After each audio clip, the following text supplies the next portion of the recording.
there are many histories of Chicago in existence, yet none of them supplies the want which has induced the preparation of the present work. It has been written under the conviction that there is ample justification for a comprehensive and scholarly treatment of the beginnings of Chicago and its place in the evolution of the Old Northwest. I have endeavored to produce a readable narrative without in any way trenching upon the principles of sound scholarship. To what extent, if any, I have succeeded must be for the reader to judge. I may, however, claim the negative virtue of entire freedom from the motives of commercial gain and family partisanship, which enter so largely into our local historical literature. In preparing the work, I have made as diligent a study of these sources as practicable, at the same time availing myself freely of the studies of others in the same field. With one exception, acknowledgment of my obligations to the latter is made in the footnotes. The manuscript of a lecture by the late Professor Charles W. Mann on the Fort Dearborn massacre was put at my disposal. I have used it as far as it served my purpose without attempting to cite it in the footnotes.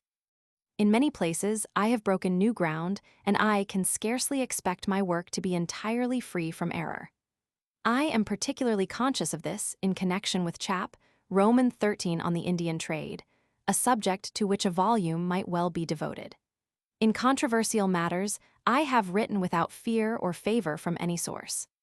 If in many cases my conclusions seem to differ from those of other writers, I can only say that the words of a recent historian with reference to history writing in the Middle Ages, recorded events were accepted without challenge, and the sanction of tradition guaranteed the reality of the occurrence, apply with almost equal force to much of the literature pertaining to early Chicago. I desire to express my obligation for courtesies rendered or facilities extended to the Chicago Historical Society, the Wisconsin State Historical Society, the Detroit Public Library, the Division of Manuscripts of the Library of Congress, the Bureau of Indian Affairs, and the War Department. I am indebted also for many favors to Miss Caroline McIlvaine, librarian, and Mr. Marius Dahl, record clerk of the Chicago Historical Society, to Mr. C.M. Burton of Detroit, to the descendants of Nathan Heald, Mr. and Mrs. Thomas McClure and Mrs. Arthur McClure of O'Fallon, Mo., Mrs. Lillian Heald Richmond and Dr. and Mrs. Ottify of St. Louis, and Mr. and Mrs. Wright Johnson of Rutherford, N.J.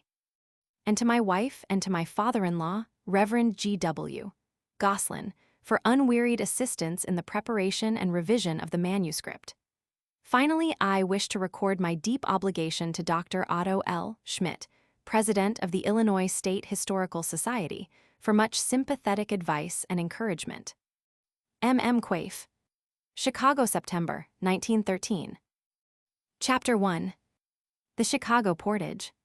The story of Chicago properly begins with an account of the city's natural surroundings.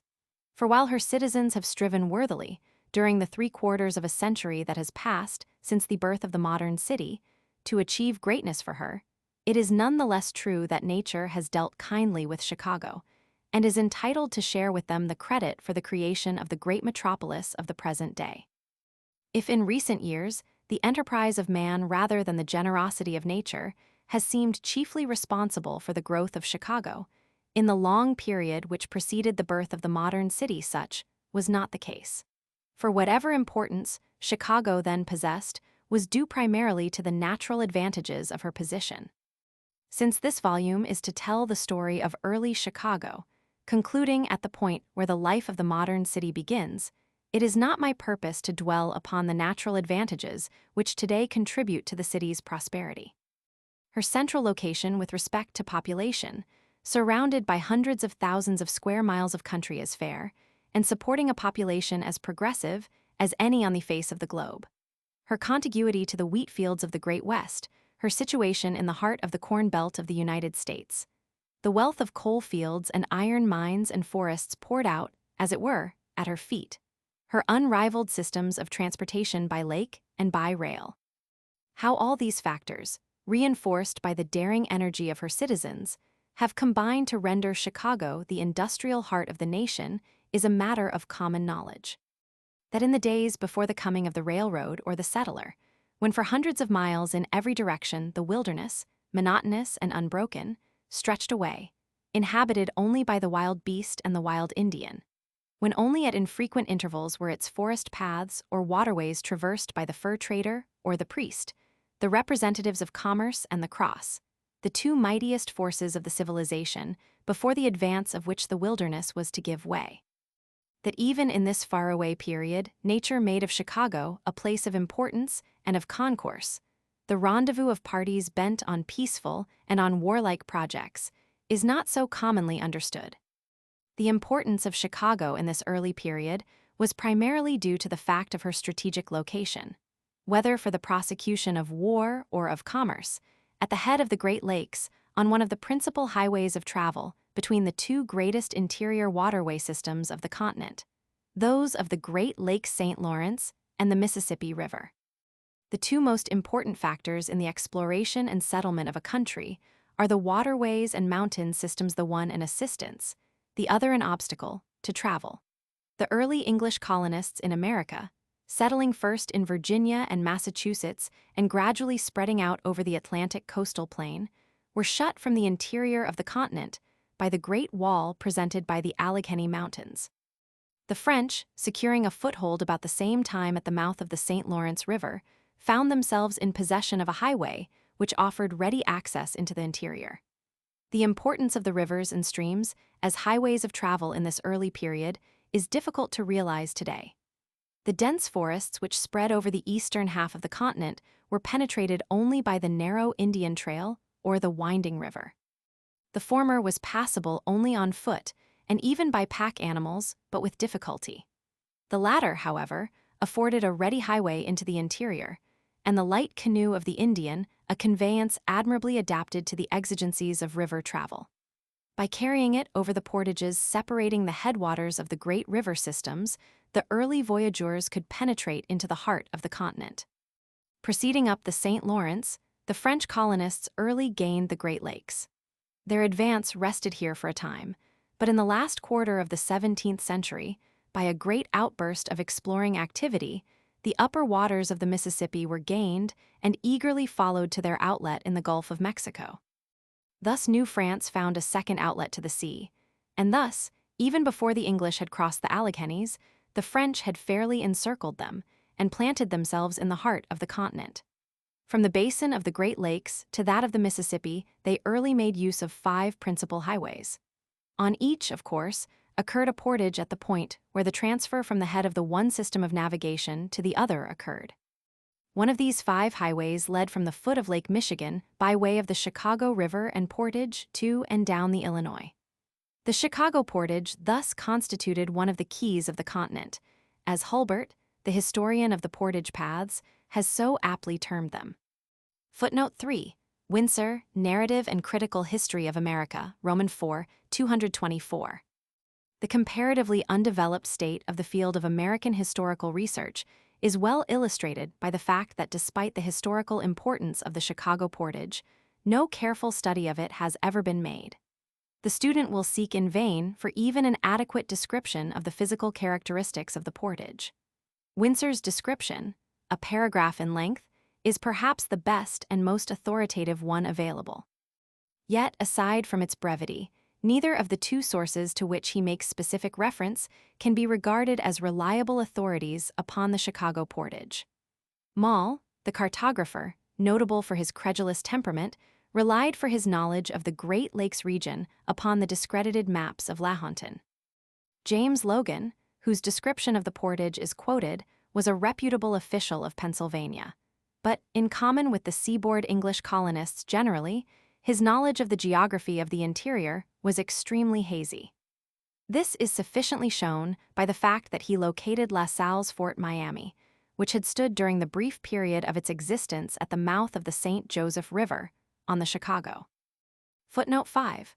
What Herman Moll, the English cartographer, called the land carriage of Checacu is described by James Logan, in a communication which he made in 1718 to the English Board of Trade, as running from the lake 3 leagues up the river, then a half a league of carriage, then a mile of water, next a small carry, then 2 miles to the Illinois, and then 130 leagues to the Mississippi.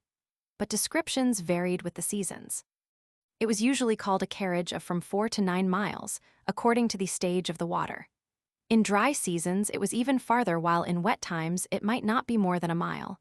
And indeed, when the intervening lands were drowned, it was quite possible to pass in a canoe amid the sedges from Lake Michigan to the Des Plaines, and so to the Illinois and the Mississippi. Windsor, Mississippi Basin, 24. For similar descriptions, see Hulbert, Portage Paths, 181, Jesuit Relations, Licks, 313-14, note 41. Footnote 7. Maull's map in his Atlas Minor is simply an English copy of Lahontan's map of 1703. For the latter, see Lahontan, New Voyages to North America, Thwaites ed. I. 156. Footnote 8. For the substance of Logan's report, see the British Board of Trade Report of September 8, 1721, printed in O'Callaghan Documents relative to the colonial history of the state of New York, v. 621. This will be cited henceforth as New York colonial documents. That there should be confusion and misconception in the secondary descriptions of the Chicago Portage is not surprising, in view, on the one hand, of the unusual seasonal variations in its character, and, on the other, of the dispute which very early arose concerning it. None of the other portages between the Great Lakes and the Mississippi, if indeed any in America, were subject to such changes as this one. The dispute over its character goes back to the beginning of the French exploration of this region. When Joliet returned to Canada from his famous expedition down the Mississippi in 1673, filled with enthusiasm over his discoveries, he gave out a glowing account of the country he had visited.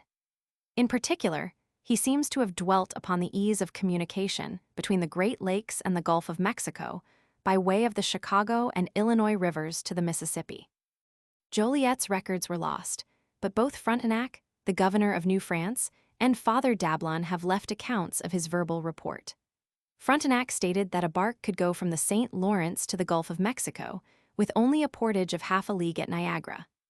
Dablon, who seems to have appreciated the situation more intelligently than Frontenac, said that a bark could go from Lake Erie to the Gulf if a canal of half a league were cut at the Chicago Portage. Footnote 9.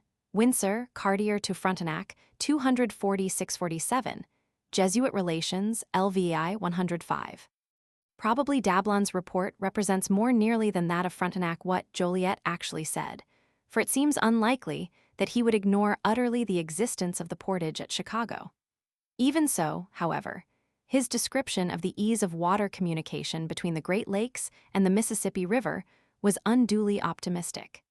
Its accuracy was sharply challenged by La Salle upon his visit to Chicago several years later.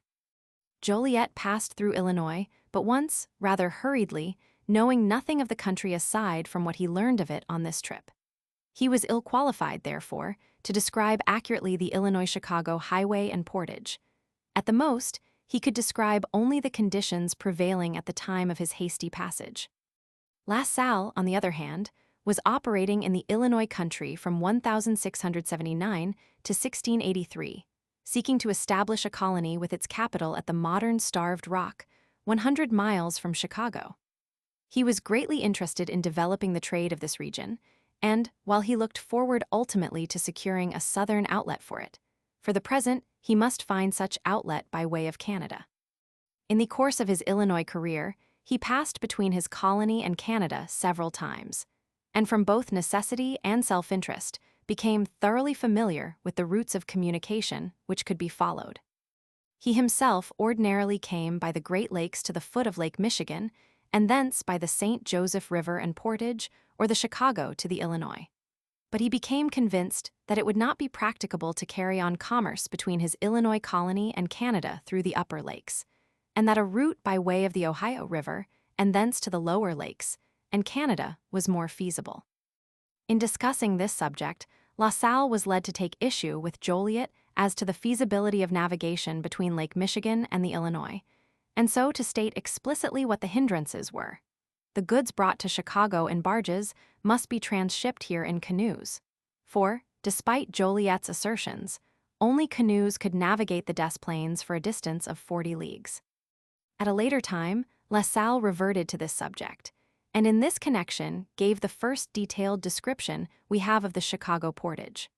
From the lake one passes by a channel formed by the junction of several small streams or gullies, and navigable about 2 leagues to the edge of the prairie. Beyond this, at a distance of 1/4 of a league to the westward, is a little lake 1.5 leagues in length, divided into 2 parts by a beaver dam. From this lake issues a little stream, which, after twining in and out for 1/2 league across the rushes, falls into the Chicago River, which in turn empties into the Illinois. Footnote 10. Margry, découvertes et établissements des Francais dans l'Ouest et dans le sud de l'Amérique septentrionale, Roman 2, 81-82. This collection will be cited henceforth as Margry. The channel was the main portion and south branch of the modern Chicago River. The lake has long since disappeared by reason of the artificial changes brought about by engineers. In the early period of white settlement at Chicago, it was known as Mud Lake. La Salle's Chicago River, into which Mud Lake ordinarily drained, was, of course, the modern Des Plaines. Continuing his description of the water route by way of the Chicago and Des Plaines, La Salle pointed out that when the little lake in the prairie was full, either from great rains in summer or from the vernal floods, it discharged also into the channel leading to Lake Michigan, whose surface was 7 feet lower than the prairie where Mud Lake lay.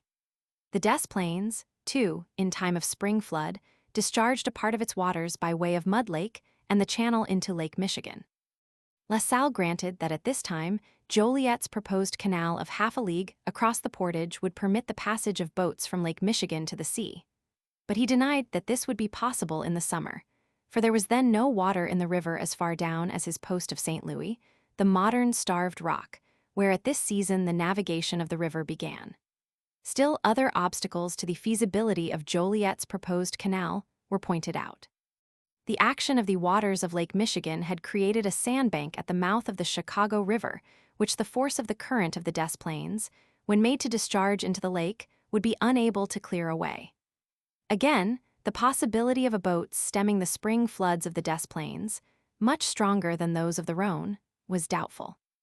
But if all other obstacles were surmounted, the canal would still have no practical value because the navigation of the Des Plaines would be possible for but 15 or 20 days at most, in time of spring flood, while the navigation of the Great Lakes was rendered impossible by the ice until mid-April or even later, by which time the flood on the Des Plaines had subsided and that stream had become unnavigable, even for canoes, except after some storm.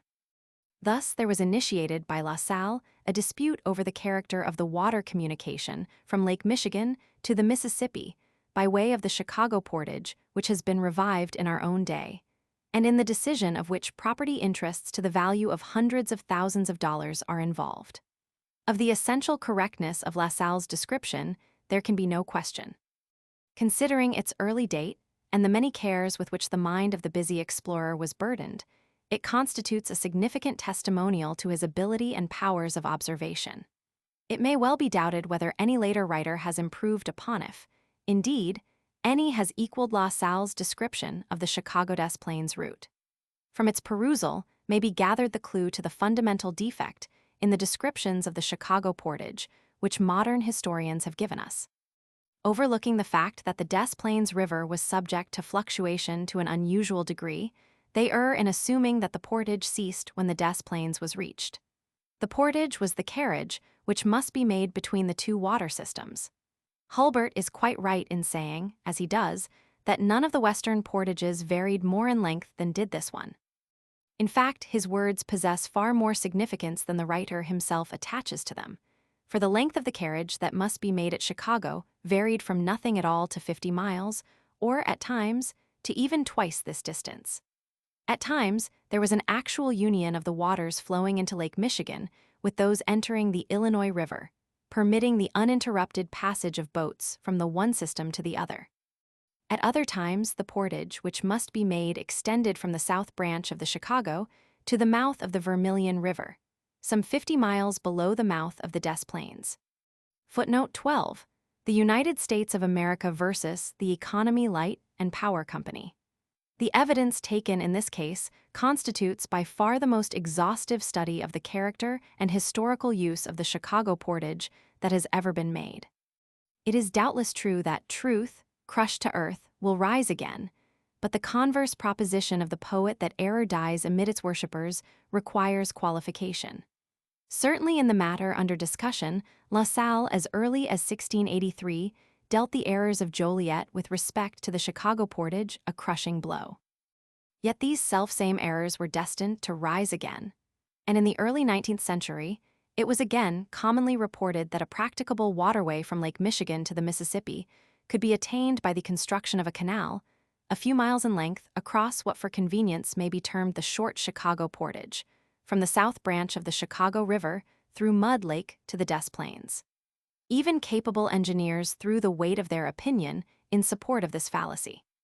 But the young state of Illinois learned to her cost, in the hard school of experience, the truth of La Salle's observations. The canal of half a league extended in the making to 100 miles and required for its construction years of time and the expenditure of millions of dollars. Footnote 14, e.g., Major Stephen H. Long. For his reports, see the National Register, Roman 3, 100-398. We may now consider the dispute between Joliet and La Salle over the character of the Chicago Portage, in the light of the information afforded by the statements of later writers. It will follow from what has already been said that the secondary statements, whether of travelers or of gazetteers and other compendiums of information made in the early part of the 19th century, must be subjected to critical examination. The only way in which this may be done is by a resort to the sources, and our conclusions concerning the Chicago-Illinois portage and route must be based upon the testimony of those who actually used it or were familiar with the use made of it by others.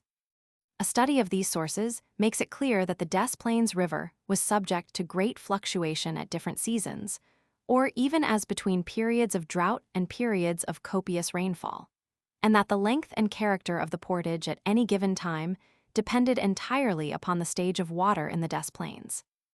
During the brief period of the spring, flood boats capable of carrying several tons might pass between Lake Michigan and the Des Plaines, and along the latter stream without meeting with obstacles other than those incident to the high stage of the water. The extreme range of the fluctuation was many feet. Its effect upon the character of the Des Plaines was to cause it to pass through all the gradations from a raging torrent to a stream with no discharge, dry except for the pools which marked its course. There were times, then, in connection with these fluctuations, when the stream might be navigable for canoes, although it would not permit the passage of boats of greater draft. Footnote 15. Schoolcraft estimated its depth in the seasons of periodical floods at 8 to 10 feet, summary narrative of an exploratory expedition to the sources of the Mississippi River, in 1820, 398. See also Marquette's description of the spring flood of 1675, in Jesuit Relations, Licks, 181. The duration of the spring flood was put by La Salle at 15 or 20 days. At this time, the flood was heavier than that of the Rhone, and a portion of it found its way through Mud Lake and the south branch of the Chicago River into Lake Michigan. The effect of this on the portage, obvious in itself, is described in many of the sources. Marquette, who was flooded out of his winter camp on the south branch in the latter part of March, 1675, found no difficulty, aside from the obstacles presented by the floating ice, in passing from that point down the Des Plaines. He reports the water as being 12 feet higher than when he passed through here in the late summer of 1673. In 1821, in a time of high water, Ebenezer Childs passed up the Illinois and Des Plaines rivers to Chicago in a small canoe. No month or date is given for this trip, but Childs expressly states that there had been heavy rains for several days before his arrival at the Des Plaines. He was unable to find any signs of a portage between the Des Plaines and the Chicago. When he had ascended the former to a point where he supposed the portage should begin, he left it, and taking a northeasterly course perceived, after traveling a few miles, the current of the Chicago. The whole intervening country was inundated, and not less than 2 feet of water existed all the way across the portage. 2 years later, Keating, the historian of Major Long's expedition to the source of the St. Peter's River, which passed through Chicago in early June 1823, was informed by Lieutenant Hobson, an officer at Fort Dearborn, that he had crossed the portage with ease in a boat loaded with lead and flour. Of similar purport to the testimony of Childs and Hobson is the account given by Gurdon S. Hubbard of his first ascent of the Des Plaines with the Illinois Brigade of the American Fur Company in the spring of 1819. The passage from Starved Rock up the river to Cache Island against the heavy current was difficult and exhausting. From this point, with a strong wind blowing from the southwest, sails were hoisted, and the loaded boats passed rapidly up the Des Plaines and across the portage to the Chicago, regardless of the course of the channel. Footnote 18. Keating, Expedition to the Source of St. Peter's River, in the year 1823, 166. Footnote 19. Hubbard, Gurdon Saltonstall, Incidents and Events in the Life of 60, MS in the Chicago Historical Society Library. This work will be cited henceforth as Life. With the subsidence of the spring flood, the Des Plaines fell to so low a stage as to become unnavigable, even by the small boats ordinarily employed by the fur traders and travelers, except at such times as the river was raised by rains. According to La Salle, it was not even navigable for canoes, except after the spring flood, and it would be easier to transport goods from Lake Michigan to Fort St. Louis by land with horses than by the use of boats on the river. This statement of La Salle is corroborated by many other observers. St. Cosme's party of seminary priests, which passed from Chicago down the Illinois in the early part of November, 1698, was compelled to portage 8 leagues or more along the Des Plaines, in addition to the 3 leagues across from the Chicago to that stream, and almost 2 weeks were consumed in passing from Chicago to the mouth of the Des Plaines, a distance of about 50 miles. In describing the journey, St. Cosme states that from Isle la Cache to Montjoli, a space of 7 leagues, you must always make a portage, there being no water in the river. Footnote 22. The distances given in St. Cosme's detailed account total this amount. La Source's general statement is that the party portaged 15 leagues ibid. 83, but this, apparently, included the distance between the Chicago River and the Des Plaines. Footnote 23. The party left Chicago October 29 and reached the mouth of the Des Plaines November 11. In September 1721, Father Charlevoix, touring America for the purpose of reporting to his king the condition of New France, came to the post of St. Joseph. His ultimate destination was Lower Louisiana. From St. Joseph to the Illinois River proper, 2 alternative routes were presented for his consideration, the one by way of the St. Joseph Portage and down the Kankakee River, the other around the southern end of Lake Michigan to Chicago and thence down the Des Plaines. His first intention was to follow the latter, but this was abandoned in favor of the route by the Kankakee, partly because of a storm on Lake Michigan, but also for the additional reason that since the upper Illinois, the modern Des Plaines, was a mere brook, he was told it did not have, at this season, water enough to float a canoe. In his passage down the Kankakee, the traveler observed at the mouth of the Des Plaines a buffalo crossing the stream. Although 60 leagues from its source, Charlevoix noted that the Des Plaines was still so shallow that the water did not rise above the middle of the animal's legs. Footnote 24. Charlevoix, Histoire et description générale de la Nouvelle-France, avec le journal historique d'un voyage fait par ordre du roi dans l'Amérique septentrionale, Roman 6, 104. 100 years after Charlevoix's passage down the Illinois, in midsummer, 1821, Governor Cass and Henry R. Schoolcraft came up that stream in a large canoe en route for Chicago. The observant Schoolcraft has left a careful and detailed narrative of their experiences, and a description of the Illinois River as continued in the Des Plaines. The party was compelled to abandon the canoe at Starved Rock, and the remainder of the journey to Chicago was made on horseback. The route taken was in general along the banks of the river, although the actual channel was observed only occasionally. The result of this observation was the conclusion that the long and formidable rapids seen by the travelers completely intercepted navigation at this sultry season. This conclusion was further confirmed by meeting several traders on the plains who were transporting their goods and boats in carts from the Chicago River. They thought it practicable to enter the Des Plaines at Mount Joliet, thus necessitating a portage of about 30 miles, but Schoolcraft in recording this opinion points out that his own party had experienced difficulties far below this point. Although himself an enthusiast on the subject of the future commercial importance of Chicago, and of the utility of a canal connecting the Chicago and Illinois rivers, Schoolcraft's experience on this journey led him to call attention to the error of those who supposed a canal of only 8 or 10 miles in length would be sufficient to provide a navigable highway between Lake Michigan and the Illinois. This opinion was approved by Thomas Towsey of Virginia, another enthusiast on the subject of the canal, who explored the route of the Des Plaines on horseback in the autumn of 1822.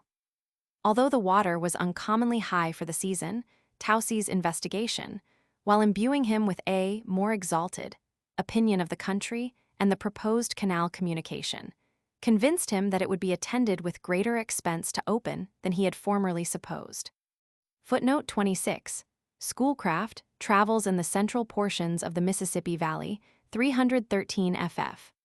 Footnote 27. Schoolcraft, personal memoirs of a residence of 30 years with the Indian tribes on the American frontiers, 179-80. The conditions encountered by John Tanner in a journey from Chicago down the Illinois River in the year 1820 were similar to those described by Schoolcraft the following year. Tanner was traveling from Mackinac to St. Louis in a birch bark canoe. Some Indians who were accompanying him turned back before reaching Chicago, on receiving from others whom they met discouraging accounts of the stage of the water in the Illinois. Tanner, however, persevered in his enterprise. After a period of illness at Chicago, he engaged a Frenchman, who had just returned from hauling some boats across the Portage, to take him across also. The Frenchman agreed to transport Tanner 60 miles, and if his horses, which were much worn from the previous long journey, could hold out 120 miles, the length of the portage at the present stage of water. With his canoe in the Frenchman's cart, and Tanner himself riding a horse belonging to the latter, the overland journey began. Before the first 60-mile stage had been completed, the Frenchman became ill. He turned back, therefore, and Tanner and his one companion attempted to put their canoe in the water and continue their journey. The water was so low that the members of the party themselves were compelled to walk, the men propelling the canoe by walking, one at the bow and the other at the stern. After 3 miles had been laboriously traversed in this fashion, a Potawatomi Indian was engaged to take the baggage and Tanner's children on horseback as far as the mouth of the Yellow Ochre River, while Tanner and his companion continued to propel the now lightened canoe as before. On reaching the Yellow Ochre, a sufficient depth of water was found to permit the further descent of the Illinois in the loaded canoe. Footnote 28. Narrative of the Captivity and Adventures of John Tanner, 256-59. This work will be cited henceforth as Tanner's narrative. Footnote 29. The similarity of names and distance from Chicago render it probable that Tanner here refers to the Vermilion River. Perhaps the most interesting account of the passage of the Portage in the dry season, and in some respects the most detailed, is the one contained in the autobiography of Gurdon S. Hubbard. Beginning with 1818, for several years, with a single exception, Hubbard accompanied the Illinois Brigade of the American Fur Company on its annual autumnal trip from Mackinac by way of Lake Michigan and the Chicago Portage to the lower Illinois River. Only the first crossing of the Portage in October 1818 is described in detail.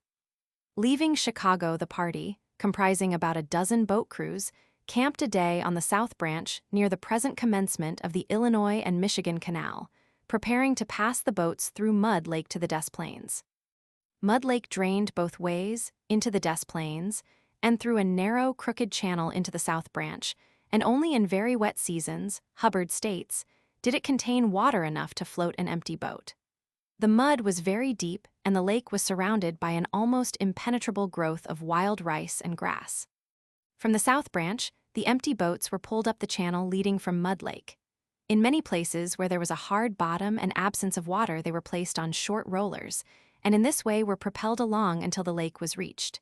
Here mud, thick and deep, was encountered, but only at rare intervals was there any water. 4 men stayed in the boat while 6 or 8 more waded in the mud alongside. The former were equipped with boat poles to the ends of which forked branches of trees had been fastened. By pushing with these against the hummocks, while the men in the mud lifted and shoved, the boat was jerked along. The men in the mud frequently sank to their waists, and at times were forced to cling to the boat to prevent going over their heads. Their limbs were covered with bloodsuckers which caused intense agony for several days, and sleep at night was rendered hopeless by the swarms of mosquitoes which assailed them. Yet 3 consecutive days of toil from dawn, until dark under such conditions were required to pass all the boats through Mud Lake and reach the Des Plaines River. The passage down the Des Plaines and the Illinois as far as the mouth of Fox River consumed almost 3 weeks more. Until Cache Island was reached, the journey was comparatively easy, although even in this portion of the Des Plaines progress was frequently interrupted by the necessity of making portages or passing the boats along on rollers. From Cache Island to the Illinois River, the goods were carried on the men's backs most of the way, while the lightened boats were pulled over the shallow places, often being placed on poles and thus dragged over the rocks and shoals. In the autumn of 1823, Hubbard was sent to a post on the Iroquois River.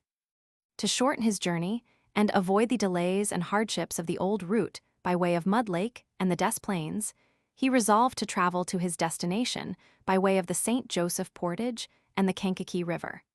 A year later, he was placed in charge of the Illinois River posts of the American Fur Company. He thereupon proceeded to execute a plan he had long urged upon his predecessor.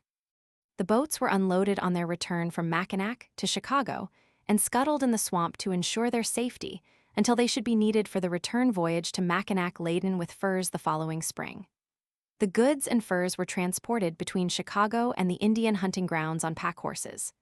Thus, the long, tedious, and difficult passage through Mud Lake into and down the Des Plaines was avoided.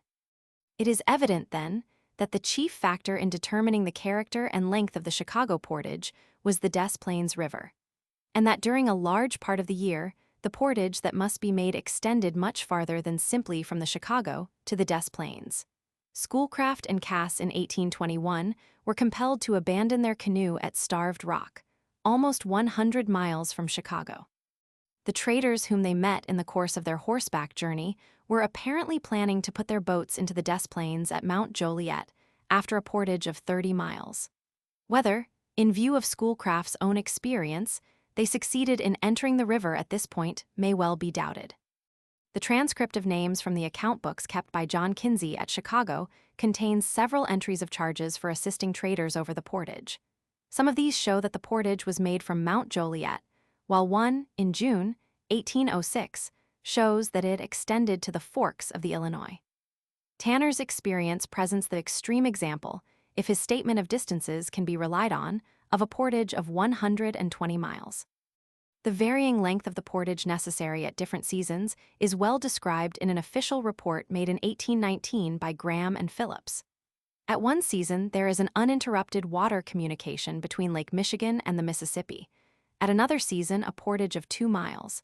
At another, a portage of 7 miles from the Chicago River to the Des Plaines. And at still another, a portage of 50 miles, extending to the mouth of the Des Plaines. Footnote 32, Bari, Reverend W.M., transcript of names in John Kinsey's account books, M.S. in the Chicago Historical Society Library.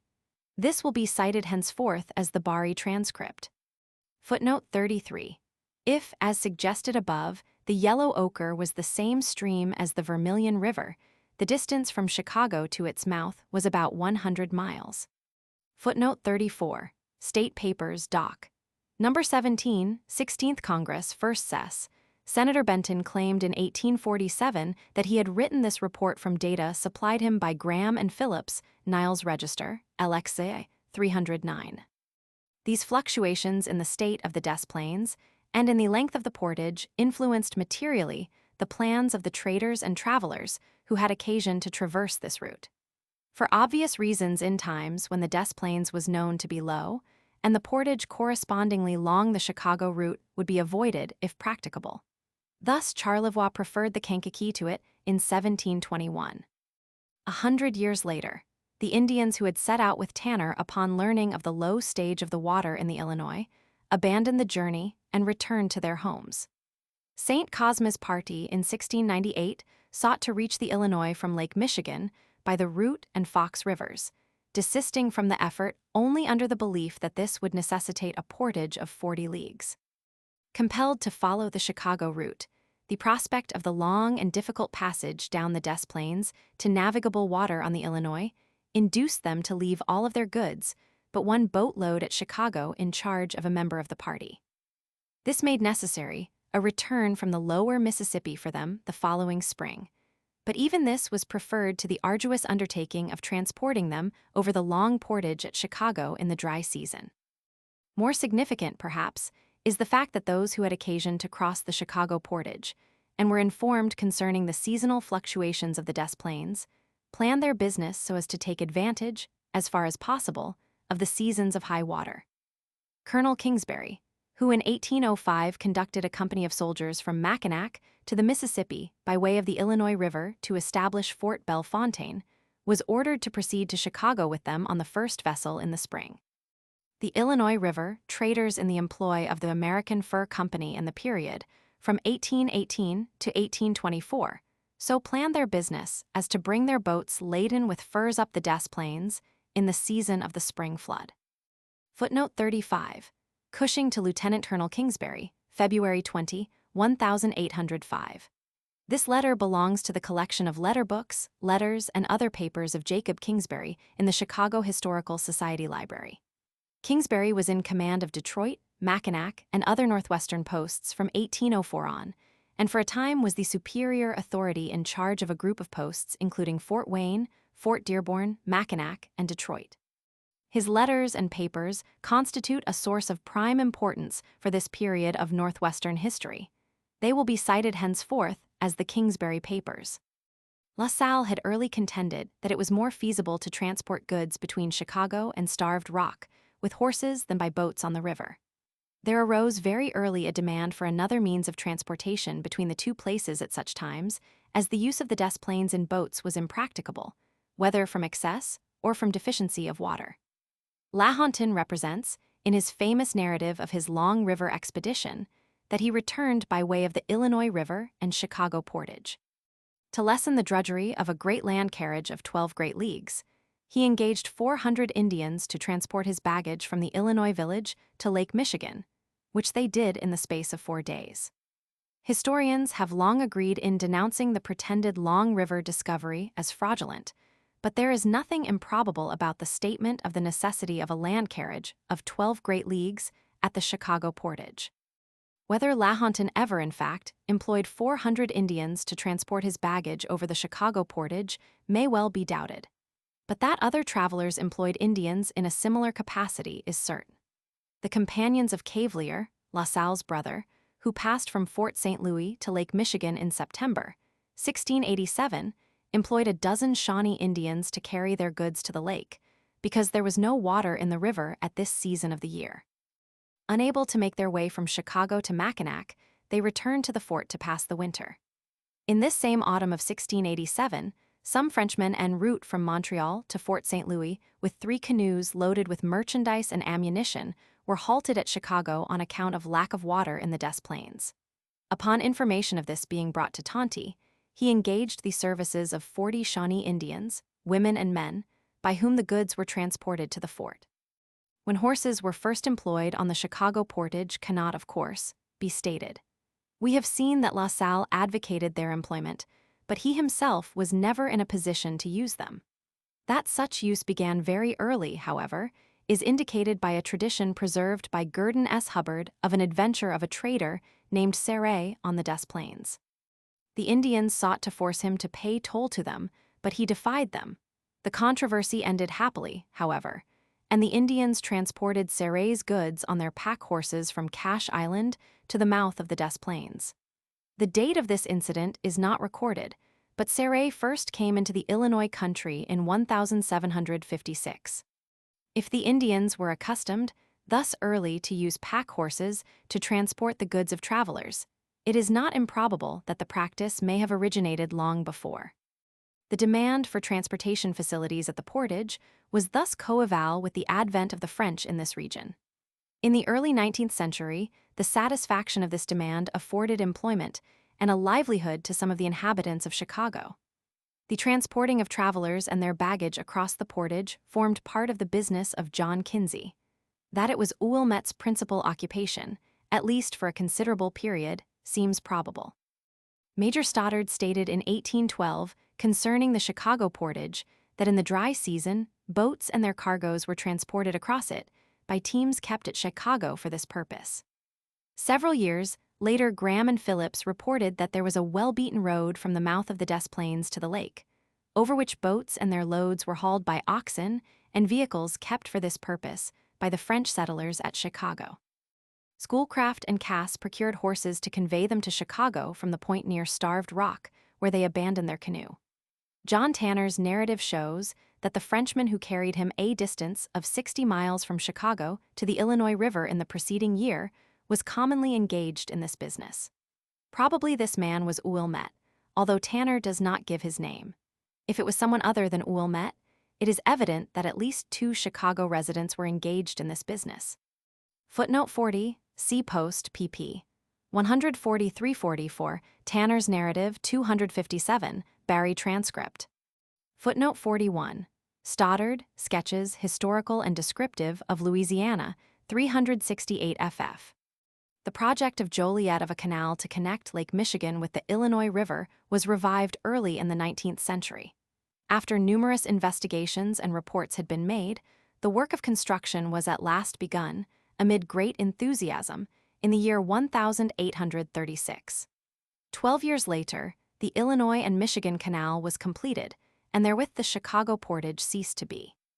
Even without the construction of the canal, its old importance and use were about to terminate. The advance of white settlement sounded the death knell of the fur trade. With the advent of the railroad, trade and commerce sought other channels and another means of transportation. The waterways lost their old importance, and the Chicago Portage passed into history. Ere this time, however, the new Chicago had been born, and her future, with its marvelous possibilities, was secure. Chapter 2. Chicago in the 17th century. It seems quite probable that Chicago was an important meeting place for Indian travelers long before the first white men came to the foot of Lake Michigan. The portage of the Indian preceded the canoe of the white man, and the Indian Trail was the forerunner of the white man's road. Who the first white visitor to Chicago was cannot be stated with certainty. The chief incentive to the exploration of the Northwest was the prosecution of the fur trade, and it is probable that wandering coureurs de bois had visited this region in advance of any of the explorers who have left us records of their travels. Coming to the domain of recorded history, we encounter, on the threshold as it were, the master dreamer and empire builder, La Salle. Already interested in the subject of Western exploration, in the summer of 1669, he set out from his estate of Latching in search of a river which flowed to the Western Sea. His course to the western end of Lake Ontario is known to us, but from this point, his movements for the next 2 years are involved in mist and obscurity. It is believed by some that he descended the Ohio to the Mississippi in 1670, and that the following year he traversed Lake Michigan from north to south, crossed the Chicago Portage, and descended the Illinois River till he again reached the Mississippi.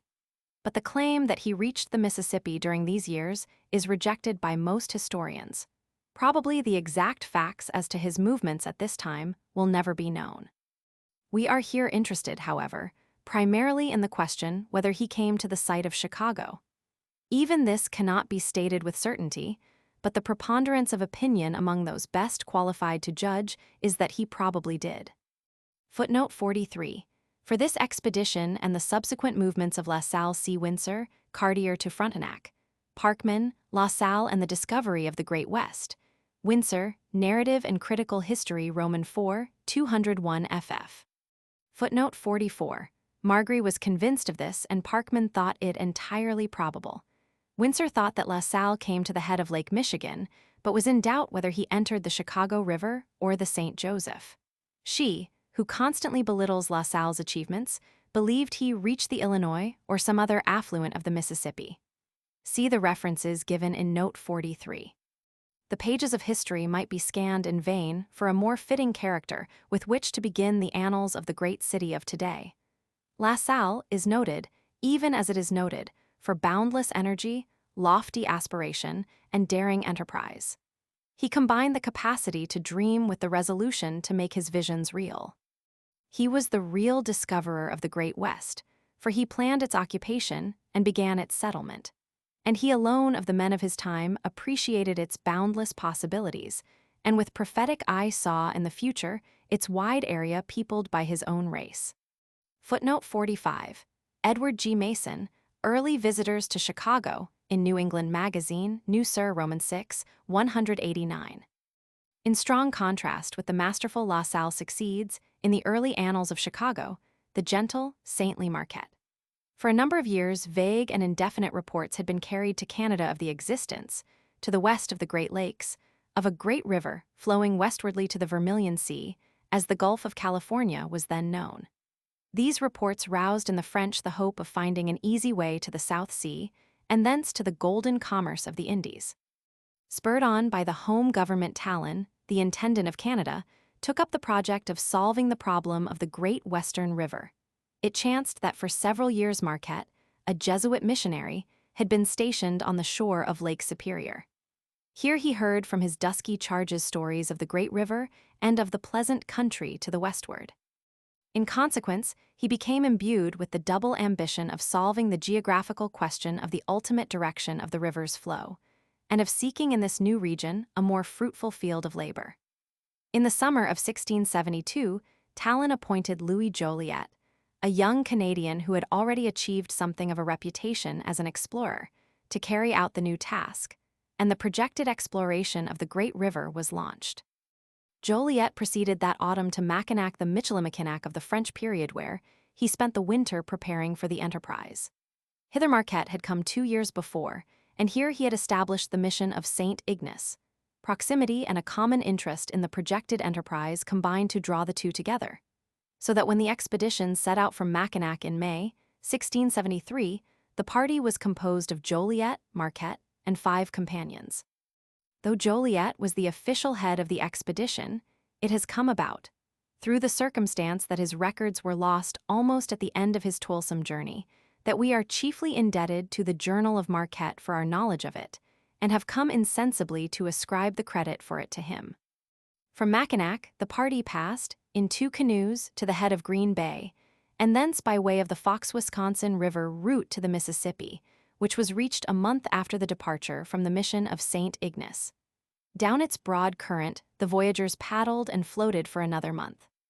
Arrived at the mouth of the Arkansas, they were told by the natives that the sea was distant but 10 days' journey, and that the intervening region was inhabited by warlike tribes, equipped with firearms, and hostile to their entertainers. This information led the explorers to take counsel concerning their further course. Deeming it established beyond doubt that the river emptied into the Florida or Mexican Gulf, and fearful of losing the fruits of their discovery by falling into the hands of the Spaniards, they decided to turn about and begin the homeward journey. Footnote 48. Marquette's Journal of the Expedition is printed in Jesuit Relations, Volume Lix.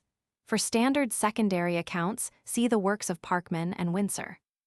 On reaching the mouth of the Illinois, they learned that they could shorten their return to Mackinac by passing up that river. A pleasing picture is drawn by Marquette of the country through which this new route led them. They had seen nothing comparable to it for fertility of soil, for prairies, woods, cattle, and other game. The Indians received them kindly and obliged Marquette to promise that he would return to instruct them. Under the guidance of an Indian escort, the voyagers passed, probably by way of the Chicago Portage and river, to Lake Michigan, whence they made their way to Green Bay by the end of September. Footnote 49. It was the contention of Albert D. Hager, a former secretary of the Chicago Historical Society, that on both this expedition and that of 1675 Marquette passed from the Des Plaines River to Lake Michigan by way of the Calumet Portage and river. Andreas, History of Chicago, I. 46. The evidence, however, seems to me to point to the route by way of the Chicago Portage and river. Hager's argument is refuted by Hurlbut in Chicago Antiquities, 384-88.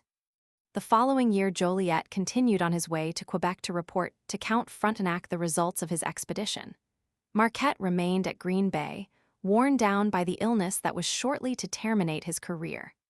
In the autumn of 1674, the disease having temporarily abated, he undertook the fulfillment of his promise to the Illinois Indians to return and establish a mission among them.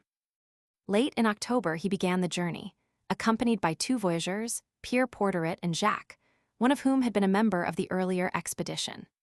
The little party was soon increased by the addition of a number of Indians, and all together made their way down Green Bay and the western shore of Lake Michigan to the mouth of the river of the Portage, the Chicago. Over a month had been consumed in the journey, owing to frequent delays caused by the stormy lake. The river was frozen to the depth of half a foot and snow was plentiful.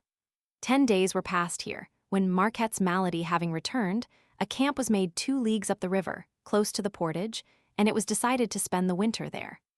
Thus began in December 1674 the first extended sojourn, so far as we have record, of white men on the site of the future Chicago. There has been much loose writing concerning the character of their habitation. Even Parkman states that they constructed a log hut, and other writers have made similar assertions. There is no warrant for this in the original documents, and all the circumstances of the case combine to render it improbable. Marquette was too sick to travel, and he had but 2 companions to assist him. They made 2 camps, one at the entrance of the river, and the other, a few days later, at the Portage. It was already the dead of winter, and they could not have been equipped with heavy tools. It seems entirely probable that in place of a log hut, they constructed the customary Indian shelter, or wigwam. Footnote 50. For Marquette's journal of this expedition, see Jesuit Relations, Volume Licks. Parkman and Winsor have written standard secondary accounts. Marquette found that 2 Frenchmen had preceded him in establishing themselves in the Illinois country. He designates them as La Taupine and the Surgeon, and says that they were stationed 18 leagues below Chicago, in a fine place for hunting cattle, deer, and turkeys. They were supplied with corn and other provisions, and were engaged in the fur trade. Apparently their location was selected either because it was a fine place for hunting, or else because of its advantages as a trading station, for it is evident from the narrative that they were in close proximity to the Indians. Footnote 51. The French word used by Marquette, cabanas, was commonly employed, whether as a verb or a noun, to designate the ordinary temporary encampment of travelers and the wigwam of the Indian. In Marquette's journal of his first expedition, Jesuit Relations, Licks, 146, the word is used to designate the cover of sailcloth erected over the voyageurs' canoes to protect them from the mosquitoes and the sun while floating down the Mississippi.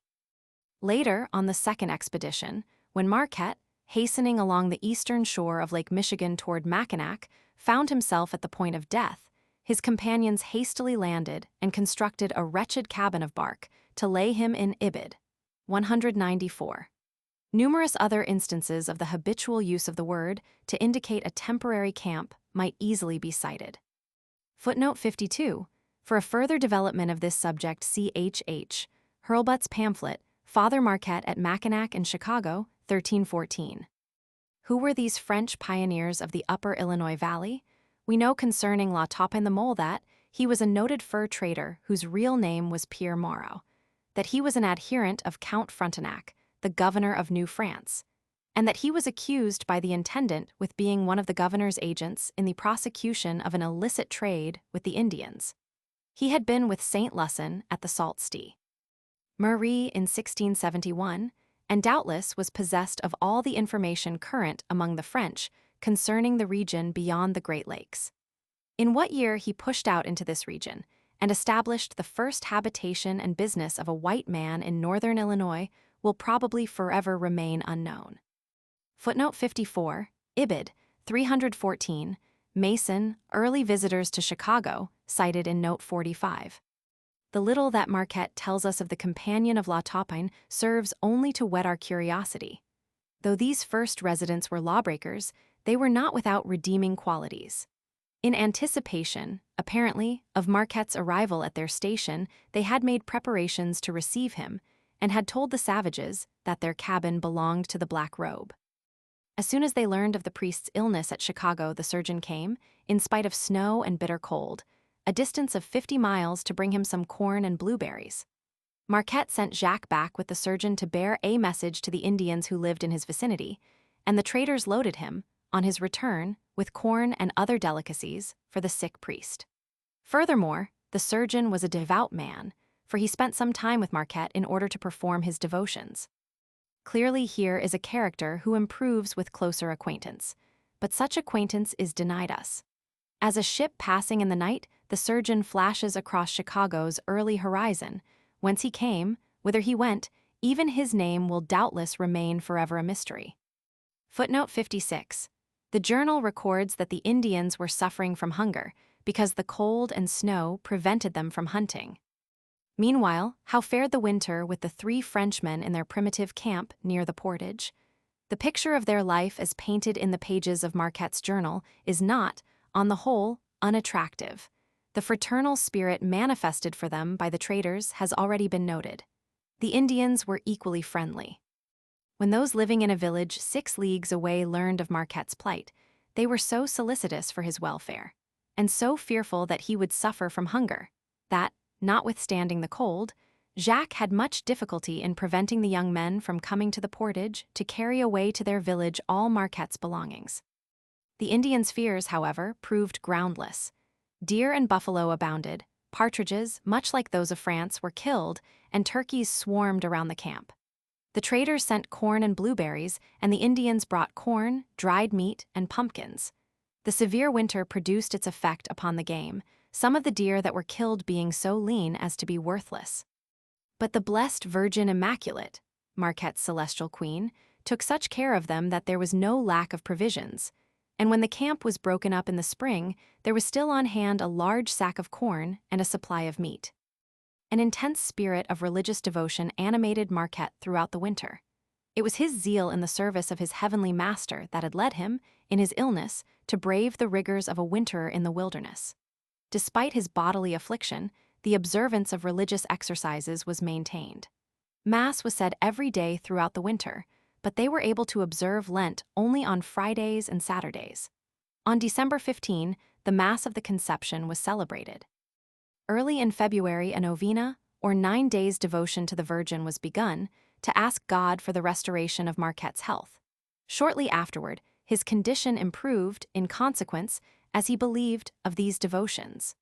An opportunity to give his religion a practical application was afforded him in the latter part of January. A deputation of Illinois Indians came bringing presents, in return for which they requested, among other things, a supply of powder. Marquette refused this, saying he had come to instruct them and to restore peace, and did not wish them to begin a war with their neighbors, the Miamis. Toward the end of March, the ice began to thaw, but on breaking up it formed a gorge, causing a rapid rise in the river. The camping place was suddenly flooded, the occupants having barely time enough to secure their goods upon the trees. They themselves spent the night on a hillock, with the water steadily gaining upon them. The following day the gorge dissolved, the ice drifted away, and the travelers prepared to resume their journey to the village of the Illinois. 11 days were consumed in this journey, during which Marquette suffered much from illness and exposure. According to Father Dablon, he was received by the Indians as an angel from heaven. He preached to them and established his mission, and then, feeling the hand of death upon him, began his return journey to the distant mission of St. Ignace. Footnote 57. Marquette's journal ends abruptly at this point, his last entry being made on April 6, while the little party was waiting at the Des Plaines River for the subsidence of the ice and the cold winds to permit them to descend. For the remainder of the story, we are indebted to the narrative of Father Dablon, Marquette's superior, whose information was derived from the 2 companions of Marquette. Dablon's narrative is printed in Jesuit Relations, Volume Lix. And now we come to what may be regarded as the next scene in the annals of Chicago. A crowd of the Illinois accompanied Marquette, as a mark of honor, for more than 30 leagues, vying with each other in taking charge of his slender baggage. Then, filled with great esteem for the gospel, they took leave of him, and continuing his journey, he shortly afterward reached Lake Michigan. The route followed from this point was by way of the eastern side of the lake, but the missionary's life was to terminate sooner than the voyage. On May 19, he died, on the lonely shore of the lake, and was buried near the mouth of a small river in the state of Michigan, which was long to bear his name. Footnote 58. The route followed by Marquette and his escort from the Illinois village to Lake Michigan is not certainly known. From the fact that after reaching the lake Marquette sought to reach Mackinac by following around its eastern shore, it has been argued that he ascended the Kankakee to reach Lake Michigan. The evidence seems to me, however, to favor the route by the Des Plaines and Chicago. Marquette had gone this way on the return from his first expedition and had returned to the Illinois the same way. If he now followed this route, the 30 leagues which the Indians accompanied him would have brought them to the vicinity of the portage between the Des Plaines and the Chicago. In the period when travel was chiefly by water, portages were natural meeting and parting places. The one argument in support of the Kankakee route is the fact that the further route of the party was along the eastern shore of the lake. But this fact does not obviate the possibility of a return to the lake by the Des Plaines and Chicago. Furthermore, by the Kankakee route from the point where the Indians turned back, Marquette would still have to travel upward of 150 miles to reach the lake. Yet the narrative states that he reached it. Shortly after, they left him a statement which harmonizes with the supposition that the leave-taking occurred at or near the Chicago Portage. For these reasons, I have chosen to consider this an event in early Chicago history. A successor to Marquette at the Mission of the Illinois was found in the person of Father Claude Allouez, who was then stationed at the Mission of St. Francis Xavier at Green Bay. In October 1676, with 2 companions, he set out in a canoe for his new field of work. The winter closed down early, however, and before they had proceeded far, they were compelled to lie over until February with some Potawatomi Indians. Then they proceeded once more in a way very extraordinary, for instead of putting the canoe into the water, they placed it upon the ice, over which a sail and a favoring wind made it go as on the water. When the wind failed, they drew it along by means of ropes. New obstacles to their progress arose, however, so that not until April did they enter the river which leads to the Illinois. At its entrance, they were met by a band of 80 Illinois Indians who had come from their village to welcome Allouez. The ceremony of reception which ensued may well be set forth in the words of the missionary himself, in whose honor it was staged. Footnote 59, the narrative of Allouez is printed in Jesuit Relations, Volume LX. The quotations from it which follow are from the Thwaites translation there given. The captain came about 30 steps to meet me, carrying in one hand a firebrand and in the other a calumet adorned with feathers. Approaching me, he placed it in my mouth and himself lighted the tobacco, which obliged me to make a pretense of smoking it. Then he made me come into his cabin, and having given me the place of honor, he spoke to me as follows. My father, have pity on me. Suffer me to return with thee, to bear thee company and take thee into my village. The meeting I have had today with thee will prove fatal to me if I do not use it to my advantage. Thou bearest to us the gospel and the prayer. If I lose the opportunity of listening to thee, I shall be punished by the loss of my nephews, whom thou seest in so great number. Without doubt, they will be defeated by our enemies. Let us embark, then in company, that I may profit by thy coming into our land. It is not to be supposed that the exact words of the captain have been preserved, though it may well be that the general tenor of his remarks is here set forth. The speech concluded, they set out together, and shortly after arrived at the chief's abode. We have no clue, further than this, to the location of the Indian camp. Probably it was in the vicinity of the portage. For aside from the fact that this furnished a logical stopping place, Marquette tells us that during his sojourn here, 2 years before, Indians were encamped in his vicinity during a portion of the winter. After a brief stay among the Indians on the Illinois, where his labors met with great success, Allouez left them, returning again the next year. We have no details of these journeys, however, and our next account of the presence of white men in this region involves us in the schemes and deeds of the masterful La Salle.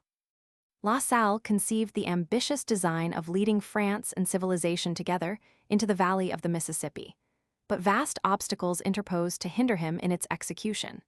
Canada must be his base of operations, and Canada abounded in hostile traders and priests who jealously sought to checkmate him at every opportunity.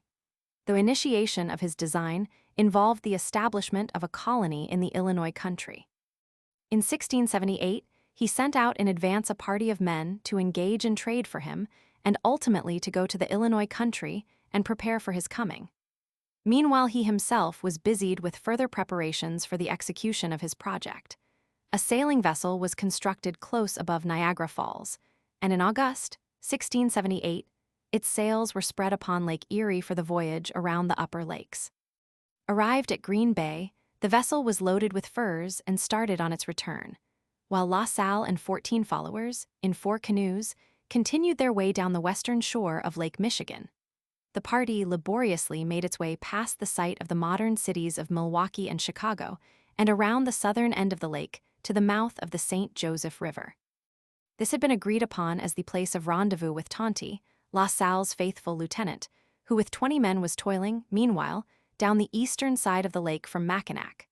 Tonty had been delayed, and La Salle employed the period of waiting for him in building Fort Miami on an eminence near the mouth of the river.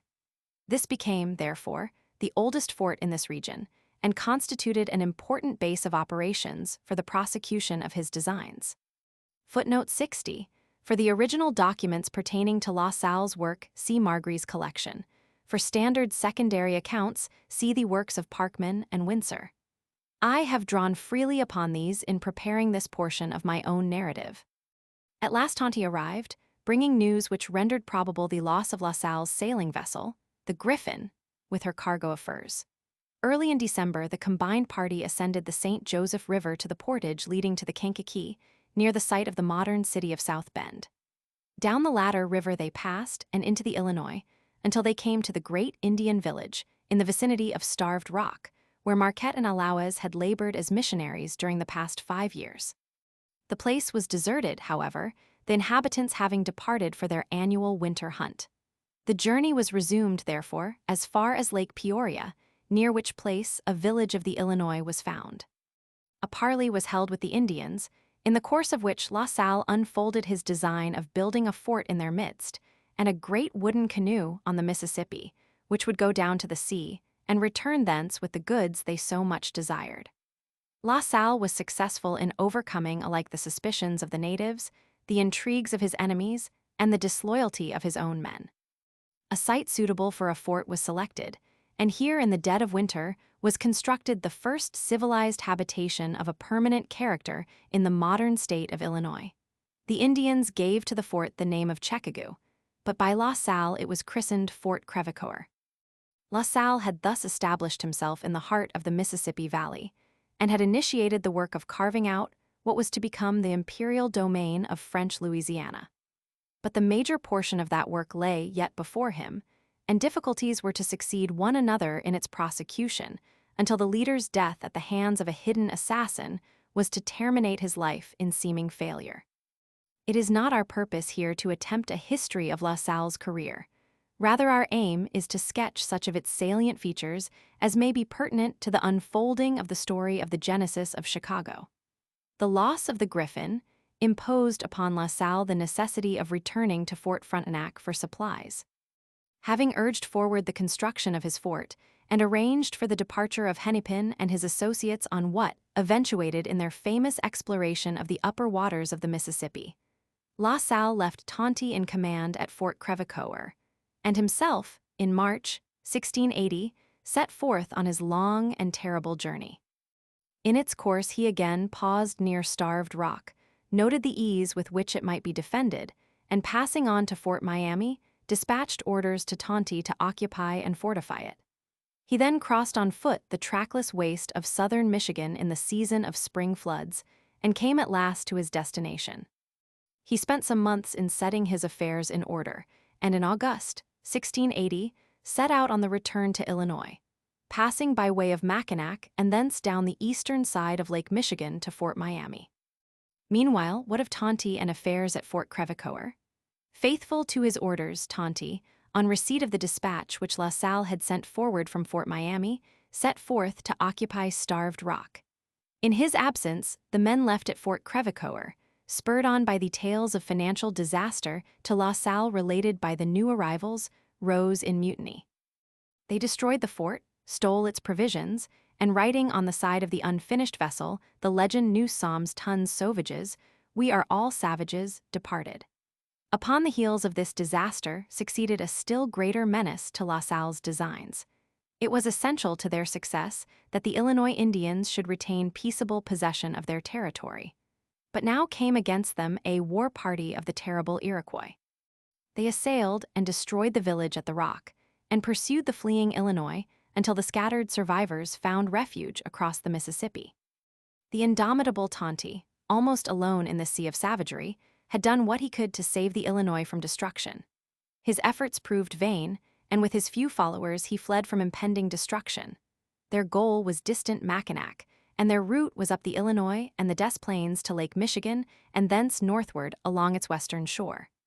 Doubtless, the forlorn little party passed by Chicago, though we have no direct details as to this portion of their journey. Hardships and dangers in abundance were endured before the survivors found refuge, with a band of friendly Potawatomis, at some point to the southward of Green Bay. Shortly after the destruction of the Illinois La Salle, in ignorance of what had happened, came from Fort Miami to the relief of Tonty. In the ghastly remains of the village at Starved Rock, he read the story of this new disaster to his plans. Failing to find the bodies of Tonty and his companions among them, he followed in the track of the pursued and pursuing savages until he reached the Mississippi. Concluding at last that Tonty had not come this way, he retraced his steps to the junction of the Kankakee with the Des Plaines, and turning up the latter stream soon found traces of Tonty's party. It was now the dead of winter. Convinced of Tonty's escape, La Salle abandoned the canoes, which he had dragged with him on sledges thus far, and made his way overland through extreme cold and deep snow to Fort Miami, where he arrived at the end of January. The design was now conceived by La Salle of welding the western tribes into a confederation, which, under the guidance of himself and his French followers, should oppose the marauding incursions of the Iroquois into the west. The year 1681 was devoted to the furthering of this project, and to the gathering of La Salle's scattered resources for a renewal of his attempt at establishing himself in the Mississippi Valley. Late in the year, he was again at Fort Miami with a considerable party of French and Indians, ready for the exploit which has given him his greatest fame, the descent of the Mississippi to its mouth. From Fort Miami, the route followed led around the foot of Lake Michigan to Chicago, thence across the Portage and down the Des Plaines, the Illinois, and the Mississippi to the Gulf of Mexico. The expedition set forth in two divisions, Tonty with the first crossing over to the Chicago River in the closing days of December, 1681, where he prepared sledges for transporting the canoes and equipment on the ice, and awaited the arrival of his chief. La Salle with the second division arrived early in January, and after a detention of a few days occasioned by unfavorable weather, the united party set out, dragging their sledges on the surface of the frozen rivers until open water was reached below Lake Peoria. There they embarked, and 3 months later, on April 9, 1682, at the mouth of the Great River he had descended, La Salle took formal possession, under the name of Louisiana, of all the vast country drained by it and by its tributaries, stretching from the Alleghenies to the Rocky Mountains, from the Rio Grande and the Gulf to the farthest springs of the Missouri. La Salle's discovery of the mouth of the Mississippi caused him to broaden his projects.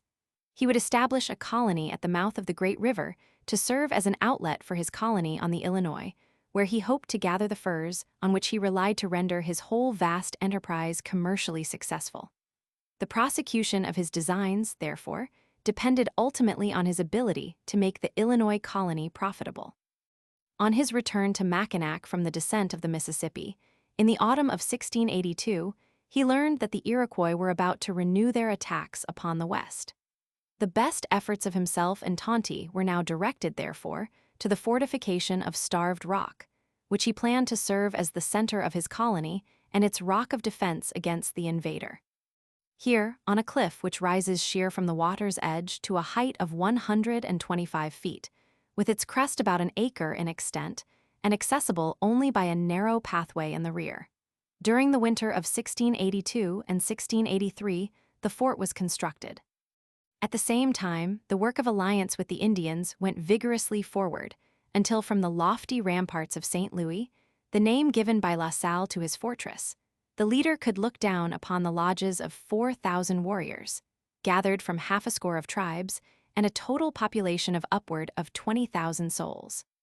The stability of the colony, thus gathered, depended on La Salle's ability to protect his allies against the Iroquois, and to furnish them with goods and a market for their furs. La Salle's career shows that over natural obstacles and the wiles of the red man he could rise triumphant, but that he was no match for the intriguing enemies of his own race. By these, his plans were shipwrecked once more, and for the last time, so far as his Illinois career was concerned. Count Frontenac, his staunch supporter hitherto, was recalled, and the new governor, de la Barre, pursued a policy of unscrupulous hostility toward him. His ammunition and supplies to sustain himself against the Iroquois were detained. Lying reports about him were sent to the home government. And finally, a force was sent to supersede him in command of Fort St. Louis. La Salle's only remedy against such an enemy was to appeal in person to his monarch. Leaving Tonty in command of the colony, he went, by way of Canada, to France, whence he embarked upon the enterprise which was to end so disastrously in the wilds of Texas. Under the guidance of others, Louisiana became, in the following century, the fairest province of New France. Wrested from French control by the Anglo-Saxon, it has come in time to constitute the heart and center of our magnificent national domain. The geographical monuments to the memory of La Salle are few. A county in Texas, a city and a county in Illinois are all, aside from a few insignificant post towns, that bear his name. Yet in the eyes of history, he will always be regarded as the father of Louisiana, a province as favored by nature, as imperial in character, as any the sun ever shone upon. Since 1678, La Salle's chief lieutenant in the prosecution of his enterprises had been the capable and valorous Tonty. La Salle's mission to the French court in 1684 had resulted in the restoration of Tonty to command at Fort St. Louis. On the death of La Salle, he sought to step into his former leader's place and to complete the establishment of the French power in the Mississippi Valley. For a dozen years longer, he held his lofty post of St. Louis, seeking meanwhile to interest the French court in the uncompleted design of his former chief. But other and more powerful interests held the ear of the distant monarch, and his efforts were in vain. Finally, in 1700, an expedition was sent out under the command of Iberville to take possession of the mouth of the Mississippi. A settlement was made at Biloxi Bay, and hither Tonty came, abandoning his fort at the Rock, and joining his efforts in support of the more powerful enterprise. After 4 years more of service in the cause in which he had first enlisted under La Salle's banner, he died at Biloxi of yellow fever. There in September, 1704, was dug the grave of the most unselfish and loyal, as he was one of the most courageous and intrepid of the many knightly men who blazed the path whence entered civilization into what later became known as the Old Northwest. Footnote 62. The story of Tonty is told by Parkman in connection with his account of La Salle. Henry de Tonty, a sketch and appreciation of Tonty's career by Henry E. Legler, is printed in Parkman Club Publications, number 3 for an English translation of Tonty's own modest narrative of his career to 1693 C. French, Historical Collections of Louisiana, I. 52 ff. Illustration, Starved Rock, the site of Fort St. Louis. By courtesy of the Chicago Historical Society. During Tonty's occupancy of Fort St. Louis in the period following the death of La Salle, a number of travelers passed between Lake Michigan and the Mississippi by the Chicago-Illinois route, the records of whose experiences are still preserved. One of the most interesting of these narratives is that of Joudle, the companion of Cavelier. Their party comprised the sole survivors of La Salle's ill-fated Texan expedition who returned to France and civilization. They came, a band of 5 forlorn fugitives, up the Mississippi and the Illinois, arriving at Fort St. Louis in September, 1687. Carefully concealing the fact of La Salle's death, they obtained means to continue their journey and soon set out for Lake Michigan accompanied by a dozen savages who carried their goods and baggage, because of the lack of water in the Des Plaines. On the 25th, they arrived at Chicago and there found a canoe left by some Frenchmen who had recently passed down to Fort St. Louis. Their lack of experience as canoemen, together with contrary winds and bad weather, caused a delay of 8 days at this place. Meanwhile, the season was advancing, and their scanty supply of provisions was being consumed. The state of mind to which they were reduced is naively shown by the record of Joudle that one of the party, having shot at some chickens and cracked his gun, was so provoked that it gave him a fever. Footnote 64. For the story of Cavelier's party, see Joudle's journal, printed in Margry, Roman 3, 89-535. An abridged and distorted English translation of the journal was published in 1714, and this was reprinted at Albany in 1906 under the editorial direction of Henry Reed Stiles. Finally, they embarked on the lake and advanced some 8 or 10 leagues along the shore to the northward, striving to come to the villages of the Potawatomis, where they hoped to procure a fresh supply of food. The effort was a pitiful failure. Starvation lay before them. The loss of a year of time, with the consequently lessened prospect of affording succor in season to the survivors of La Salle's colony in Texas, and the danger of the discovery of their guilty secret concerning their leader's fate, awaited their return to Fort St. Louis. They decided, however, to turn back. It was a dejected party, we may well believe, which came early in October to the entrance of the Chicago River. Here they made a cache in which they concealed their goods, put their canoe upon a scaffold, and retraced their steps to Fort St. Louis. In this place they passed the winter, and from them we get our fullest description of the fort and of the manner of life that prevailed there.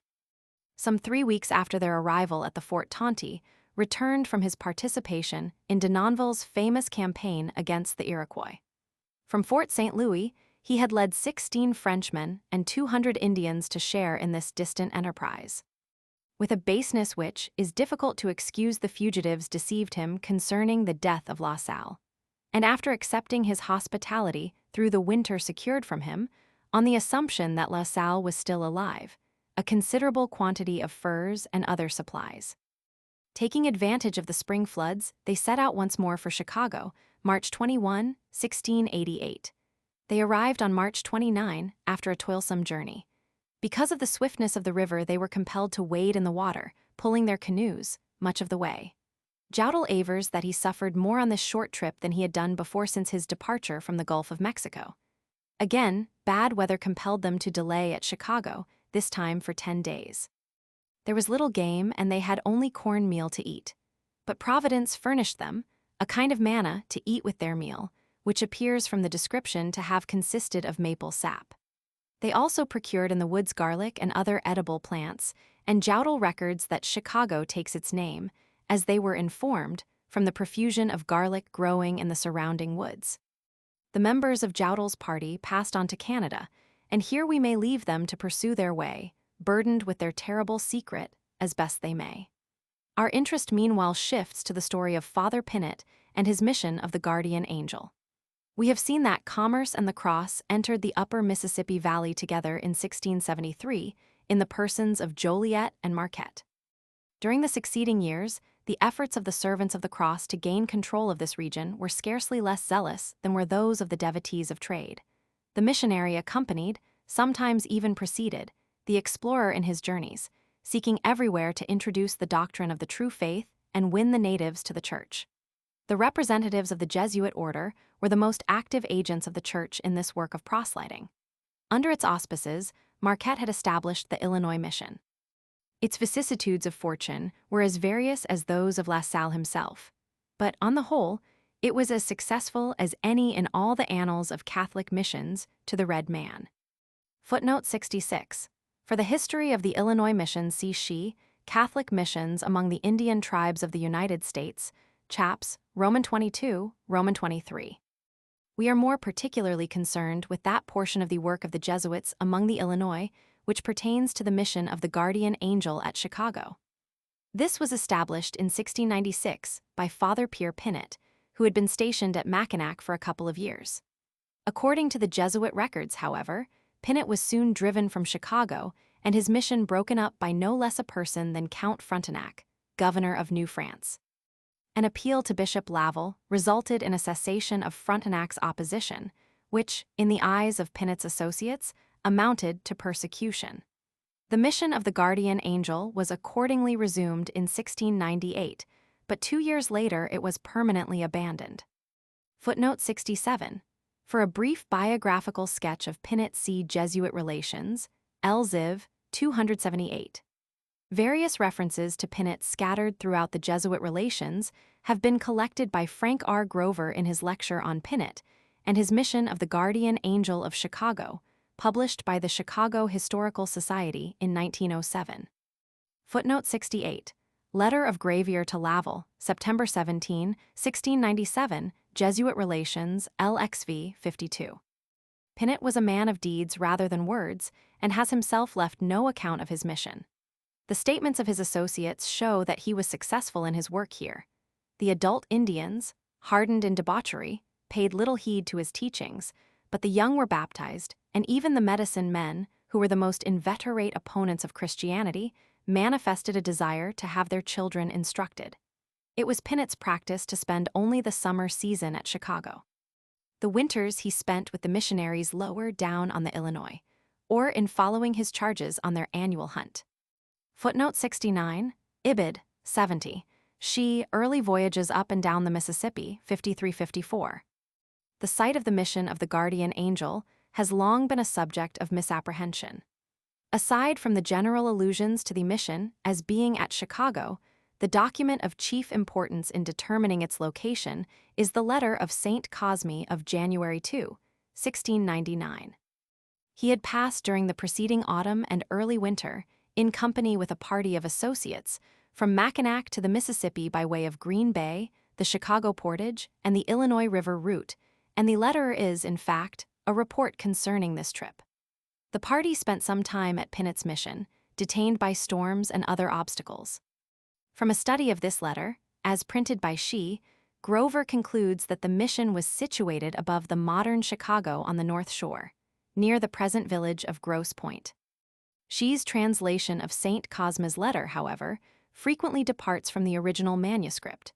Because of this fact, reference to the latter deprives Grover's argument of whatever force it might otherwise possess. It shows that St. Cosme's party left the site of the modern city of Racine on October 17, and having been detained by wind, cabined 3 days later, 5 leagues from Chicago. This they should have reached early on the 21st, but a wind suddenly springing up from the lake obliged them to land half a league from Etpicagua. Here the priests left their baggage with the canomen and went by land to the house of Father Pinnock, which they say was built on the bank of the Little River, having on one side the lake and on the other a fine large prairie. On the 24th, the wind having fallen, they had their canoes brought with all their baggage, and, the waters being extremely low, placed everything not absolutely necessary for their further journey in a cache, to be sent for the following spring. Finally, on the 29th, they started from Chicago and encamped for the night at the Portage, 2 leagues up the river. Footnote 73. This is preserved in the archives of Laval University at Quebec. I have used an attested copy made, with the greatest possible fidelity, by Father Gosselin, archivist of Laval University, in the Chicago Historical Society Library. Footnote 74. Aside from the inaccuracy of She's translation of St. Cosme's letter, on which Grover bases his argument, he has made it the basis of a number of unwarranted and erroneous conclusions. It is clear from this account that Etpicagua was a point on the lake not more than 15 miles north of Chicago, that here the party landed early on October 21, and the priests, leaving the boatmen behind, went by land to Pinnock's house. Grover says that this shows the mission was not on the lake shore, and that they went inland to reach it, and he further assumes that they proceeded but a short distance. In fact, it shows neither of these things, and since 3 days elapsed before the canoes were sent for, there is nothing in the account inconsistent with the supposition that the priests proceeded a distance of 15 miles down the lake shore in coming to the mission. On the contrary, the account directly supports this supposition. If the mission was inland near the Skokie Marsh, as Grover supposes, they could hardly have had the canoes brought to it on the 24th. The supposition that it was located at the modern Chicago is strengthened by St. Cosme's account of the departure from Chicago. Having sent for the canoes on the 24th, the party started from Chicago on the 29th and camped for the night 2 leagues up the river at the beginning of the portage. They had been staying with Father Pinnock, and Father Pinnock was at Chicago. Now they depart from Chicago and 2 leagues away, where the little river loses itself in the prairies, and at the commencement of the portage they camp. Pinnock's mission was, then, apparently near the mouth of the Chicago River. Reverting to the description already given of it as on the bank of the Little River, having on one side the lake, and on the other a fine large prairie, we find nothing to conflict with this conclusion. Finally, St. Cosme records that having made half of the portage they were delayed by the discovery that a little boy, who had joined the party, had wandered off. St. Cosme with 4 of the men turned back next day to look for him. Their quest was unsuccessful, and the next day being All Saints, St. Cosme was obliged to go and pass the night at Chicago. Mass having been said early, the following day was devoted to the search. Evidently, the Chicago here referred to was not, as Grover supposes, located on the North Shore 15 miles above the mouth of the river. On the contrary, it must have been within a reasonable distance of the portage, where the boy was lost. From every point of view, the study of St. Cosme's letter leads to the conclusion that the mission of the guardian angel was on the Chicago River at some point between the forks and the mouth. The members of St. Cosme's party proceeded on their way, having left a man at Chicago in charge of some of their supplies, and without having found the lost boy. After spending the winter among the tribes along the lower Mississippi, the party retraced its steps northward. St. Cosme remained among the Tamaroas at Cahokia, while his companions continued on their way to Chicago, where they arrived on Maundy Thursday. One of them records that the boy who had been lost made his way to Chicago after 13 days, utterly exhausted and out of his head. In the spring of 1700, Father Pinnett abandoned his mission at Chicago and joined St. Cosme at Cahokia, where he died a few years later. Therewith, Chicago ceased to be a place of residence for white men for almost a century. Owing to causes which will be set forth in the following chapter, the frequent visits made by the French in the 17th century ceased, and the story of Chicago during the first half of the 18th century concerns itself almost wholly with the terrible Indian Wars which desolated the Northwest during this period. Footnote 75. On the travels and experiences of the missionaries, see their letters in She, Early Voyages Up and Down the Mississippi. Footnote 76. Citations from the Jesuit Relations in Grover, Pinnett, 162-64. The date of Pinnett's death is variously given as 1702 and 1704. Much has been said and written on the subject of a fort at Chicago in the French period. In the Treaty of Greenville of 1795, one of the cessions which General Wayne extorted from the tribes was a tract of land 6 miles square at the mouth of the Chicago River, where a fort formerly stood. Since the English never had a fort at Chicago, the allusion is obviously to one belonging to the French. Thomas Hutchins, the first and only civil geographer of the United States, who himself had traveled extensively in the Northwest, placed an Indian village and fort at the entrance of the Chicago River on the map which accompanied his famous topographical description of 1778. Many earlier maps might be cited to show the existence of a fort at Chicago in the French period. Coming to secondary accounts, most of the local histories which treat of early Chicago with any degree of fullness credit the French fort tradition. Mr. Edward G. Mason, a zealous worker in the field of Illinois history, even thought there was a fort at Chicago from 1685 until the end of French control in this region. Footnote 78. Hutchins' Topographical Description of Virginia, Pennsylvania, Maryland, and North Carolina, 7. Footnote 79. E. G. Hennepin, Nouvelle découverte d'un très grand pays situé dans l'Amérique, Utrecht, 1697. Facing. This map was frequently copied by others in the years following its first appearance. Jean-Baptiste Hamon's map of North and South America, copy in Chicago Historical Society Library, of unknown date, but probably about the year 1700. Bellin, Carte de l'Amérique septentrionale, 1755. Jean Roch's map of North America, 1750-461. Footnote 80. See among others Mason, Chapters from Illinois History, 163-64. Hurlbut, Chicago Antiquities, 164-171, 360-61, 592. Blanchard, Discovery and Conquests of the Northwest with the History of Chicago, 68. This work will be cited henceforth as the Northwest and Chicago. Davidson and Stuve, History of Illinois, 260. Many other works and historical articles speak more or less briefly of the supposed French fort at Chicago. See, for example, Andreas, History of Chicago, I. 79. Chicago from 1673 to 1825. In Historical Magazine, v. 103.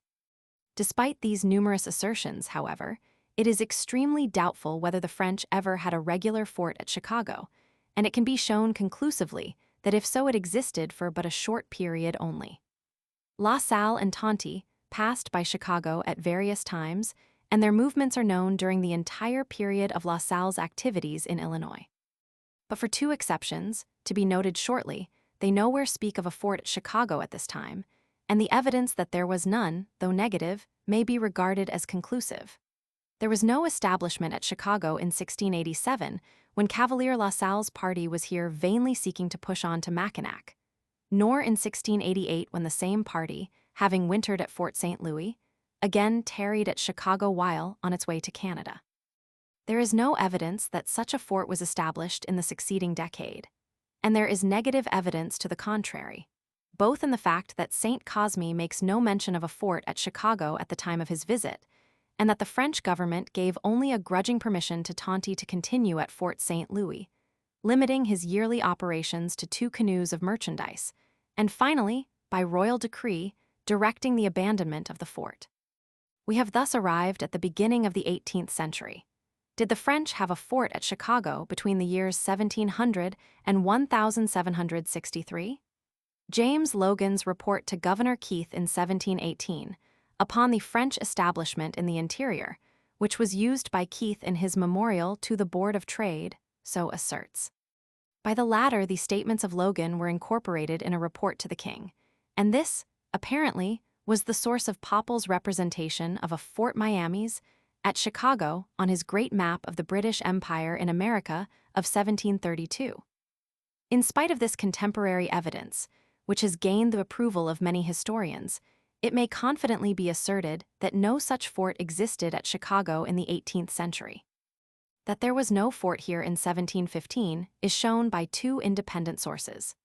In November of this year, Claude de Reims, acting governor and Bigon, intendant of New France, in a report to the French minister dealing in part with the military situation in the region between the Upper Lakes and the Mississippi, recommended the establishment of several new posts. Among the number, a post at Chicago was urged, to facilitate access to the Illinois and the Miamis, and to keep those nations in our interests. If a fort already existed at Chicago, the 2 highest officials in New France would have been aware of the fact, and there would have been no reason for this recommendation. In this same year, 1715, as part of an elaborately planned campaign against the Fox Indians of Wisconsin, the French arranged for the rendezvous at Chicago of forces from Detroit, from the Wabash, and from the lower Illinois River settlements. A series of mishaps caused a complete miscarriage of plans for the campaign, but these very mishaps show there was at all events no garrison at Chicago. The 3 parties which were to effect a junction here arrived at different times, and, ignorant of the movements of the others, each in turn abandoned the expedition and retired. Obviously, if there had been a garrison at Chicago, it would have constituted an important factor in planning the campaign, and the various bands which were to effect a junction here would have been informed, on their arrival, of the movements of the others. Footnote 82, Legler, Henry de Tonty, Windsor, Cartier to Frontenac 340. Footnote 83. Printed in O'Callaghan, New York Colonial Documents, v. 620-21. Footnote 84.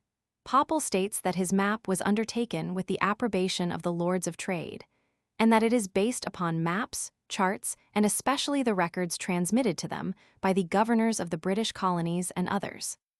That there was no French establishment at Chicago in 1721 is evident from the Journal of Father Charlevoix. In this year, he was touring the interior of America on a royal commission to examine and report to his king the condition of New France. His letters and history constitute the most authoritative 18th century source for the history of New France. In the very month of September, 1721, when the British Board of Trade report was made, Charlevoix passed from Fort St. Joseph, where the city of Niles, Michigan, now stands, down the Kankakee and the Illinois to Peoria and beyond. He had first intended to pass through Chicago, but a storm on the lake, together with information of the impossibility of navigating the Des Plaines in a canoe at this season, led him to follow the route by the St. Joseph Portage and the Kankakee. His journal is detailed and explicit. He carefully describes the various posts and routes of communication. He had planned to pass by Chicago and had informed himself concerning the Portage and the Des Plaines River. Yet he gives no hint of a fort here, a thing incomprehensible if such a fort had in fact existed. Footnote 87. Charlevoix, Histoire et description générale de la Nouvelle-France, avec le journal historique d'un voyage fait par ordre du roi dans l'Amérique septentrionale. Letters of September 14 and 17, 1721. There is abundant evidence in the sources pertaining to the operations of the French in the Northwest that they had no fort at Chicago after 1721. In connection with the Fox Wars, numerous campaigns were waged in which the Chicago garrison, if there had been such, would have participated. Yet no such force is ever mentioned, and some of the sources make it positively evident that there was neither garrison nor fort here.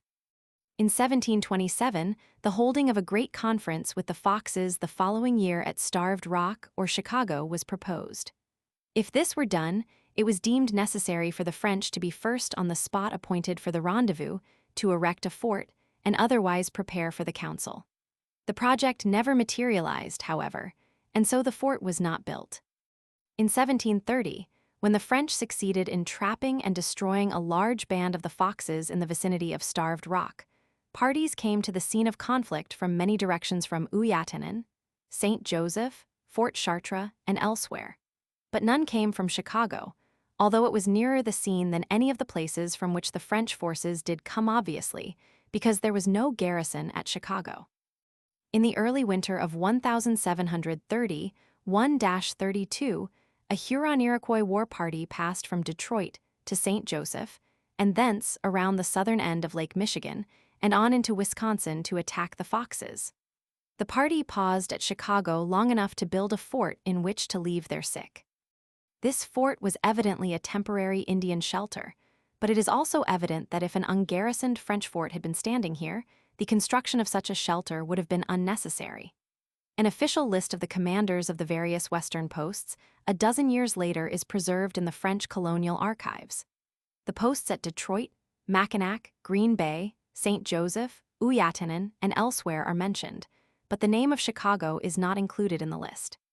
Finally, an exhaustive memoir upon the posts and trade of the interior of the continent by Bougainville in 1757 includes no mention of a post at Chicago, although the neighboring posts which are known to have existed at this time receive careful attention. It is evident, then, that the French had no fort at Chicago during the 18th century. Did they have one here at any time during the 17th? Two exceptions to the proposition that La Salle and Tonty make no mention of such a fort have been noted. In a letter written from the Chicago Portage, June 4, 1683, La Salle speaks of a fort, here, built by two of his men the preceding winter. This structure Mason describes as a little stockade with a log house within its enclosure, and declares it to have been the first known structure of anything like a permanent character at Chicago. But a log hut constructed by two men and never garrisoned by any regular force hardly merits the designation of a fort in the ordinary acceptation of this term, even though it was surrounded by a stockade. Those who speak of a French fort at Chicago in this period refer not to this structure, but to the Fort of Chicago, commanded by M. de la Durantaye in the winter of 1685-86. Our information concerning this fort is very scanty, being confined to a simple mention of it with the name of its commander, in Tonty's memoir of 1693. At the end of October, 1685, Tonty started from Mackinac in a canoe on Lake Michigan to go to Fort St. Louis on the Illinois River. Because of the lateness of the season, his progress was rendered impossible by the formation of ice in the lake. This compelled him to return to Mackinac, whence he again set forth, this time by land, for Fort St. Louis. An earlier account of this trip than that of 1693, but of equal brevity, was written by Tonty in the summer of 1686. It does not even mention Durantaye's Fort of Chicago, but it adds certain details concerning Tonty's trip which are of importance in determining the location of that establishment. Footnote 96.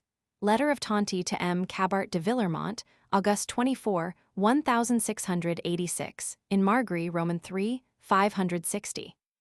Tonty was, of course, familiar by 1686 with both sides of Lake Michigan. In view of this fact, it is extremely improbable that, having to go by land from Mackinac to Fort St. Louis in the wintertime, he would make the long dater around the head of Lake Michigan and Green Bay and down the western side of the lake, rather than follow the shorter route down the eastern side and around its southern end. This reasoning finds support in the statements of Tonti of the distances he traversed. The entire distance from Mackinac to Fort St. Louis he gives as 200 leagues, and states that after traveling 120 leagues, he came to Durantaye's fort. It was, therefore, 80 leagues from Fort St. Louis.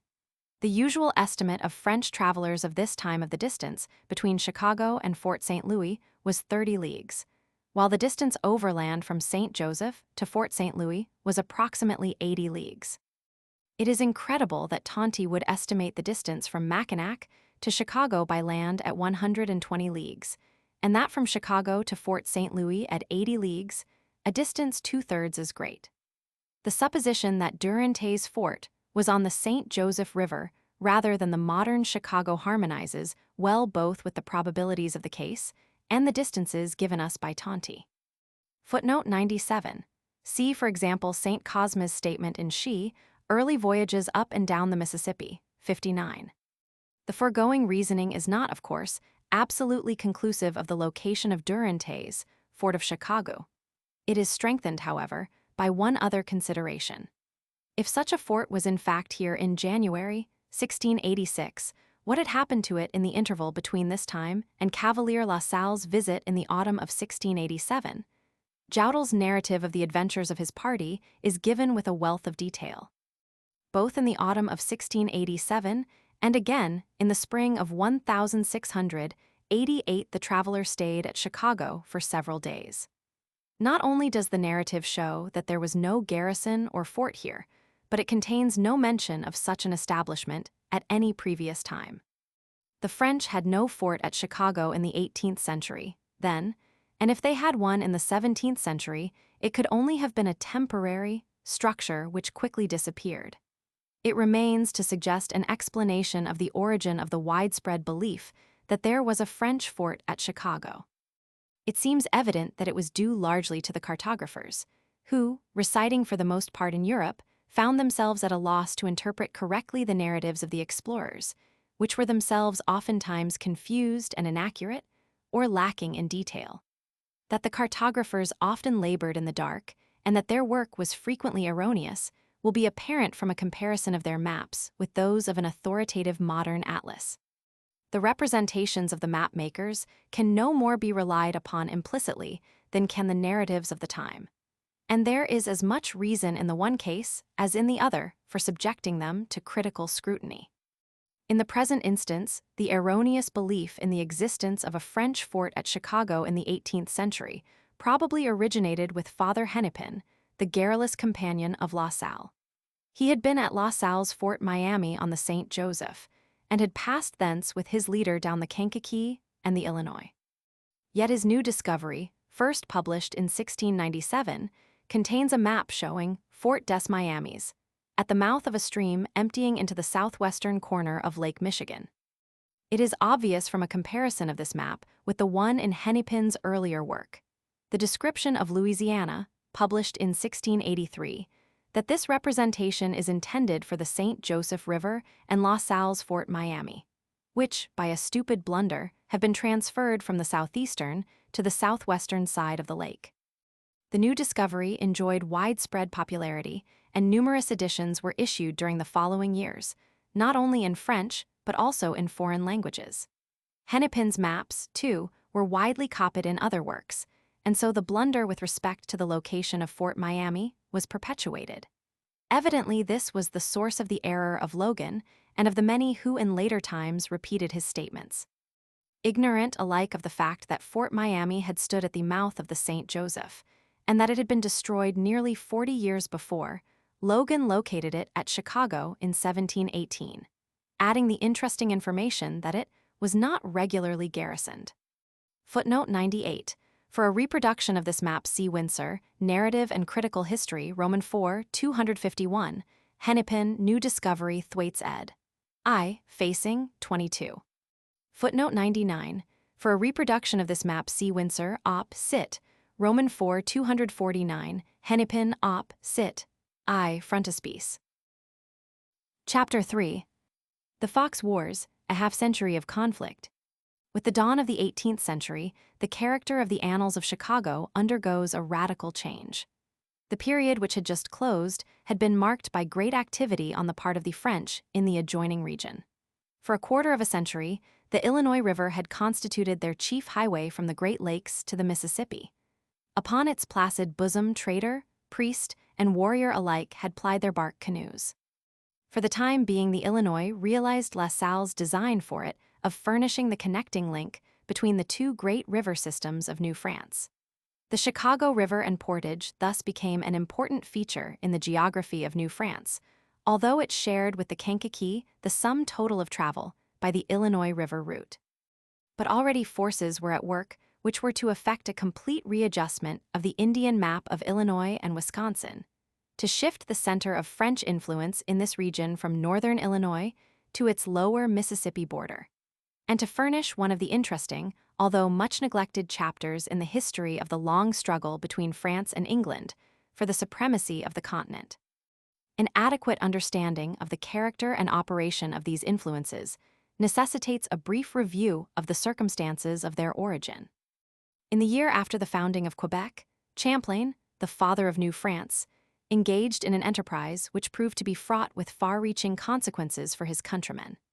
To gain the favor of the dusky neighbors of the infant colony, he accompanied an Algonquin war party on a foray against their ancient foes, the Iroquois. The latter had never seen a firearm, and their warriors fled in terror before the death-dealing device of the white man. The Algonquins gained a temporary triumph, and Champlain gave his name to the beautiful lake which still bears it. But of greater moment was it that New France, almost at its birth, gained the undying enmity of the Iroquois. Footnote 100. For this expedition and its results see Windsor, Narrative and Critical History, Roman 4, 117-21, 167-68. Before the death of Champlain, and largely due to his zeal, the French had extended their explorations and trading houses to the Great Lakes. In 1634, Nicollet passed through the Straits of Mackinac to Lake Michigan, traversed Green Bay, and revealed to his countrymen the region now known as Wisconsin. But now ensued a lull in the exploring activities of the French, and soon they were led to abandon their trading posts on the lakes. The Iroquois had succeeded in establishing friendly relations with the Dutch along the Hudson, and by them were provided with guns and ammunition. Thus armed, they turned upon their enemies. The French had at first refrained from supplying their red allies with guns, and these now fell an easy prey to the combination of Iroquois courage and Dutch guns. In the ensuing years, the Hurons were ruined, the Fries were exterminated. The region to the west, between the Ohio and the Great Lakes, was turned into a desert, and life was made a burden to the French of Canada. Footnote 101, Windsor Op. Cit. Chap v. Turner, Character and Influence of the Indian Trade in Wisconsin, 14. The expansion of New France was shortly resumed, but the hostility of the Iroquois operated powerfully to determine its course. By their victories, the Iroquois secured possession of the upper St. Lawrence and of Lakes Erie and Ontario. The French were thus prevented from expanding southward. Their natural entrance to the Great Lakes by way of the upper St. Lawrence was closed, and they were forced to seek the upper lakes by the Ottawa River route to Georgian Bay. The alliance with the Algonquins, begun by Champlain, became general, and the French control over these tribes in the Great Lakes region was firmly established. The fur trade of the Great Interior thus became the chief financial support of Canada. On the other hand, the English succeeded to the Dutch trade and friendship with the Iroquois, and, working through them as middlemen, competed actively with the French for the trade of the Northwest. The effect of this combination on the execution of La Salle's designs has already been seen. The desire of the English to share in the fur trade of the Northwest furnished the principal motive for fomenting the wars between the French and the Iroquois.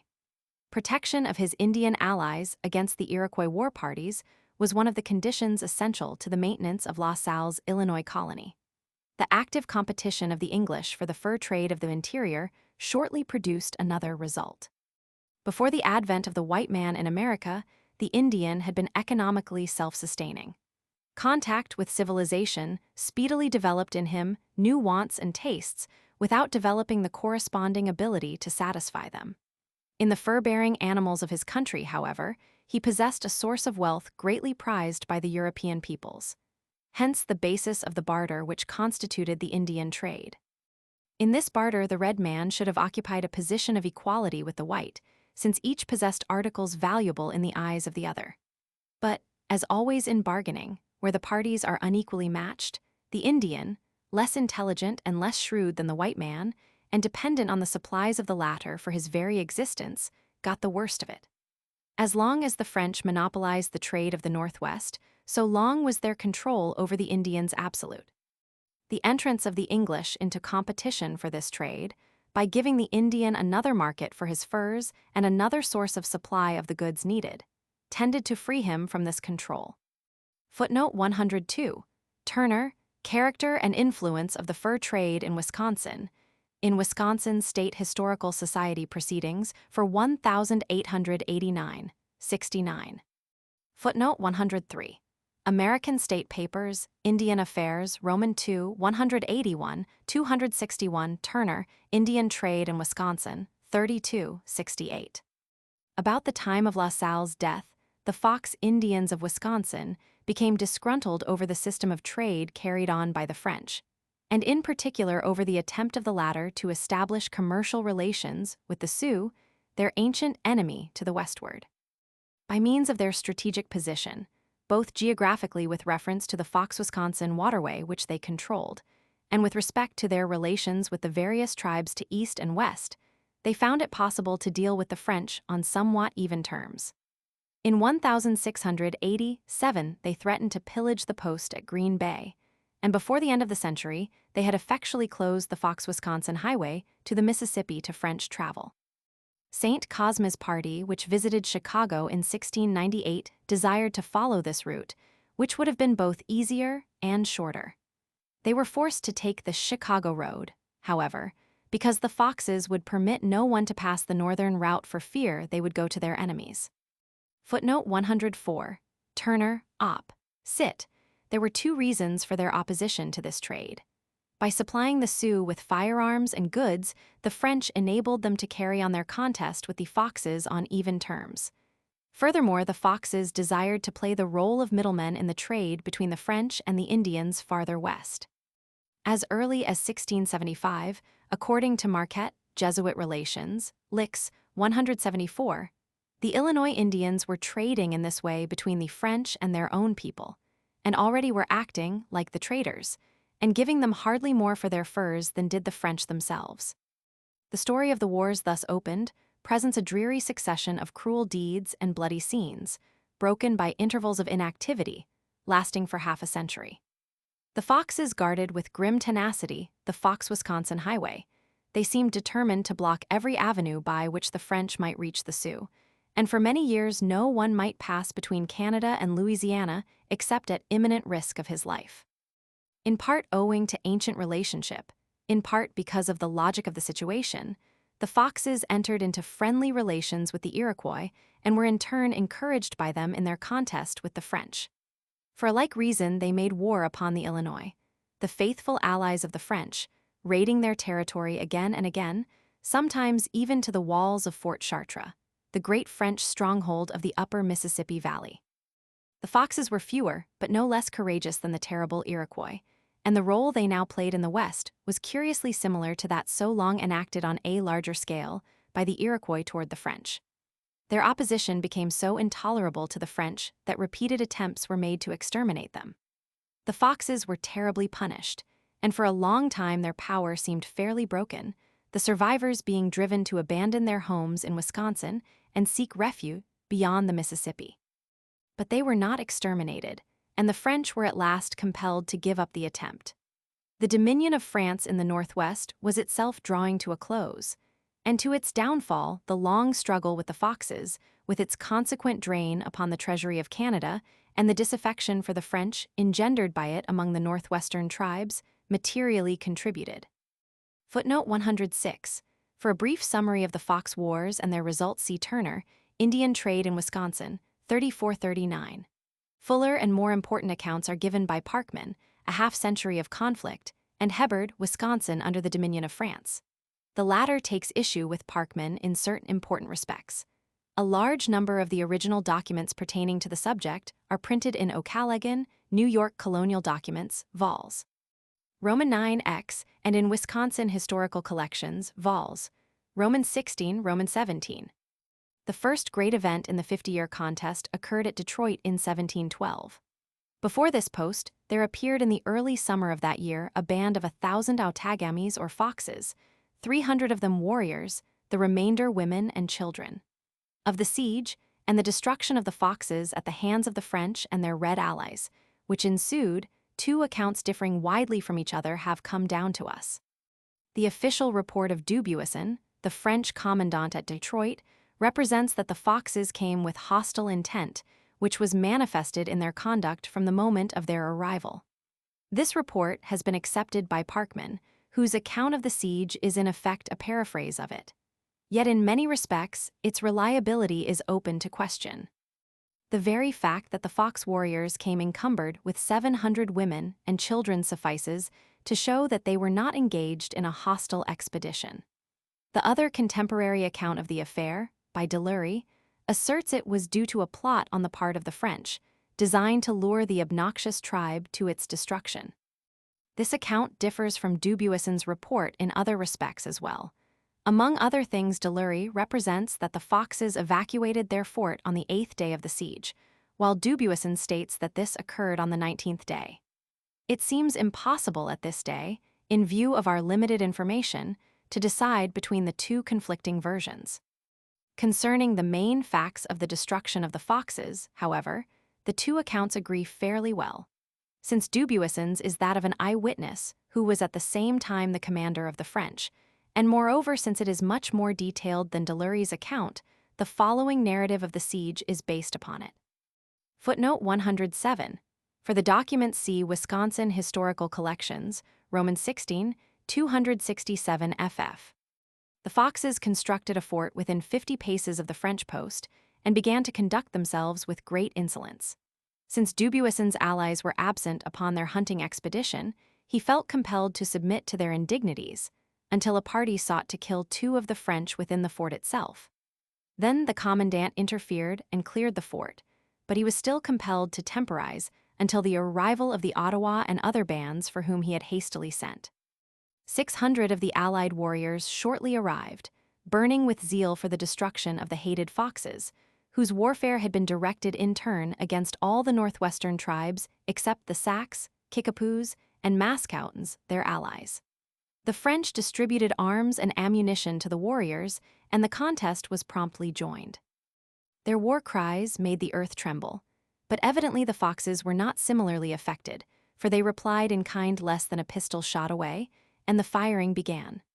The foxes were badly outnumbered and in sore straits for food and water, but their ancient reputation for bravery was not belied. The French erected towers from which they fired down into the hostile camp, driving the foxes to seek refuge in holes in the ground. In this fashion, the siege was pressed for 19 days, with alternations of hope and despair on the part of the contestants. Footnote 110. The story of an affair which occurred in the vicinity of Chicago affords a concrete illustration of the misdeeds by which these tribes incurred the enmity of their neighbors. 3 Miami squaws who had been captured by the Iroquois had effected their escape in consequence of the defeat administered to the Senecas by Denonville's expedition in 1687. Returning to their homes, the squaws encountered at the river Chickagoo some Mascoutins who shortly before had assassinated 2 Frenchmen. The fear that the women would reveal this affair led the assassins to break their heads. To add insult to injury, they carried away the scalps of the women and gave them to the Miamis to eat, saying that they were scalps of the Iroquois. For thus causing the Miamis to eat their own flesh, the Great Spirit afflicted the Mascoutins with a malady which caused them and their children to die. Not satisfied with this divine vengeance, however, a party of Miamis came to Parrott in 1690 to tell him their story and obtain his assistance in a war against the Mascoutins. The French were still engrossed in their struggle with the Iroquois, however, and the Miamis were compelled to nurse their vengeance until a more opportune time. Wisconsin Historical Collections, Roman 16, 140-546. At one time the foxes, perishing from thirst, adopted a ruse which smacks of the Homeric age. Covering their ramparts with scarlet blankets and erecting 12 red standards to attract attention, they addressed their opponents with taunting speeches. The great war chief of the Potawatomis mounted one of the towers and began an eloquent reply, in which the character of the English, who were regarded as the sponsors of the Foxes, was severely handled. Meanwhile, under cover of this oratorical contest, the Foxes had crept out to secure a supply of water. Seeing which, Dubuisson cut short the speech with an order to recommence firing, and the chieftain's further opinion of the English was forever lost to the world. The Foxes soon made overtures to surrender, but the red foe was implacable for their destruction, and the French commander, reflecting that they had been set on by the English to destroy him, and that war and pity do not well agree together, abandoned them to their fate. Taking advantage of a stormy night, the survivors made their escape and fled. Dubuisson spurred on the pursuit, however, and they were brought to bay a few miles away. A second siege ensued, terminating 4 days later in an abject surrender. No quarter was granted to the vanquished warriors, all but 100 were killed, and these were tied, being reserved, evidently, for future torture. This pleasure was denied the victors, however, for all succeeded in making their escape. The conquerors returned to the fort with the enslaved women and children, where their amusement was to shoot 4 or 5 each day. The Hurons spared not a single one of their captives. In this manner, concludes Dubuisson, came to an end, sir, these 2 wicked nations, who so badly afflicted and troubled all the country. Our reverend father chaunted a grand mass to render thanks to God for having preserved us from the enemy. But this pious thanksgiving proved premature. The Foxes had suffered a great disaster, but only a portion of the tribe had been involved in it, and of this portion 1/3 of the warriors had escaped. The immediate result was that they turned on their foes with redoubled fury. Father Marist, writing only a week after Dubuisson's report was made, points out that, with their allies, the Foxes still number 500 warriors. The French in this region will always have cause to fear an attack, and travelers will always be in danger. For the Foxes, Kickapoos, and Mascoutins are found everywhere, and they are a people without pity and without reason. The good father's fears were amply justified. Delury tells us that as soon as the Mascoutins and Kickapoos of the larger villages heard of the destruction of their allies, they sent out war parties to Green Bay, Detroit, and to all the routes of travel. Their Indian foes fled in terror before them, and this went on until Louvigny brought about peace 4 years later. These are the statements of an enemy of Dubuisson, but they are amply corroborated by official sources. So great was the fear of the Foxes on the part of the other tribes that they preferred death from starvation in their cabins to the risk of meeting them on their hunting expeditions. It was this interference with the prosecution of the fur trade that chiefly excited the anger of the French. Reims, the acting governor of Canada, observes in a letter of September 1714 that the merchants will this year have a gloomy confirmation of these conditions, seeing how little peltry has come down to Mackinac. In this same year the Foxes fell upon the Illinois and killed or carried off 77 of them. Vaudreuil, the governor, had decided the preceding year that the Foxes must be destroyed and had entrusted the task to Louvigny, the former commander at Mackinac. It was planned to establish peace between the Miamis and the Illinois, who were enemies in common of the Foxes, and then to lead all the Northwestern tribes friendly to the French against the Foxes and their allies. This project failed of execution, however, owing to the illness of Louvigny. De Lignery was therefore substituted as the leader, and a more elaborate campaign was devised. The Miamis, Ouyatanins, Illinois, and Detroit Indians were to rendezvous at Chicago under French leadership in the summer of 1715, while the Coureurs de Bois, the Ottawas, and the other northern tribes were to be gathered at Mackinac under De Lignery. The departure of the forces from these places was to be so timed that both would arrive at the Fox Fort at the end of August. The detachment which arrived first was to invest the fort and then await the arrival of the Second Corps before attempting its reduction. To complete the plan, agents had been sent to the Sioux to urge them not only to refuse the Foxes an asylum, but to join the French in making war upon them. The campaign thus elaborately projected utterly miscarried, but its story deserves a place in the history of early Chicago, nonetheless. The choice of Chicago as the place of rendezvous of the southern tribes was due, aside from the obvious convenience of its location, to the game of all sorts which abounded here, on which the savages could easily subsist while awaiting the arrival of the Detroit contingent. An epidemic of measles assailed the Ouyatenans, and the fickle savages promptly charged the deaths which resulted to the French, who had come to lead them to the place of rendezvous. They were cajoled into promising, however, that such as were able would go to Chicago, and a half-dozen Frenchmen were left among them to ensure their arrival by the 10th of August. The remainder of the French went on to rouse the Illinois and lead them to the meeting place. Meanwhile, the measles continued to afflict the Ouyatenans, the death rate mounting to 15 or 20 a day. Instead of the 200 warriors that had been promised, the little band of Frenchmen were forced to depart on the overland march to Chicago with only 1/10 as many. Their food supply was scanty, and the savages were restrained from hunting along the way by their fear of the foxes, whose war trails leading toward Detroit were encountered. When they reached Chicago, they found the Illinois and Detroit savages had not yet arrived, nor were there any signs of the canoes which were to have come from Mackinac to inform them regarding the march against the foxes from that point. To add to their troubles, 2 of their party were attacked by the measles, whereupon the whole band of Indians deserted the Frenchmen and returned to their homes. The latter, after waiting 4 or 5 days beyond the time set for the arrival of their comrades with the Illinois contingent, set out to meet them. In this, they failed because of their ignorance of the route, and the little party found rest for the time being with the Indians at Starved Rock. Meanwhile, what had happened to the Illinois Indians? The Frenchmen who had gone from the Ouyatenans to rouse the Illinois received a royal welcome from the Indians of the Rock, and, collecting their warriors, led a band of 450 to Chicago, which was reached on the 17th of August. The leader was much mortified to find no one there and to get no news from Mackinac. To divert the savages, and if possible to obtain news, scouts were sent out to a distance of 30 leagues. Their efforts were fruitless, however. On their return 10 days later without any tidings, the Indians could be restrained no longer. They dispersed, and the Frenchmen returned to Starved Rock, where they found their countrymen whom they had left among the Ouyatenans. One further act remains to complete this series of misfortunes. The coureurs de bois assembled at Mackinac, but the failure of the supplies which were expected from Montreal to arrive led to the abandonment of the northern end of the expedition. This explains the non-arrival of the canoes at Chicago, which had so disappointed the Ouyatenan and Illinois detachments. In ignorance of these various miscarriages, the Detroit contingent arrived. From Chicago, they proceeded to the Illinois village at the Rock, expecting to find there the French leaders of the enterprise. They, however, were now at Kaskaskia, overcome with illness.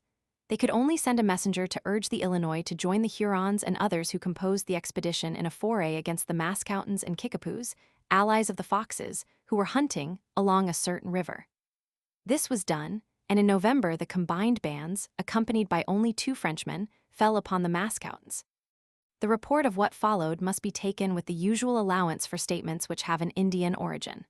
According to their story, they attacked the Mascoutins, who were stationed on a rock, and after a sharp battle forced their position, killing 100 warriors and taking 47 prisoners, without counting the women and children. To conceal the route of their retreat, the party went down the river in canoes a distance of 25 leagues. In spite of this precaution, they were overtaken on the 11th day by 400 men, the elite of the Reynards. Though they numbered but 80, and were encumbered by the prisoners and wounded, they asserted that in a battle lasting from dawn till 3 o'clock in the afternoon, they defeated the Foxes with great loss and pursued them for several hours. Footnote 122. Ibid. 341. That they came to Chicago is not directly stated, but I consider this a fair inference from this and the preceding documents. Footnote 123. It is true there were 2 Frenchmen with the party, as already stated. But these had a direct interest in permitting the Indian reports to go uncorrected. One of them was, in fact, promoted for his participation in this expedition, and the other was an outlawed bushranger among the Illinois, whose reprobate life had been the subject of an indignant letter from the governor to the French ministry only the year before Wisconsin Historical Collections, Romans 16, 323. Now, apparently, a virtue was made of necessity, and he was urged to use his influence over the Illinois to induce them to join the Hurons in the proposed expedition. In the following year, 1716, the delayed project against the Foxes was executed. Louvigny was again entrusted with the command. He left Montreal the 1st of May with 225 Frenchmen, and 200 more were to join him at Mackinac. While en route, they were joined by about 400 Indian allies, and the whole party proceeded by way of Mackinac and Green Bay to the country of the Foxes. The latter had gathered to the number of 500 warriors and 3,000 women and children in a fort protected by 3 rows of oaken palisades and a ditch located on the Fox River some distance from Green Bay. This Louvigny besieged in regular European fashion, with trenches and mining operations. The Foxes fought with spirit, although, according to Charlevoix, both besiegers and besieged believed them to be on the brink of destruction. At the end of 3 days, however, a surrender was arranged, terms were granted the besieged, and the invading army marched away. Footnote 125. Ibid. 342. For secondary accounts of this expedition, see Hebard, Wisconsin under the Dominion of France, 94 ff. Charlevoix, History of New France, She-Transl, v. 305 ff. The reason for this surprising outcome of the Great Expedition remains a matter of doubt to the present day. Louvigny asserted that the terms he imposed were so harsh that no one believed the Foxes would accede to them, and further, that his allies approved of the arrangement made. The first of these statements is not worthy of serious attention, and the last the French Indians themselves indignantly denied. The Fox chieftain, Washala, later asserted that they could easily have escaped by means of a sortie by night, and that this had already been resolved upon. Possibly the real truth is that Louvigny was hampered by his instructions, and that he feared to press the Foxes to the last extremity. It may be also that the reported approach of 300 allies of the Foxes influenced his decision. Whatever the reason, the results from the expedition were meager. The Foxes did not fulfill the terms of their agreement with Louvigny, and although they refrained from making war on the French Indians for a time, the situation in the Northwest continued to be as intolerable to the French as ever. The lull which followed Louvigny's expedition was soon broken, and the restless feuds between the Illinois and the Foxes and their allies were renewed. In 1719, the Foxes were again at war with the Illinois, who seem this time to have been the aggressors. When Charlevoix passed down the Kankakee and Illinois rivers in 1721, he devoted a considerable portion of his journal to a description of the dangers encountered along the way. At Starved Rock, he was filled with horror at the spectacle of the remains of 2 prisoners who had been burned recently. At Lake Peoria, he was informed by some Canadians that his party was in the midst of 4 Fox war parties. A band of Illinois had recently encountered one of them, and each party had taken a prisoner. Here, as at Starved Rock, the priest was horrified by the spectacle of the wretch whom the Illinois had tortured to death. Notwithstanding Charlevoix's sturdy escort, commanded by the gallant Saint Ange, it was considered dangerous for the party to proceed.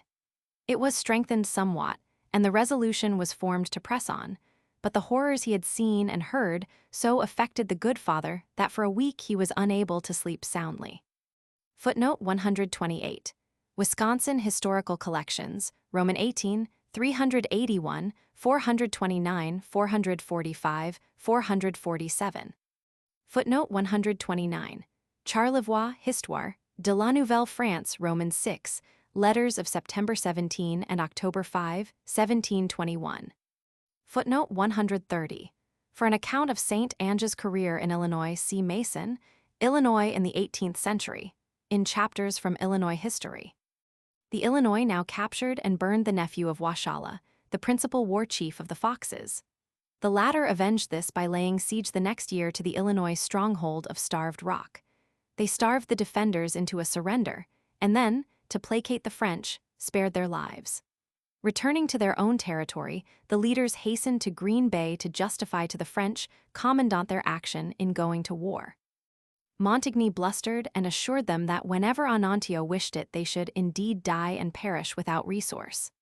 To the French minister, however, Vaudreuil admitted, in a report of the following year, that the Illinois directly, and indirectly the French, through their neglect to secure justice to the Foxes, were responsible for the hostilities. It is evident from the reports of the French themselves that the Foxes were frequently treated unjustly by the French and their Indian allies, and that in spite of this and their natural ferocity, they at times displayed admirable patience in enduring the impositions heaped upon them. Footnote 131. For the original documents pertaining to this affair, see Wisconsin Historical Collections, Romans 16, 418-22, 428-31. Footnote 132. The Indian designation for the French governor. It was later applied also to the French king. Footnote 133. Wisconsin Historical Collections, Romans 16, 429-30.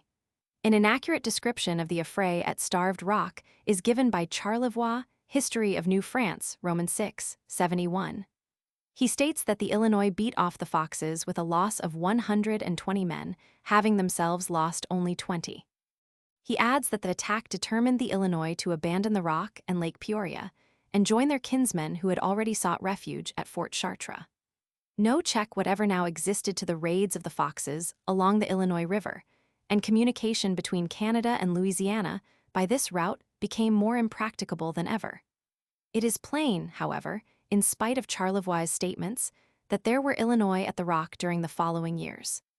For references to them between 1730 and 1736, see Wisconsin Historical Collections, Romans 17, no, 183, 251.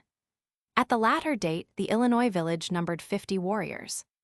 For several years, following 1725, divided counsels prevailed among the French with respect to the policy to be pursued toward the Foxes. Some argued that they should be destroyed. Others agreed as to the desirability of this, but dubious as to its practicability, counseled a policy of conciliation. The French king first ordered their destruction, and then that they be let alone. A fitful peace was patched up for a time, but the receipt of information that the Foxes had promised English emissaries to kill all the French decided the latter to make war in earnest. Footnote 134.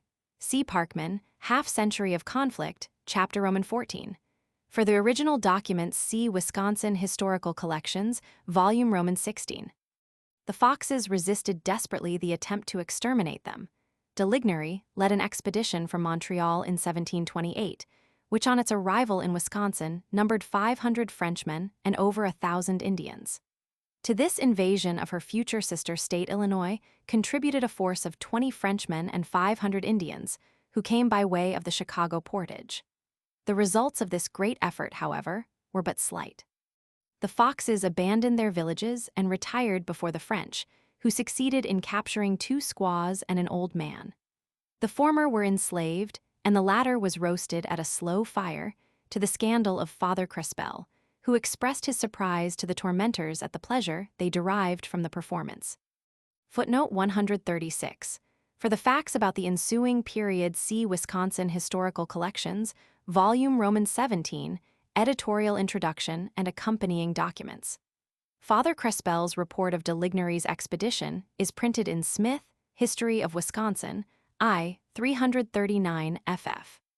Having burned the villages and ravaged the cornfields, De Lignery retired, confessing his failure and placing the responsibility for it on the Illinois contingent, who should have come by way of the Wisconsin Portage instead of by Chicago, and thus have taken the Foxes in the rear. The forts upon Lake Pepin and Green Bay were evacuated, and Wisconsin was temporarily abandoned to the Red Man. The only recourse now before the French was to rouse against the Foxes the neighboring tribes, who by constantly harassing them might gradually wear them down. This policy proved effective, and in 1729 the Foxes sued for peace. It was not granted, however, and meanwhile a chain of circumstances, arising from De Lignery's humiliation of 1728, was weaving for them a disaster more terrible than that which had befallen them at Detroit in 1712. When the French evacuated Fort Beauharnois on Lake Pepin in 1728, they attempted to escape down the Mississippi to Fort Chartres, but were taken captive by the Kickapoos and Mascoutins, hitherto the allies of the Foxes, who had settled in eastern Iowa. During the long captivity that ensued, Father Gignaz, one of the prisoners, succeeded in inducing their captors to desert the Foxes and sue for peace with the French. Weakened by this defection, the Foxes sought, by passing around the southern end of Lake Michigan and through the country of the Ouyatenans, who were well disposed toward them, to escape to the Iroquois. The Kickapoos and Mascoutins reported this design to the nearest French posts, but doubting the fidelity of their new allies, the settlers around Fort Chartres for a time declined to take the field. Footnote 138. Named for Charles Beauharnois, governor of New France from 1726 to 1747. He was reputed to be the natural son of Louis Roman XIV, and it has sometimes been said, though apparently incorrectly, that the Empress Josephine was descended from him. Footnote 139. Narrative of de Boucherville, Wisconsin Historical Collections, Roman 17, 36 ff. Footnote 141. For the documents pertaining to this affair, see Wisconsin Historical Collections, v. 106-7, and Roman 17, 101-01, 109-30. Confirmation shortly arrived in the shape of information that the Foxes had captured some of the Illinois near Starved Rock and had burned the son of the great chief of the Cahokias. On this St. Ange, the commandant of Fort Chartres conducted an expedition against them. Parties of French and of savages gathered from all directions. From Fort St. Joseph came de Villiers and his son, the latter a mere youth destined, a quarter of a century later at Fort Necessity, to defeat and capture the youthful George Washington. In all, some 1,200 or 1,300 French and Indians surrounded the doomed Foxes. The latter had entrenched themselves in a grove on the bank of a small river, some distance to the southeast of Starved Rock. Under the direction of the elder de Villiers, the siege was pressed with vigor. Both forces suffered from lack of food, but the necessity of the Foxes was naturally the greater. On the 23rd day of the siege, under cover of a cold and stormy night, they attempted to make their escape. Their design was revealed by the crying of the children, and the besiegers promptly pursued them. As soon as daylight made it possible to distinguish friend from foe, an indiscriminate slaughter began. The Fox warriors, weakened by hunger and long exertion, and surrounded by overwhelming numbers, maintained their courage to the end. The women and children and old men walked in front, and the warriors stationed themselves in the rear between them and the enemy, but their line was speedily broken. 200 of the warriors were killed, besides an equal number of women and children. Some 400 or 500 of the latter were taken prisoners and scattered as slaves among the various tribes. A few of the warriors, by throwing away their arms and ammunition, succeeded in escaping, but in such a plight that their fate was little preferable to that of the slain. Footnote 142. Wisconsin Historical Collections, Roman 17, in 115-129. J. F. Stewart, Lost Miramichi and Earliest Chicago, locates this fort on the Fox River in Kendall County, Illinois. This does not harmonize, however, with Hawkworth's letter to the French minister, January 15, 1731, describing the place and the destruction of the Foxes. The triumph of the French over the foe that had defied them for a generation was, apparently, complete.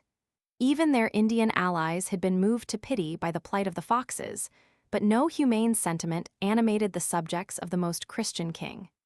The extirpation of the hated race was decreed, and the savage allies were spurred on to the work of destruction. By drawing in the slaves from the nations to which they had been distributed, the surviving Foxes managed to assemble a village of 45 cabins the year after their overthrow at the hands of de Villiers. The Hurons of Detroit, ancient enemies of the Foxes, assumed the task of destroying this remnant of the tribe, and sent an invitation to the band of Christian Iroquois at the Lake of the Two Mountains to join them in the work. They accepted, and in the autumn of 1731, a band of 47 appeared at Detroit, where they were joined by 74 Hurons and 4 Ottawas, and the whole set out for Wisconsin. Footnote 144. The Illinois furnished an exception. Their captives had all been put to death ibid. 163. They followed the Indian Trail to the mouth of the St. Joseph River, and thence around the southern end of Lake Michigan to the Chicago Portage, where they built a fort and left in it some sick men with a guard to protect them. Some chiefs of the St. Joseph Potawatomis came to them while here and promised if they would defer their expedition until spring they would join them. They declined to assent to this, and pushed on westward to the village of the Mascoutins and Kickapoos located on Rock River. According to the boastful report of the Indians made on their return from the expedition, these were asked to join them but refused in terror. They were persuaded, however, to furnish guides to conduct the party to their former allies, but these prudently turned back before the village of the Foxes was reached. Footnote 145. Parkman, Half-Century of Conflict, chap. Roman 14, tells the story of the expedition. For the original documents pertaining to it, see Wisconsin Historical Collections, Roman 17, 140-869. Winter had now arrived, and the party was suffering from hunger and the fatigue caused by the deep snow. A council was held, and the old men favored turning back. The young men declined to accede to this, however, and so the party divided. The old men returned to Chicago, while the others, to the number of 40 Hurons and 30 Iroquois, pushed on toward the Wisconsin, where they expected to find their quarry. After several days, they came upon the Foxes, who promptly took to flight. For the story of what followed, we have only the report of the victors, which is manifestly unreliable. It is repeated, therefore, rather as furnishing a typical illustration of an Indian report of such an encounter than because of faith in the trustworthiness of its details. Illustration: the Old Northwest, showing the principal waterways and places of historical interest in the early period. The warriors, in hot pursuit of the fleeing quarry, were astonished on reaching the top of the hill at seeing in the valley before them, on the bank of the Wisconsin, the main village of the Foxes comprising 46 cabins. From these the men streamed forth, arms in hand, to the number of 90, to meet them. The chiefs of the attacking party exhorted their young men, volleys were exchanged, and the assailants threw aside their guns and with tomahawk and dagger drove the Foxes back into the village with great slaughter. 150 were killed and an equal number made captive, while but 10 escaped, and these, quite naked, died of cold. This overwhelming victory is partly accounted for by the explanation that both parties to the contest fought on snowshoes, and the Foxes, being less expert in the use of these than were the Hurons and the Iroquois, were placed at a great disadvantage. Before the conflict, the heathen Hurons, in spite of the remonstrance of the Christian Iroquois, made medicine to protect them from the hostile bullets and arrows. At the first volley, the chief medicine man and 4 or 5 others of the Hurons were killed, while the Iroquois, who had prayed assiduously during the whole expedition and had placed all their reliance in the Master of Life, escaped unscathed. After the battle, the victors released a wounded fox warrior and sent him with 6 of the women to carry the pleasant message to the remaining villages that their chief village had just been eaten up by the Hurons and the Iroquois, who would remain there for 2 days. The Foxes were welcome to follow them, but as soon as they should see them, they would break the heads of their women and children and make a rampart of their dead bodies, and would endeavor to complete the work by piling the remainder of the nation on top of them. Strangely enough, it does not appear that this invitation was accepted. As usual, the Fox version of this action was never told. We may well believe that another serious defeat was dealt them, for the war party returned to Detroit with 100 captives and reported having killed some 50 on the way. Further than this, we cannot safely go. The tribe was not exterminated, however much its power was broken. After the decisive overthrow of the Foxes in 1730, the French re-established the post of Green Bay, and hither in 1733 came de Villiers, the leader in that conflict. In this same year, Beauharnois, the governor, had again resolved that the Foxes must be exterminated.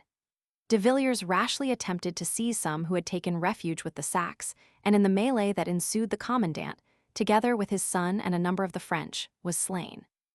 The Sacs, retreating, were followed by the French, and a drawn battle ensued. The consequences of this embroilment were far-reaching. The Sacs were kinsmen of the Foxes, but hitherto they had held aloof from them and had submitted to French control. Together with the Foxes, many now withdrew from Wisconsin and established themselves west of the Mississippi within the boundaries of the modern state of Iowa. From this time, therefore, dates the confederation of the 2 tribes. This migration did not end the struggle, however. The French felt that the affair at Green Bay must be avenged if they would retain their influence over the tribes of the Northwest. It was recognized that de Villiers' foolhardiness, rather than misconduct on the part of the Sacs, had occasioned his death. and it was therefore determined to pardon them on condition that they abandon the Foxes and return to their French allegiance. If they refused this reparation, they were to be destroyed. In August 1734, 60 Frenchmen under the command of the Sieur de Nayels set out from Montreal for a winter expedition against the distant tribes. The party was to go to Detroit, and from thence either by way of Mackinac or in a straight line overland, according to circumstances. In addition to his 60 Frenchmen, de Nayels was accompanied by bands of Iroquois from the Lake of the Two Mountains and Hurons from Detroit. And in case he decided to follow the overland route from Detroit, he was to arrange a rendezvous with Celerin, who was to lead a mixed force of French and Indians from Mackinac. Footnote 148. For the documents pertaining to this expedition, see Wisconsin Historical Collections, Roman 17, 206 ff. The ultimate failure of the expedition was decreed even before it started. The chief reliance for the punishment of the Sacs and Foxes was placed in the friendly Indians, who largely outnumbered the French. To provide even the small number of the latter, which had been decided upon, necessitated stripping Canada of 1/10 of her armed defenders. The policy which had been determined upon with respect to the Sacs has already been indicated. In accordance with it, de Nayels was ordered to grant peace to them on condition that they give up the Foxes. Otherwise, he was to destroy both nations and to let his red allies eat them up. The expectation of enjoying this pleasure was the sole inducement for the Huron and Iroquois contingents to engage in the enterprise, yet they were deceived by de Nayels as to the nature of his orders. When the Hurons, in council, stated that they would not march unless he had orders to destroy the Sacs as well as the Foxes, he replied, without further explanation, that he had orders to eat up both nations. When this deception was discovered, the Hurons and Iroquois declined to assist de Nayels further, and this, as will be seen, caused not only the failure of the expedition, but came near resulting in the complete destruction of the Frenchmen engaged in it. When de Nayels reached Detroit, it was decided to continue overland. This involved passing around the southern end of Lake Michigan and through the tribe of the Ouyatenans, located on the upper Wabash. Here it was learned that 6 cabins of the Sacs had established themselves on the St. Joseph River, having taken refuge here, in a region where the French influence was strongest, in token of their desire for peace. De Nayels' Huron and Iroquois allies, however, having come out in search of Sac and Fox scalps, immediately declared their intention of going to eat up these 6 cabins. De Nayels protested against this, explaining to them, apparently for the first time, his instructions to spare the Sacs who made their submission to the French. In spite of all he could do, the Hurons persisted in their design and departed in a body to execute it. The Iroquois stayed with de Nayels, but their disaffection, which in the end was to bring the expedition to naught, dates from this incident. Footnote 152. The French established a fort near the site of the modern city of Lafayette, Indiana, about the year 1720. For its location and history, see Oscar J. Craig, Ouyatenan, in Indiana Historical Society Publications, Volume Roman II, Number 8. The documents left us do not permit a detailed statement concerning the route followed from the country of the Ouyatenans to the Mississippi.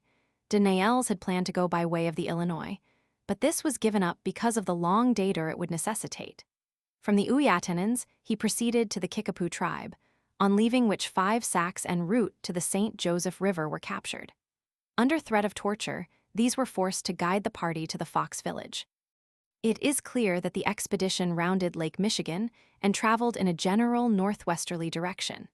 It is possible and even probable that it passed by the site of Chicago, as did the Huron-Iroquois party of 1731.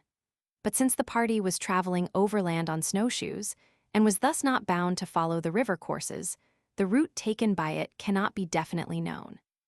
From the prisoners, it was learned that the Foxes had left their posts on the Pomme de Seine River, the modern Wapsipinicon, where they had established themselves on retiring from Wisconsin after the death of the 2 de Villiers in 1733, and had withdrawn to the River Des Moines.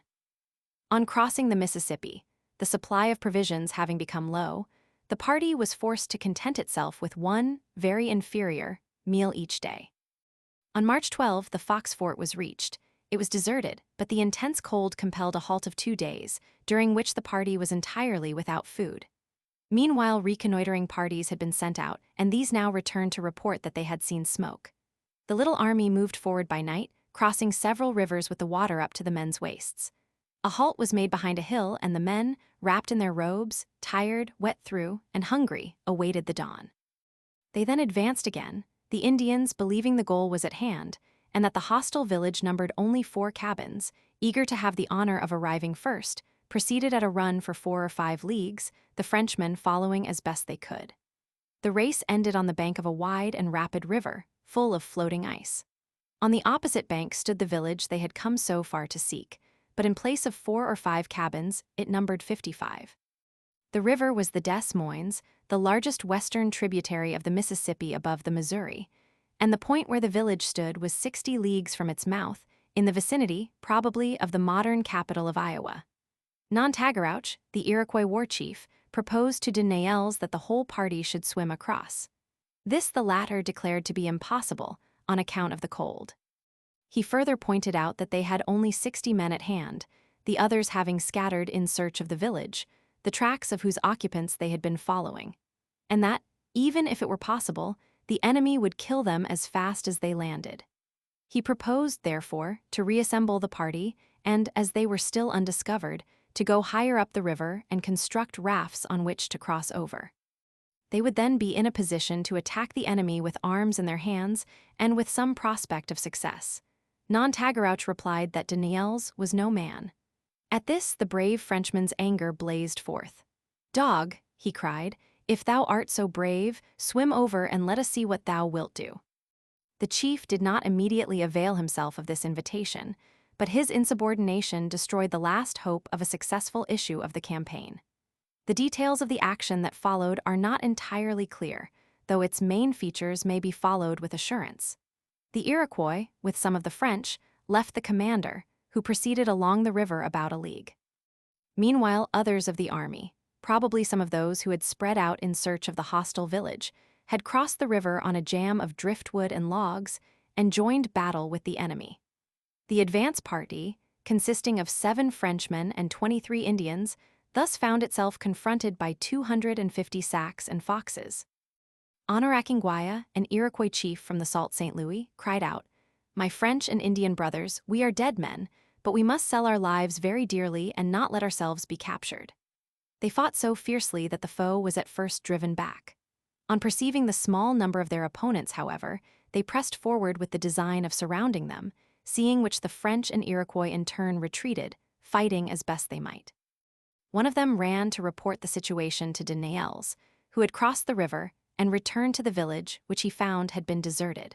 On receiving the report of the plight of the advance guard, he sent forward all of the men who were with him, with word that he would join them with the main body as soon as it should arrive. A half-hour later, he moved forward with such as had joined him in the meantime, and the combat was continued for several hours. Toward nightfall, the Foxes attempted to scalp the wounded on the other side. This led de Naels to order his force to fall back in search of a suitable spot to fortify. A detachment of 50 men was made to continue the fighting and cover the work of the remainder while constructing the fort. Meanwhile, the contingent of Kickapoos observed the contest from a nearby eminence, debating, as de Naels feared, whether they should join forces with the enemy. The next day, through the instrumentality of the disaffected Iroquois, a council was held with the Sacs. They informed de Naels that but for the fact that the French had attacked them, and for the small number of Frenchmen, they would have surrendered, but that as the French were inferior in number to the Iroquois, they feared the latter, when they were at a distance from the Foxes, would put them in the kettle. According to his own story, de Naels adopted in reply the tone of a conqueror. The Sacs were told they might come forth in perfect safety and were promised protection from the Iroquois. In truth, de Naels had so little control over his allies that he could not protect his own soldiers from being beaten by them before his face. This fear removed, however, the Sacs discovered other obstacles. The weather was too cold for their women and children to travel. If the Sacs really had any desire to join the French, the project was effectually prevented by the Foxes. They informed their allies that in case they deserted to the French, they would immediately eat their women and children. For 4 days longer, the French faced their foe. During this time, they were sorely beset by hunger, their menu consisting of 12 dogs and a horse. This supply being exhausted, they were reduced to eating their moccasins. The Iroquois now proposed to abandon them, and de Niels was forced to give up the enterprise. He covered his failure as well as possible by sending a caller to the Sacs offering to grant them their lives on condition that they desert the Foxes and return to their old homes at Green Bay. This the Sacs promised to do. The French then retired and made their way to Fort Chartres. Footnote 153. A belt to accompany a formal communication of a public character. Footnote 154. For the narrative of this expedition I have drawn chiefly upon the report of de Niels, printed in Wisconsin Historical Collections, Romans 17, 221-30. It differs from the report of Hawkwart, the intendant in some respects, but aside from the fact that de Niels was the leader of the expedition while Hawkwart remained in Canada, the latter had an interest in misrepresenting the facts, in order to minimize as much as possible the failure which had occurred. The expedition had extended over 7 months of time, during which the party had traversed hundreds of miles of wilderness in the dead of winter, exposed to the inclemency of the elements, and much of the time in immediate peril of starvation. At the end, confronted by 250 Sacs and Foxes, and with disaffection rife among his Indian allies, de Niels had been compelled to give up and retreat. The only immediate result was the infliction of a slight loss upon the enemy in the battle, and the promise of the Sacs to abandon the Foxes and return to Green Bay. Both the governor and the intendant joined in approval of the conduct of de Niels, the intendant expressing his surprise that Frenchmen should be able to endure the hardships which his party had surmounted. The governor declared that the savages admitted the courage of the French to be equal to every obstacle, and that they would seek the enemy at the end of the world. With the failure of de Niels' expedition, the French felt constrained to resort to a policy of conciliation.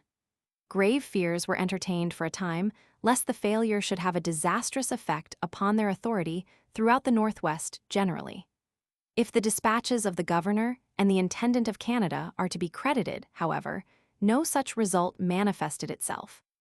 But scattered here and there throughout the dispatches of this period are intimations that all was not going well with the French, and the truth seems to be that the long contest with the Foxes, with its attendant consequences, had greatly weakened their hold upon the Northwestern tribes.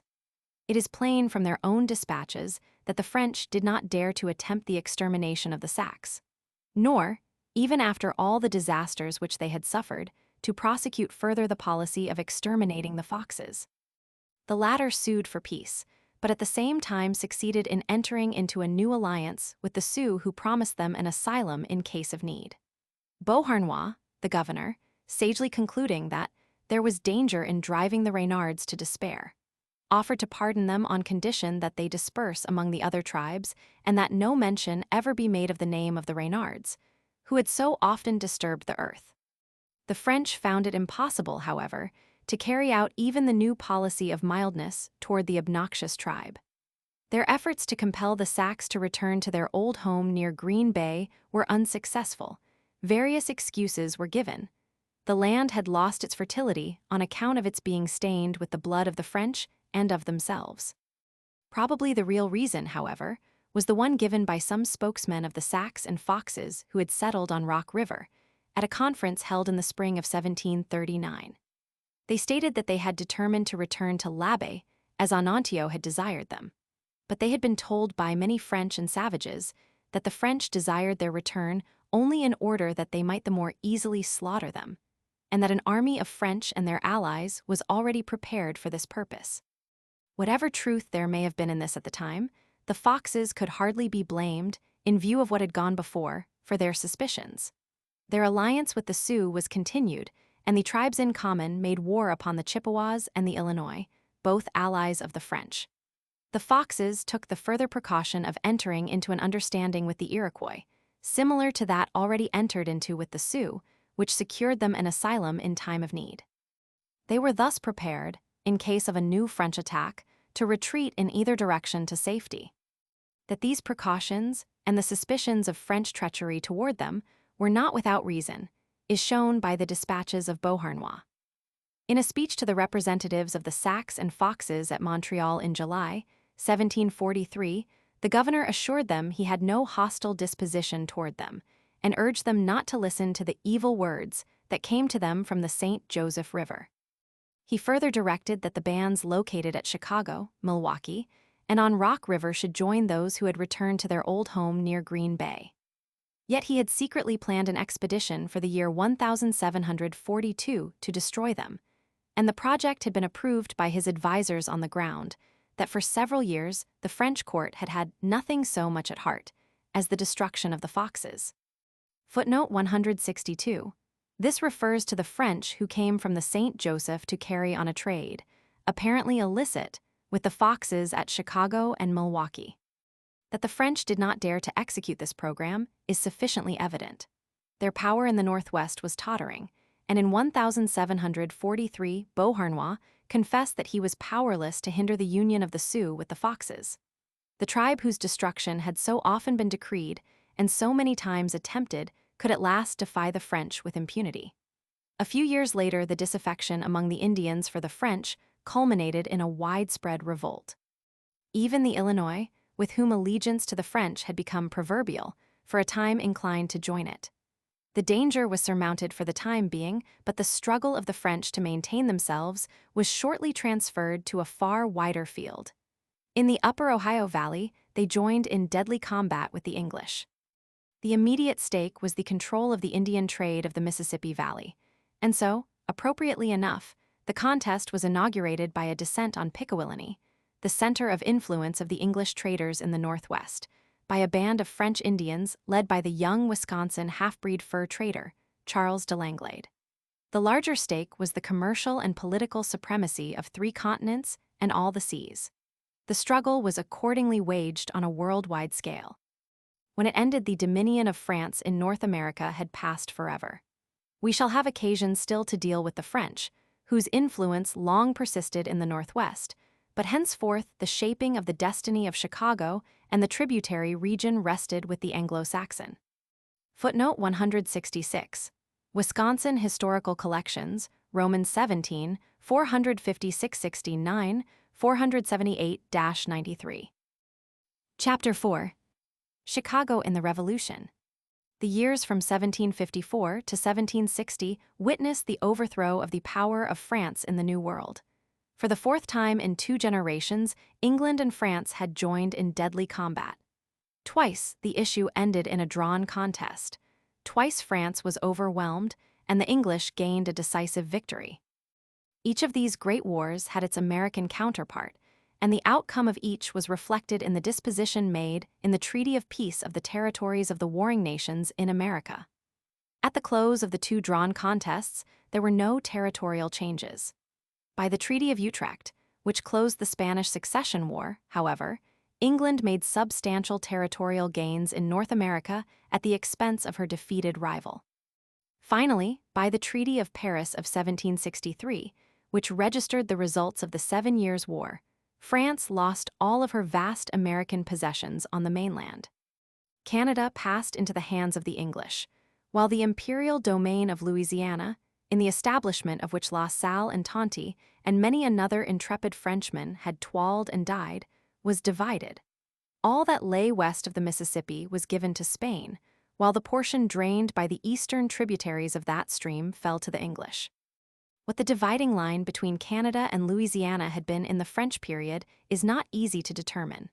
Nor is it necessary to our purpose to do so, for whether it had belonged to Canada or Louisiana, the region tributary to Chicago, since known as the Old Northwest, was now the property of England. Her civilized rival crushed, however, another foe arose to resist the assumption by England of possession of her new-won territory. The idea of passing under the control of the English was extremely distasteful to a large proportion of the Northwestern Indians. Under the leadership of Pontiac, a conspiracy was formed in the spring of 1763 to wipe out in a day all the English posts from Pennsylvania to Lake Superior. The execution of this terrible project stopped short of complete success. Fort Pitt and Detroit withstood the attacks of the savages, but Green Bay and Sault Ste. Marie were abandoned. The forts at Mackinac, Sandusky, Miami, St. Joseph, Uyatanan, Presque Isle, and Venango were taken, and over 2,000 frontier settlers were slain. Footnote 168. The classic account of these events is Parkman's Conspiracy of Pontiac. For a brief narrative, see Windsor, Mississippi Basin, Chaps, Roman 22, Roman 23. The storm had not broken entirely without warning, and the effort to relieve the posts that still held out and to subdue the obstreperous savages was promptly begun. In August, Colonel Bouquet threw a relieving force into Fort Pitt, having beaten off the savages at Bushy Run in a bloody battle of 2 days' duration. The following season, 2 armies were sent into the Indian country between the Great Lakes and the Ohio. A force under Bradstreet passed by way of Niagara and the southern shore of Lake Erie to Detroit, from which place detachments were sent out to take possession of Sault Ste. Marie, Mackinac, and Green Bay. In the fall of 1764, Bouquet with the Second Army crossed the Ohio River and advanced into the valley of the Muskingum, where in November, the tribes of the surrounding region were forced to subscribe to the terms of peace, which the invader imposed upon them. Not until another year had passed did the English gain possession of the country bordering on the Illinois and the Wabash. A force of 400 men, with which Major Loftus attempted to ascend the Mississippi to Fort Chartres in the spring of 1764, was defeated and driven back, when only 240 miles above New Orleans. A year later, Lieutenant Fraser was sent down the Ohio from Fort Pitt to warn the tribes and the French of the prospective approach of a force of troops which was to follow after him. He succeeded in reaching the Illinois villages, but was glad to flee in disguise down the Mississippi. He owed his life to the protection of Pontiac, but before granting it, that terrible chieftain had kept him all one night in dread of being boiled alive. A second herald now set out, in the person of the redoubtable George Croghan, to descend the Ohio from Fort Pitt to Fort Chartres. Near the mouth of the Wabash, however, he was seized by a band of Indians and carried prisoner to Vincennes. He was subsequently released at Uyatanan and made a treaty with the neighboring tribes. Proceeding to Detroit, he repeated his success with the savages there, and then returned to Niagara. On the receipt of Croghan's report of his success in treating with the Indians, a force of 120 Highlanders of the famous Black Watch Regiment proceeded down the Ohio from Fort Pitt, and on October 10, 1765, at Fort Chartres of the Illinois, in the heart of the Mississippi Valley, the last banner of France east of the Mississippi was hauled down. The lilies of France gave place to the Red Cross of St. George, and the long struggle was ended.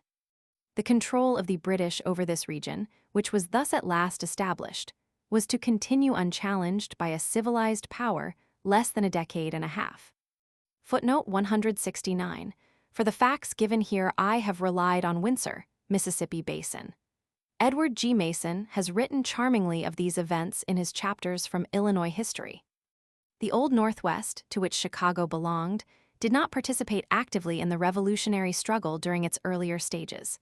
At the beginning of the war, the British were, of course, in possession of all the Northwest.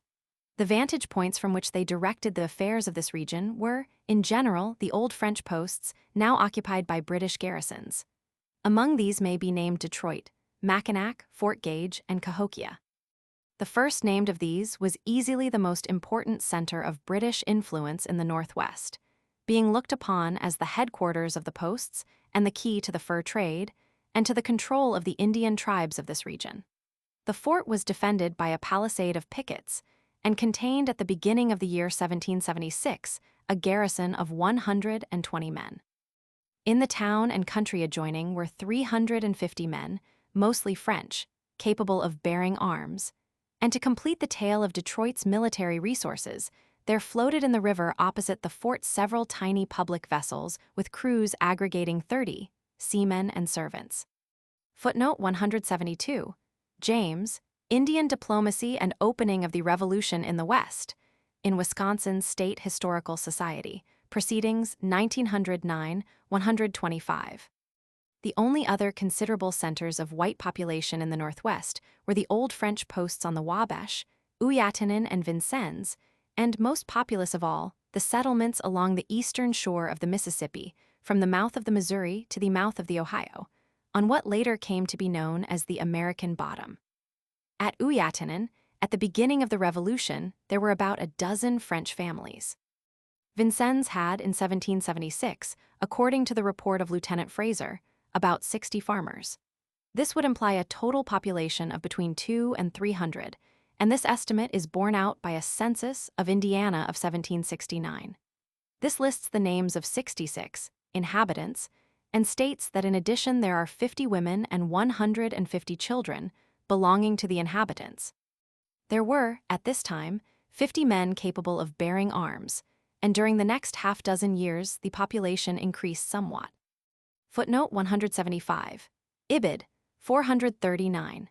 Hamilton, who captured the place in 1778, states, however, that he found 621 inhabitants of whom 217 were able to bear arms, Michigan Pioneer and Historical Society Collections, Roman 9, 495.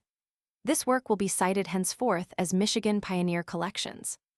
In the Illinois settlements of the American Bottom in 1778, there was a population of about 1,000 whites, and as many Indians and Negroes. The more populous settlements were Cahokia, with 300 white inhabitants, and Kaskaskia, with 500 whites and almost as many Negroes. Footnote 176. For an account of these settlements, see the introduction to the Cahokia Records, Illinois Historical Collections, Roman 2, pp. Roman 13 ff. For the rest, the vast region which now teems with a population as prosperous and as highly civilized as any on the face of the globe was a wilderness. The Indian tribes could muster, according to the usual estimates, about 8,000 warriors, which would imply a total population several times as large. The Chippewas alone numbered over half of this total. Our interest, however, is concerned rather with certain of the smaller tribes. Around the southern end of Lake Michigan, with a village at Chicago but with their principal seat on the St. Joseph River, were the Potawatomis, numbering some 400 warriors.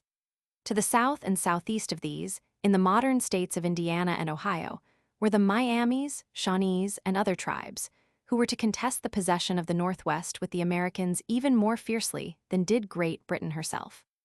To the north, at Milwaukee, was located a horrid set of refractory Indians, according to the picturesque language of Colonel de Peyster, which seems to have been composed of the offscourings of various tribes and bands. To the west and northwest, in northern Illinois and the state of Wisconsin, were the descendants of the Sacs and Foxes, the Winnebagos, and other tribes. Footnote 177, James Opp. Cit. 137, Walker, The Northwest During the Revolution, 12. The advancing wave of English settlement pouring into the upper Ohio Valley had precipitated the French and Indian War. As yet this tidal wave of civilization had not crossed the Ohio, although it had spread out along its eastern valley as far south as Tennessee. The most important point along this extensive frontier was still, as in the days of the Old War, Fort Pitt at the forks of the Ohio.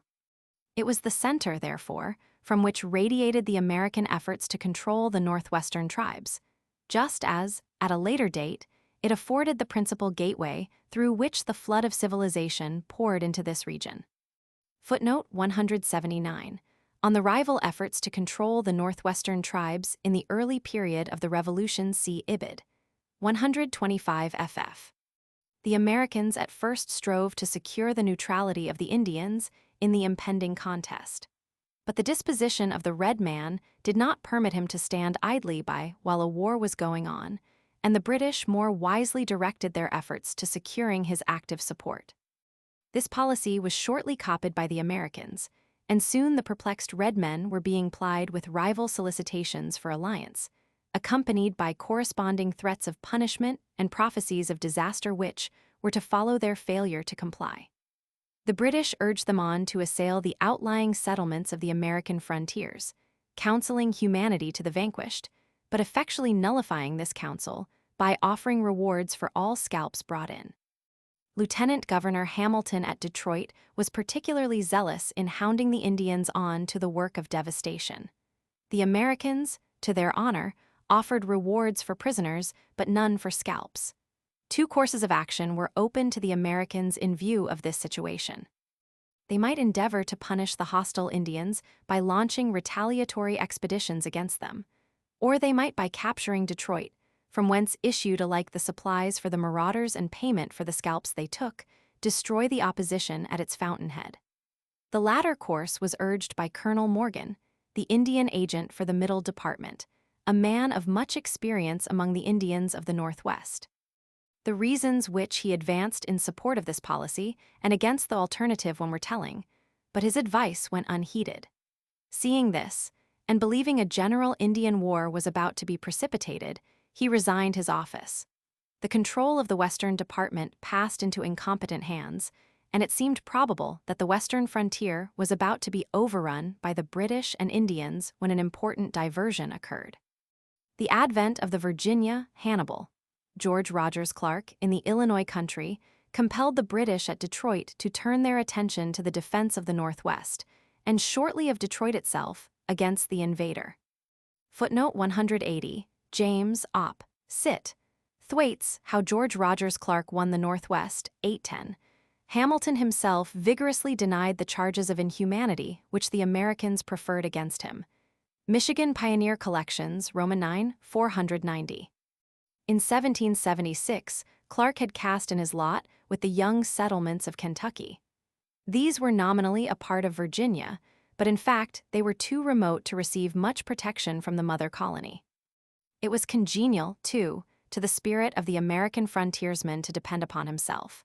And Clark, who had come to the conclusion that the only means of obtaining safety was to carry the war into the enemy's country, was one of those who favored action independently of authorization from the government of Virginia. Footnote 183. Many of the original documents pertaining to Clark's career in the Northwest have been printed in the Illinois Historical Collections, Volume I, the Michigan Pioneer Collections, and the Wisconsin Historical Collections. Among the secondary accounts may be mentioned Dunn, Indiana; Windsor, Westward Movement, Chap. Roman 8; Thwaites, How George Rogers Clark Won the Northwest. Other counsels prevailed, however. The protection of the parent colony was sought, and as a result, the Virginia Assembly declared the extension of its authority over the region and in December 1776 created the County of Kentucky. The next summer, Clark learned from spies whom he had sent into the Illinois settlements that the French settlers were lukewarm in their allegiance to Great Britain, and that only a few of them were participating in the raids against the Americans, which, fomented from Detroit, made these settlements their starting point and base of operations. Fired by these reports with the purpose to conquer the Illinois settlements, he proceeded the same summer to Virginia. Here he laid his project before Governor Henry and received his authorization to raise and equip a force of troops for the work. And with this and a scanty supply of money, he returned to Kentucky and launched the enterprise. In the spring of 1778, Clark collected a little army of about 150 men at Redstone, now Brownsville, Pennsylvania, and dropped down the Monongahela and Ohio, taking on supplies and reinforcements at Pittsburgh and other places along the way. At the Falls of the Ohio, where the metropolis of Kentucky now stands, he paused long enough to build a blockhouse on Corn Island. On June 24, while the sun was obscured by a great eclipse, the journey was renewed, the objective being Kaskaskia, the principal settlement of the Illinois country. At Fort Massac, the little party landed and began the overland march of 120 miles to Kaskaskia. On the way, the hunter who had been engaged to guide them lost his bearings. This created some excitement and caused Clark, who suspected treachery, to threaten him with death unless he found the way that evening. In this he succeeded, and accordingly the afternoon of July 4 found the party within 3 miles of the goal. Clark halted his little army until nightfall, when he advanced to a farmhouse a mile from the town, and seizing the family secured information of the conditions that prevailed there. Thus armed, the party moved forward in 2 divisions and surrounded the place. We may safely dismiss to the limbo of myth the romantic story of Clark's appearance, alone, at the ball where garrison and villagers were disporting themselves, and his dramatic announcement to the merrymakers that the dance might go on, but it must be under the banner of Virginia. The story betrays too conspicuously the handiwork of the romancer. It is clear, however, that garrison and townsmen were completely surprised, and surrendered without a blow being struck or a gun fired. By a judicious mixture of bluster and leniency, Clark soon succeeded in gaining the hearty support of the villagers. One of his most effective allies was the priest, Father Gibalt, who assured Clark that although, by reason of his calling, he had nothing to do with temporal business, that he would give them such hints in the spiritual way that would be very conducive to the business. Footnote 185. On this Seathwaite's Op. Cit. 2831, I have drawn freely on this reference and on Windsor westward movement for the facts concerning Clark's expedition. Footnote 186. Thwaites, Op. Cit. 33. That he kept his promise is sufficiently attested by Hamilton, who describes him as a wretch, who absolved the French inhabitants from their allegiance to the King of Great Britain, and an active agent for the rebels, and whose vicious and immoral conduct was sufficient to do infinite mischief in a country where ignorance and bigotry give full scope to the depravity of a licentious ecclesiastic. Michigan Pioneer Collections, Roman 19, 487. The Cahokians readily followed the lead of the Kaskaskians in submitting to Clark's rule.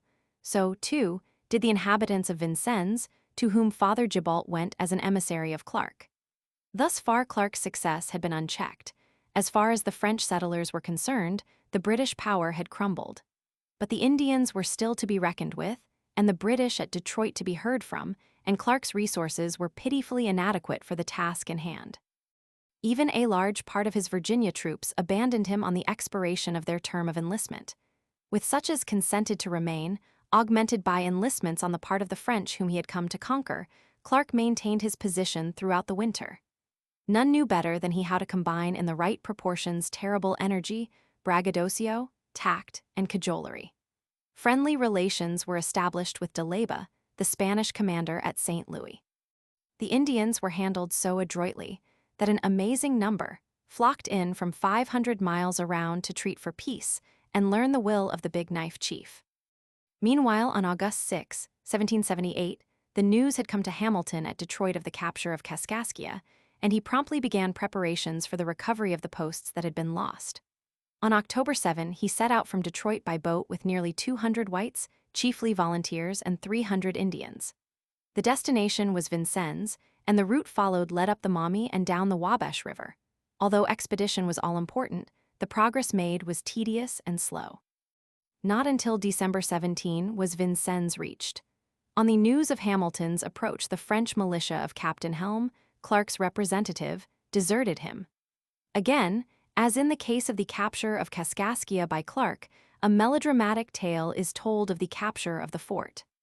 Helm, with his garrison dwindled to a single man, is represented as standing, lighted match in hand, by a well-charged cannon which he has placed in the fort gate, halting the British force, and surrendering with the honors of war. The story is without adequate historical foundation and may properly be dismissed as a pleasing bit of fiction. Footnote 187. For Hamilton's own narrative of his course see Michigan Pioneer Collections, Roman 9, 489 ff. His correspondence is printed in Illinois Historical Collections, I. 330 ff. Although Vincennes surrendered without resistance, the delays which had been encountered proved fatal to Hamilton's project. If he had pushed on to Kaskaskia, at once it seems certain that Clark must have succumbed. But winter having now arrived, Hamilton decided to remain at Vincennes until spring, when he would not only retake the Illinois settlements, but turn the tables on the invaders by sweeping the Americans from Kentucky. Pending the arrival of spring, the greater part of Hamilton's force was dispersed. Not until the last of January did full news of the situation at Vincennes and the projected vernal attack upon Kaskaskia come to Clark. As soon as he had quelled the panic which the tidings caused among the Kaskaskians, he projected a counterassault upon Vincennes. An armed galley was sent around by water, down the Mississippi and up the Ohio and the Wabash to a point 10 leagues below Vincennes, where it was to await the arrival of Clark, who, meanwhile, would lead a force overland across Illinois. The story of the difficulties encountered and vanquished on the march of this little force across the Illinois swamps and prairies surpasses many a flight of fiction. It was February, and a thaw that had set in had flooded the lowlands and driven away the game. To the fatigues and discomforts of wading swollen rivers and marching through boggy and oftentimes drowned land in midwinter were added the pangs of hunger. The last stage necessitated the crossing of miles of bottom land overflowed to the depth of 3 feet and upward by the swollen waters of the rivers. Here the sufferings of the party were such that Clark avers that the bare recital of them would be too incredible for any person to believe except those that are well acquainted with me. It had been Clark's purpose to take the garrison by surprise, but on learning from some villagers whom he captured that the force of British and French largely outnumbered his own, and that the villagers were not ill-disposed toward the Americans, he changed his plan. Fearing that in the fight that would doubtless ensue some of the French and Indians would be slain, and that this would embitter the rest, he determined to bluff the garrison and the town into a surrender. Halting his little army in sight of the town, but concealed from the view of the garrison, he sent a menacing letter ahead, designed to awe the townsmen into submission. At nightfall, with the garrison still ignorant of his approach, Clark's men moved into the village. The Creoles greeted them with enthusiasm, and the fickle Indians, who made up the larger portion of Hamilton's force, either offered to join Clark or drew aside to await the issue of the contest between the palefaces. The British had been attracted by the commotion and the discharge of guns, but not until a sergeant received a bullet in the breast did they know whether to attribute the cause to some jollification or to the arrival of the Virginians. Throughout the night and early morning, Clark's riflemen harassed the garrison. About 8 o'clock, while his men stopped for breakfast, a summons to surrender was dispatched to Hamilton. It was received by the garrison with mingled feelings of defiance and despair. According to Hamilton, the British assured him they would stick to him as the shirt to my back, while the French hung their heads. The firing was resumed, but later in the day Hamilton agreed to surrender. The next morning, February 25, 1779, the fort changed hands and name as well, for the Americans now christened it Fort Patrick Henry in honor of the governor of Virginia. Clark's ultimate goal was the capture of Detroit, but with his small force and scanty supplies, he could not at once move forward. While waiting for reinforcements, he applied himself vigorously to the work of governing his newly won territory, establishing satisfactory relations with the Indians, and preparing the way for the greater exploit which he was destined never to perform. To this work, the ensuing spring and summer were devoted. Meanwhile, certain events were taking place in the region west of Lake Michigan and the vicinity of Chicago, which now demand our attention. When Hamilton began preparations for his expedition in the autumn of 1778, he sent word to De Peyster, who commanded at Mackinac, to raise the Indians tributary to that post and cooperate with him by an expedition down the Illinois River. Many of the Indians who frequented Mackinac had dispersed, however, and the lateness of the season rendered those who could be reached indisposed to engage in such an enterprise. Nevertheless, De Peyster, whom Winsor describes as a somewhat rattle-brained person given to writing illiterate letters, but in some ways an enterprising and prudent commander, did what he could. He sent Langlade, the man who had destroyed Pickawillany in 1752, to the Ottawas and Chippewas in Michigan, and Gaudier to the Potawatomis of St. Joseph, to lead them to Hamilton's assistance. At the same time, he suggested to Haldimand the project of sending an Indian party from Green Bay by way of the Fox-Wisconsin route and the Mississippi, directly against the Illinois posts. The Grand River Indians declined to start until spring, and Gaudier did not reach St. Joseph until December. What few Potawatomis could then be raised were taken on by Louis Chevalier, a trader who resided among them. Langlade returned to Green Bay and Gaudier to his station on the Mississippi, carrying speeches and belts to exhort the Indians to be ready for an expedition in the spring. During the winter, Hamilton sent orders to Langlade at Green Bay requiring him and Gaudier to join him early in the spring in an attack upon Kaskaskia. Langlade was to proceed from Green Bay down Lake Michigan, and thence by way of the Illinois River, while Gaudier was to gather the Indians from the upper Mississippi and descend that stream. Thus a grand converging attack from 3 directions would be made on the Illinois settlements. How Hamilton took and then lost Vincennes has already been seen. In ignorance of the latter occurrence, Langlade set out from Green Bay with a band of Indians and proceeded as far as Milwaukee. Here they learned the news of Hamilton's capture, which so disheartened the Indians that they refused to go farther. Clark's emissaries were in the neighborhood, purchasing horses and threatening to be at L'Abbe soon with 300 men, but Langlade's Indians were so disaffected that he was unable to capture them. Gaudier's experience was even more discouraging. With a party of 200 Indians, made up of Foxes, Ottawas, and others, he crossed by the Fox and Wisconsin rivers to the Mississippi, and proceeded down that stream as far as the mouth of the Rock.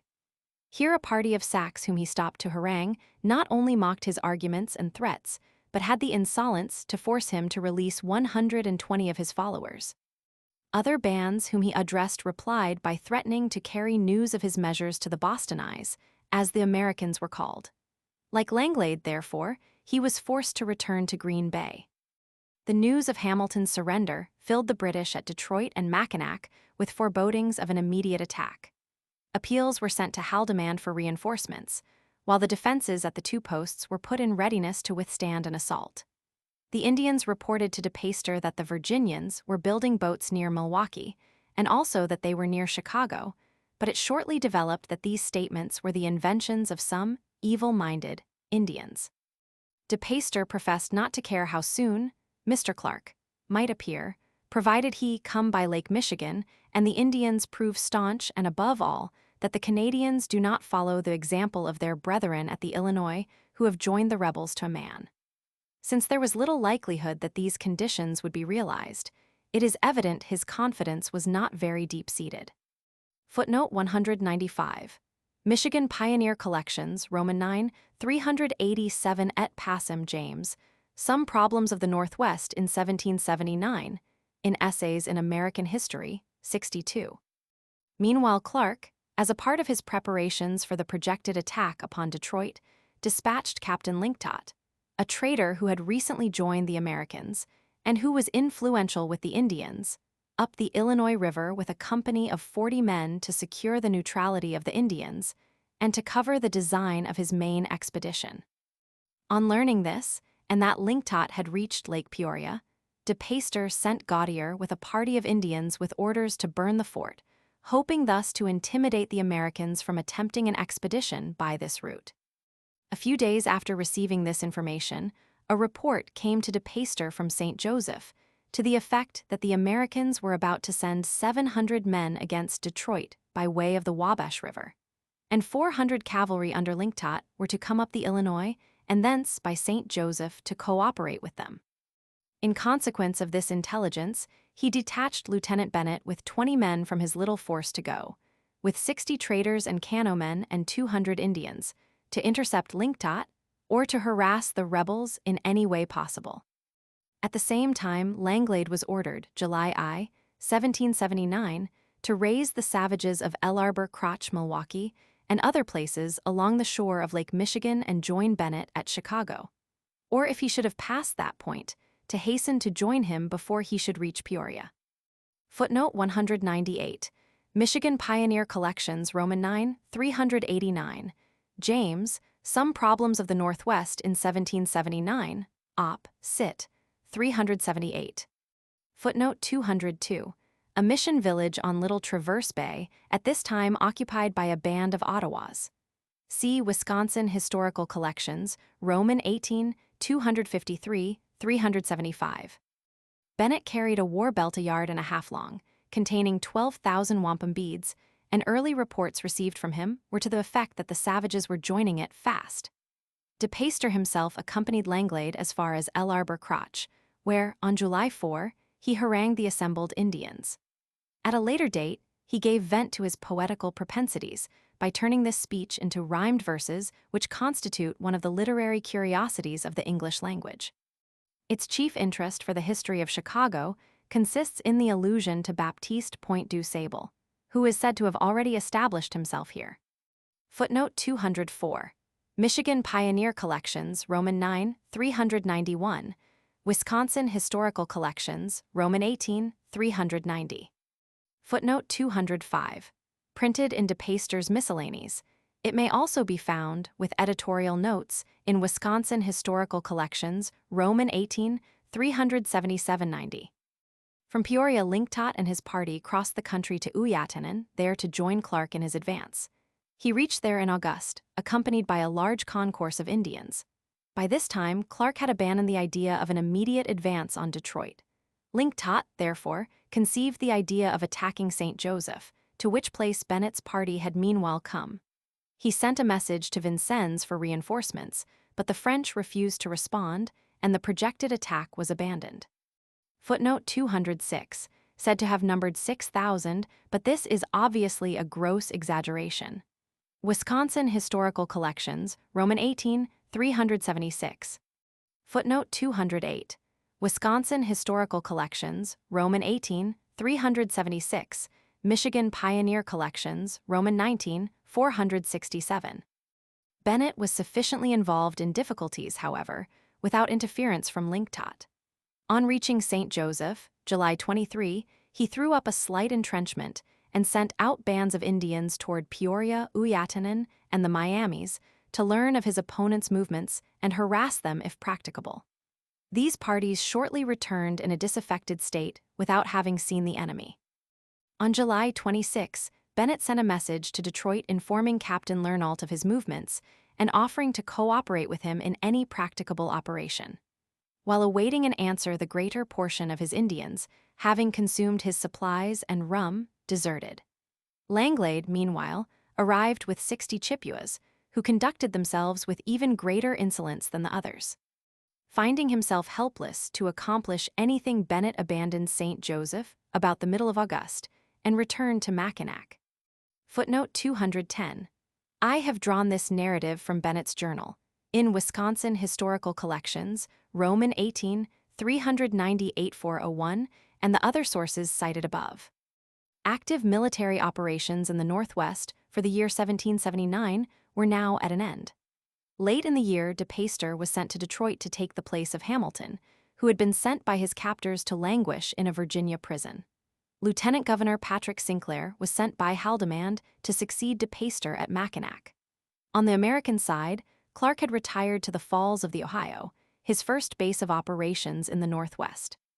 Upon the declaration of war against Great Britain by Spain in 1779, the British proceeded to plan a comprehensive campaign which would sweep the whole western American frontier from Canada to Florida and result in destroying the power of both Spain and the colonists in the Mississippi Valley. From Pensacola in the south and Detroit in the northwest as centers of operation, the British forces were to converge upon lower Louisiana, having taken St. Louis en route. Meanwhile, to cover these operations, De Peyster from Detroit was to advance on Clark at the Falls of the Ohio by way of the Maumee and Wabash rivers. The execution of this comprehensive program was rendered impossible, even before its initiation, by the enterprise of Galvez, the Spanish governor at New Orleans. In a series of operations extending over 2 years of time, he cleared the British out of the lower Mississippi Valley, concluding the process by the capture of Pensacola in May, 1781. Footnote 212. For a statement of this project, see James, Significance of the Attack on St. Louis. In Mississippi Valley Historical Association Proceedings, Roman 2, 199 ff.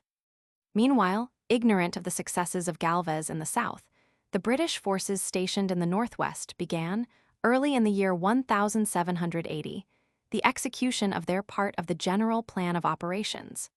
The campaign was initiated by Sinclair, who early in February sent a body of Indians to engage the noted Sioux chief, Wabasha, to descend the Mississippi to Natchez with his 200 warriors. About the middle of the same month, Sinclair ordered Emanuel Hess, a trader who had formerly served in the British Army, to assemble the Sacs, Foxes, and other Wisconsin Indians at the Wisconsin Portage and proceed with them to the mouth of the Wisconsin, where the Indians from the upper Mississippi would join them in a descent upon St. Louis. The services of Machequis, who had massacred the garrison at Mackinac in 1763, but who now was zealously serving the British, were also enlisted, and it was planned that Langlade with a chosen band of Canadians and Indians should join a party gathered at Chicago and lead them down the Illinois River. Another party was to watch the plains between the Wabash and the Mississippi, while still another and larger expedition from Detroit under the command of Captain Henry Byrd was to descend the Wabash to amuse Clark at the Falls of the Ohio. Sinclair believed St. Louis could easily be surprised and taken, and that the traders who would profit by the English thus gaining control of the rich fur trade of the Missouri River would give their assistance to the enterprise. Footnote 214. For a secondary account of this campaign, see Ibid. For the original documents pertaining to it, see Wisconsin Historical Collections, Roman 3, Xi, Roman 18. Michigan Pioneer Collections, Roman 9. Missouri Historical Collections, Roman 2, number 6. Footnote 218. Windsor. Westward Movement, 171. Michigan Pioneer Collections, X, 372, 377, 395. On May 2, 1780, the force gathered at the mouth of the Wisconsin, consisting of about 1,000 men, Indians, traders, and servants, began the descent of the Mississippi. The news of its approach was carried to St. Louis by a trader, and the Spaniards made hasty preparations for defense. De Leyba, the governor, ordered a wooden tower to be erected at one end of the town, in which he placed 5 cannons, and entrenchments were constructed at the other exposed places. To man these defenses, he had a force of 29 regular soldiers and 281 countrymen. On May 26, the hostile forces appeared, and a vigorous firing began, to which the besieged replied with their cannon. Then were to be heard the confusion and the lamentable cries of the women and children who had been shut up in the house of the commandant, the dolorous echoes of which seemed to inspire in the besieged an extraordinary valor and spirit. Finally, the besiegers abandoned the assault on the town itself and devoted their attention to ravaging the surrounding country, where they killed or captured a number of farmers and their slaves. The Spaniards reported a loss of 29 dead and wounded and 24 prisoners at St. Louis itself, in addition to 46 taken captive in minor forays which attended the invasion. Sinclair, on the other hand, reported that 68 of the enemy were killed at St. Louis and 18 taken prisoners. Footnote 220. James, Significance of the Attack on St. Louis, in Essays in American History, 205. Footnote 221. Missouri Historical Collections, Roman 2, number 6, 45. Wisconsin Historical Collections, Roman 18, 407. Footnote 223. Ibid, 409. The British, while proceeding down the Mississippi, had captured an armed boat with 13 men near the mouth of the modern Turkey River, and in a side expedition to the lead mines, 17 more were taken. Wisconsin Historical Collections, Xi, 151. The attack having failed, the British began their retreat. According to Sinclair, the defeat was caused by the treachery of the traders and part of the Indians. The attempt to surprise the Spaniards was a failure, and in the actual assault, the Saxon Foxes, led by certain of the traders, proved treacherous. Another, and possibly the chief, reason for the retreat of the British was the arrival of George Rogers Clark at Cahokia with a small body of men shortly before the attack on St. Louis began. Although he took no part in the fight at St. Louis, his presence at Cahokia across the river was probably an important factor in determining the British to give up the enterprise, and he promptly organized an expedition to pursue and punish the retreating forces. The British forces retreated in 2 divisions, one up the Mississippi, the other overland to Lake Michigan and Mackinac. Clark now learned of the advance of the force from Detroit upon Kentucky and made haste to return to its defense, having ordered Colonel Montgomery to follow and harass the forces retreating from St. Louis while the Indians were still demoralized from their recent defeat. Montgomery, with 350 men, advanced up the Illinois River as far as Lake Peoria, and then crossed to Rock River, destroying the crops and villages of the Indians on his way. At this point, he was compelled to stop through lack of provisions, and his retreat to the French settlements was attended with great hardship and suffering. Footnote 229. Montgomery says he went to the lake open on the Illinois River. Virginia State Papers, Roman 3, 443.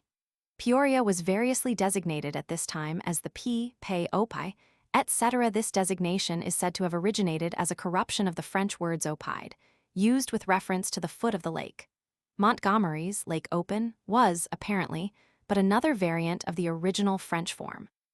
The fortunes of the party, led by Langlade by way of Chicago, remain to be told. While proceeding down the Illinois, it learned of the advance of Montgomery's force and thereupon beat a hasty retreat. At Chicago, the party was rescued from threatened destruction at the hands of a band of Indians in the rebel interest by a relieving party which Sinclair had sent down Lake Michigan in 2 small vessels. Sinclair reported to Haldimand that 5 days after the vessels left Chicago, 200 Illinois cavalry arrived there. But this was evidently a mistaken rumor caused by the advance of Montgomery's expedition, which, as has been seen, came no farther than Lake Peoria. Footnote 230. Wisconsin Historical Collections, Roman 18, 411. Michigan Pioneer Collections, Xi, 558. The fugitives from the St. Louis expedition had no sooner gained shelter at Mackinac than Sinclair began to plan for a new attack on the Illinois settlements the following year. The services of Wabasha were engaged anew, and Sinclair assured Haldimand that 1,000 Sioux would be in the field under his leadership by April 1781. To ensure that secrecy, the absence of which had proved so disastrous to the expedition of 1780, Wabasha came in person to Mackinac to make the necessary arrangements for the enterprise. But the attempt at secrecy proved futile, for in December, Cruzat, the new governor at St. Louis, was reporting to his superiors the news that Wabasha was returning to his tribe from Michilimackinac with a great quantity of merchandise to arouse his own and the neighboring tribes. At the same time, Cruzat announced that he had decided upon measures for checkmating the British design, but refrained from telling what they were until after they should be executed. Footnote 232. The settlements on both sides of the Mississippi were referred to as the settlements of the Illinois. In Navarro's official report concerning the attack on St. Louis in 1780, that place is designated San Luis de Illinoises. Wisconsin Historical Collections, Roman 18, 407. Footnote 234. De Leyba had died shortly after the British attack of 1780, and before the arrival of the news that his government had promoted him for his conduct on that occasion. Wisconsin Historical Collections, Roman 18, 410. Whether Cruzat alluded to the mysterious project of de la Baume against Detroit, which had even then come to an unfortunate end, or to the forthcoming Spanish expedition against St. Joseph, must remain a matter of conjecture. De la Baume was a French officer who appeared in the Illinois villages in the summer of 1780, and rousing the villagers with the story that their former king was coming to their assistance, announced his own purpose to lead them in an assault on Detroit and thence on Canada itself. With a little band of French and Indians, about 80 in number, flying the banner of France at its head, he moved upon the British post of Miami near the modern Fort Wayne and captured and plundered it. The Indians, however, shortly attacked de la Baume's party in turn and defeated it, the commander being numbered among the slain. This occurred at the beginning of November, 1780. Footnote 236. On de la Baume's mission, see Burton, Augustin Motten de la Baume, in Illinois State Historical Society Transactions, 1909-104 ff.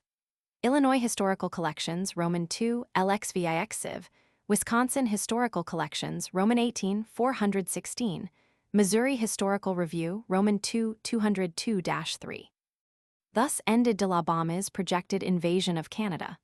But the episode of his advent in the Northwest was attended by further interesting consequences. Before his departure for Detroit, he had sent a detachment from Cahokia under command of Jean-Baptiste Hamelin against the post of St. Joseph. There had been no regular garrison here since the massacre of the British soldiers at the time of Pontiac's War, but the post was advantageously located for trading purposes. It possessed a further importance as the gathering place of the Potawatomi war parties sent out to harass the Americans, while the fact that a large stock of goods had been stored here by the British traders served to increase the zeal of Hamelin's men for the assault. According to a census that has been preserved, St. Joseph contained in June 1780, a population of 48 French and half-breeds. During the summer, some of the inhabitants had been carried off to Mackinac by Sinclair's orders, so that at the time Hamelin fell upon it, the post contained a smaller population than it had in June. Footnote 239. According to a memoir by the traders to Haldimand for indemnity, these amounted to 62,000 livres in value. Michigan Pioneer Collections, X. 367. Hamelin's foray was so timed as to reach St. Joseph early in December, 1780, when the Indians were absent on their first hunt. The party numbered only 17 men, but they overpowered the traders, loaded their goods on pack horses, and with 22 prisoners beat a hasty retreat around the lake toward Chicago. Their triumph, however, was short-lived.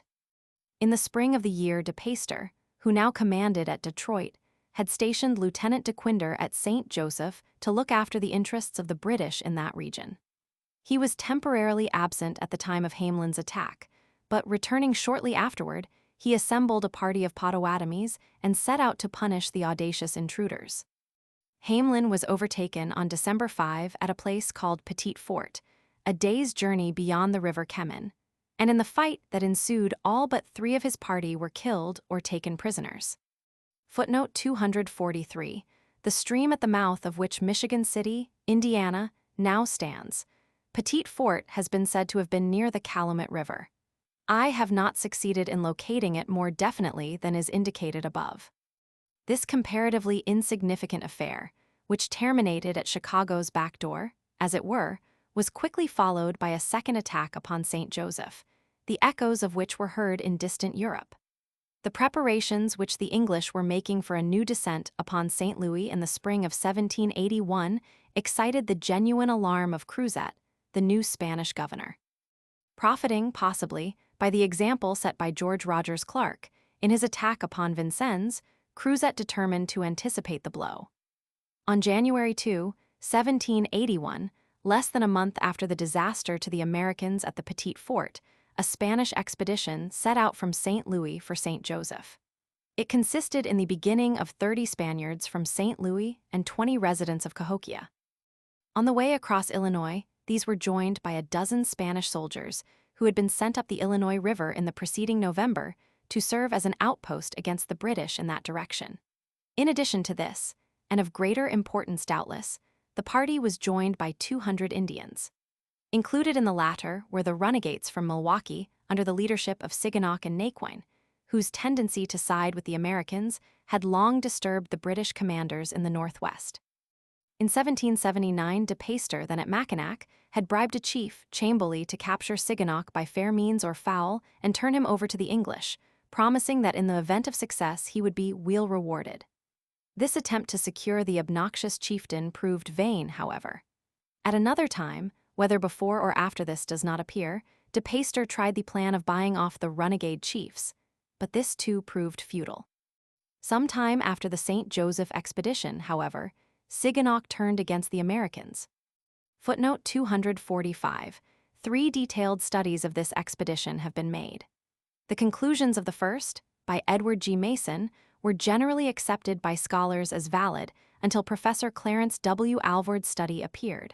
His conclusions differ materially from those reached by Mason.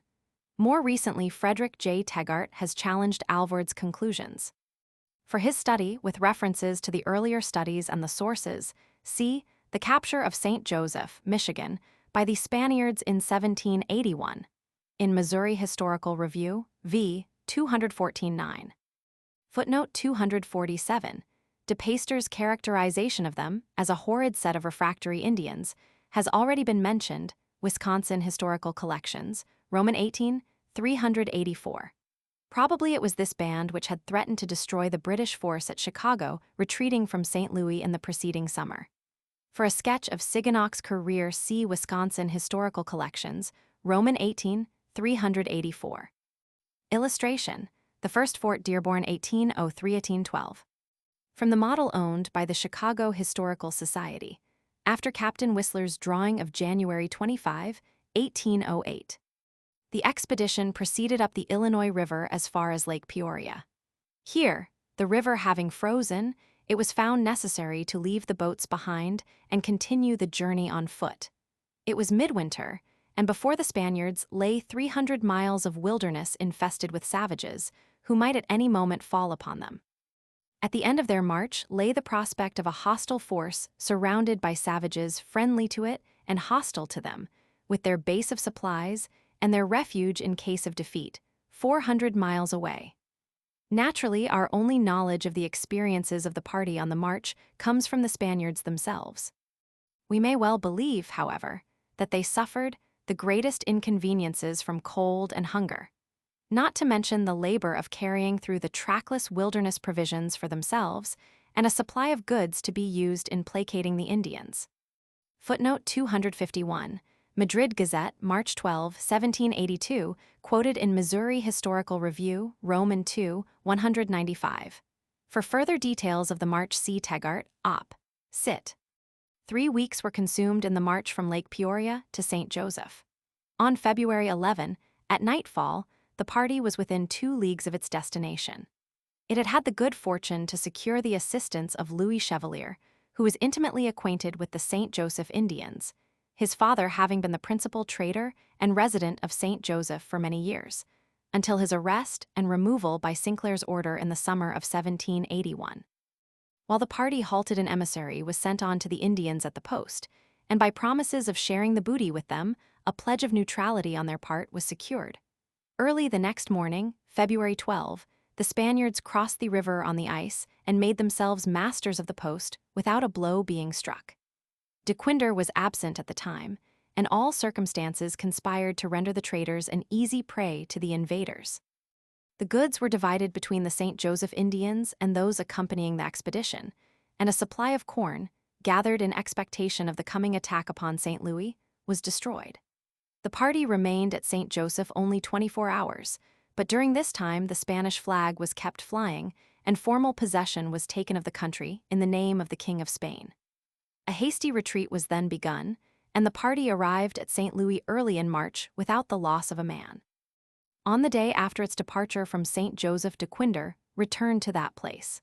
He sought to rouse the Indians, as he had done on the former occasion, to pursue the invaders, but this time without success. Their zeal for such exploits had evaporated, and they insisted on being led in the opposite direction to Detroit, to make their excuses to De Peyster for having allowed their traders to be carried off. Footnote 252. For the elder Chevalier, see Wisconsin Historical Collections, Roman 18, 372. The importance which later came to be attached to this expedition was due to its bearing upon the political rather than upon the military situation. It has generally been supposed by historians that the expedition was inspired by the Spanish court to furnish the basis for laying claim in the peace negotiations to the British Northwest. The latest student of the subject rejects this supposition, as also the further one that when the news of the successful termination of the exploit became known, in Spain, the court proceeded to turn it to political advantage by founding extravagant claims upon it. That Vergennes, the French minister, and Aranda, the representative of Spain in the negotiations for the treaty, made such use of it is admitted. In 1780, the year before the expedition against St. Joseph occurred, the French minister, Luzerne, announced to Congress the view of the Spanish king that the territory east of the Mississippi and north of the Ohio belonged to Great Britain and was a proper object of Spanish conquest. 2 years later, in the summer of 1782, in discussing with Jay the boundary between the possessions of Spain and the United States, the Spanish representative argued that the western country had belonged to Great Britain until by conquest during the Revolution it came into the possession of Spain.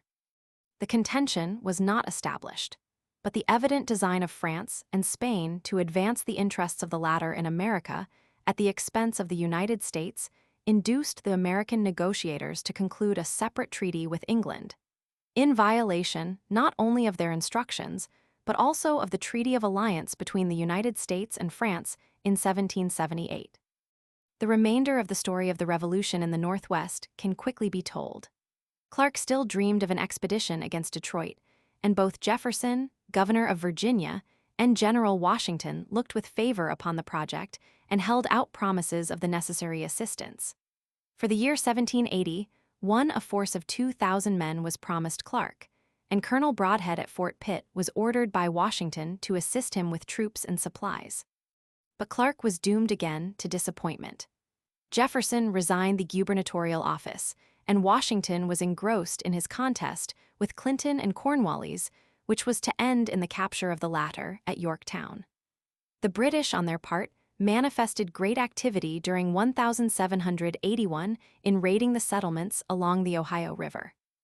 The harassed settlers, less far-sighted than Clark, were little disposed to engage in a distant expedition. A force of over 100 men descending the Ohio to join Clark was cut to pieces in August by a combined British and Indian force sent out from Detroit by De Peyster. every man being killed or captured. The victors even considered the project of attacking Clark, who was now in his stockade fort at the Falls of the Ohio, impatiently awaiting the assembling of the forces for his projected expedition. By order of the Virginia Assembly, this was again postponed. Clark's disappointment was keen, for as far as any positive action was concerned, his projects for the year had completely failed. From another point of view, however, the prospect was less dismal. If he had failed to take Detroit, the failure of the British plans for ousting the Americans from the Northwest had been no less signal. And the sequel proved that Clark's stubborn retention of the grip on this region, which he had gained in 1779, was the principal factor in securing it to the United States in the negotiations which resulted in the Treaty of 1783. Footnote 254. Windsor, Westward Movement, Chap, Cy James, George Rogers Clark and Detroit, 1780–1781. In Mississippi Valley Historical Association, Proceedings, Roman 3, 291 ff. Chapter 5. The Fight for the Northwest. Long before the issue of the military struggle, a contest of another sort for the possession of the Northwest had begun. France and Spain had entered into the conflict between Great Britain and her American colonies from no love of the latter, but rather from a desire on the one hand to humble Great Britain, on the other to advance their own interests. With the opening of the peace negotiations, therefore, an effort was made by these countries to limit the boundary of the new nation on the west to the Allegheny Mountains, and to give the dominant influence over the vast territory stretching thence to the Mississippi together with the exclusive navigation of that stream, to Spain. That the project failed, and the Mississippi was made the western boundary of the new nation, was due in part to the shrewdness and persistence of the American diplomats, in part to the complacence of Great Britain herself. Her representatives did not hesitate to reject the temptation offered of an alliance with the two continental monarchies, for the purpose of advancing their own projects at the expense of her former colonies, in favor of such a settlement with the latter as would, by making possible their future development, secure their friendship and goodwill. By the terms of the treaty, therefore, the Northwest was secured to the United States, its boundaries being a middle line through the Great Lakes, and on the west the Mississippi River. The prospect thus opened for an early reconciliation between the mother country and her revolted colonies did not, unfortunately, materialize. The war had left Great Britain burdened with a vast debt, her dominion curtailed by more than 1,000,000 square miles of her finest territory, her prestige no less seriously damaged, and her ancient foe across the Channel glorying in the humiliation which had overtaken her. It was, perhaps, too much to expect, in view of all these things, that the mother country should at once receive the disobedient daughter to her bosom, without attempting in any way to manifest her resentment for the humiliation she had suffered. Furthermore, conditions in America at the close of the war were such as to breed irritation and hostility between the two countries. The Revolution had been in a very real sense a civil war. Upward of 1/3 of the American colonists had sided with the British, and in their ranks were to be found the major portion of the colonists who were endowed with wealth, good birth, and education. Between these loyalists, or Tories, and the patriots, whose cause had now triumphed, the most intense feeling of bitterness existed. Even as wise and conservative a man as Franklin shared the general feeling of resentment toward the loyalists and was ready to justify the confiscation of their estates. Yet they had risked their all for the sake of the mother country, and Great Britain's honor was involved in securing them against being punished for their loyalty and devotion to her interests. A futile attempt was made during the peace negotiations to ensure their protection, and its total failure, while natural enough in view of the circumstances, furnished one of the elements making for discord later on between the two countries. There were other causes of discord, and in fact, neither the United States nor Great Britain honestly tried to fulfill all the obligations they had entered into. One of the leading sources of trouble pertained to the situation in the Northwest. Great Britain had agreed to withdraw her armies from all places in the United States with all convenient speed.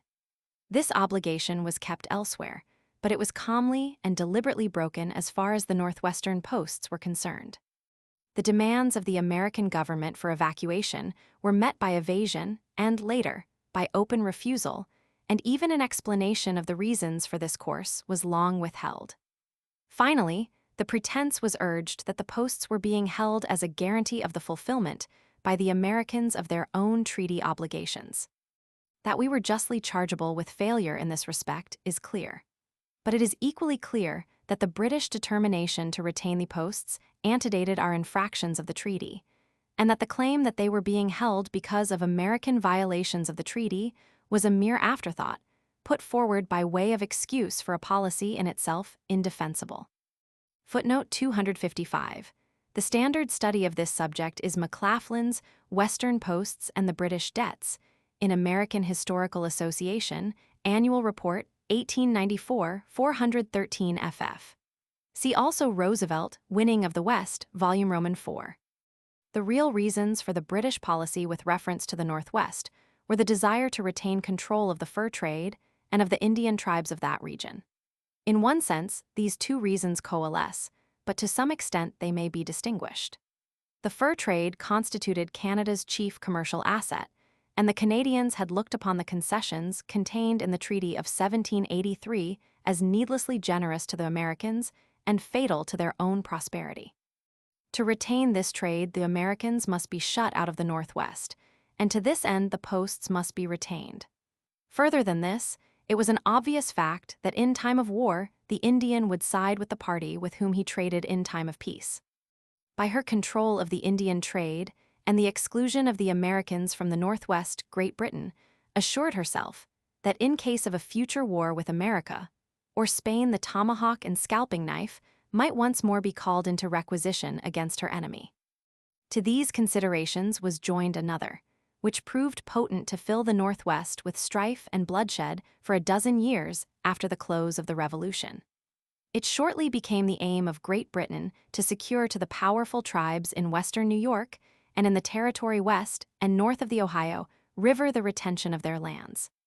They would thus serve the purpose of a buffer state between the United States and Canada, and would, by proper management of the Indians, render permanent the grip which the Canadian merchants had on the fur trade. To secure these ends, the British sought to keep the Indians united, and to influence them not to yield too readily to the blandishments or threats of the Americans. The attempt was made to establish a sort of guardianship over the Indian tribes, and to require that interviews between them and the Americans be held in the presence of Canadian officials, or in places where the British influence might be made manifest. In all this, the home government refrained from instigating the Indians to war upon the Americans, and steadily instructed its representatives to encourage them to keep the peace. But it is none the less true that its attitude toward them was productive of a state of affairs, and an attitude of mind on the part of the Indians, which made war with the Americans inevitable. At last, the British officials lost their earlier solicitude for the preservation of peace, and in the period immediately preceding Wayne's victory of 1794, they openly encouraged the Indians to make war on the Americans, and supplied them with the guns, ammunition, and other provisions which made their long resistance possible. Footnote 258, Ibid, 436, Roosevelt, Winning of the West, Volume Roman 4, Passum. We may now turn to a consideration of the relations between the Americans and the Indians on the northwestern frontier, in the period which falls between the close of the Revolution and the Treaty of Greenville of 1795.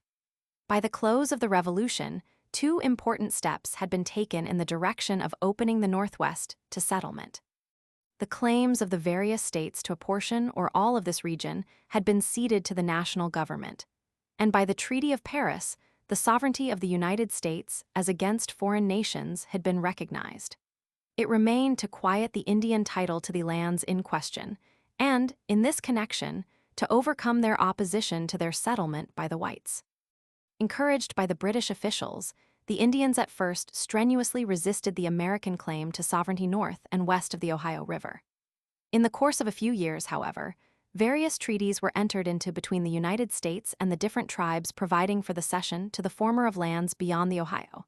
Such treaties were made at Fort McIntosh, January 21, 1785, and at Fort Finney, January 31, 1786. but only a portion of the tribes concerned participated in these treaties. Those who opposed the cessions saw in them only an incitement to hostilities. In the summer of 1786, the disaffected ones gathered in council at Niagara, and an ineffectual effort was made to unite them in a war upon the Americans.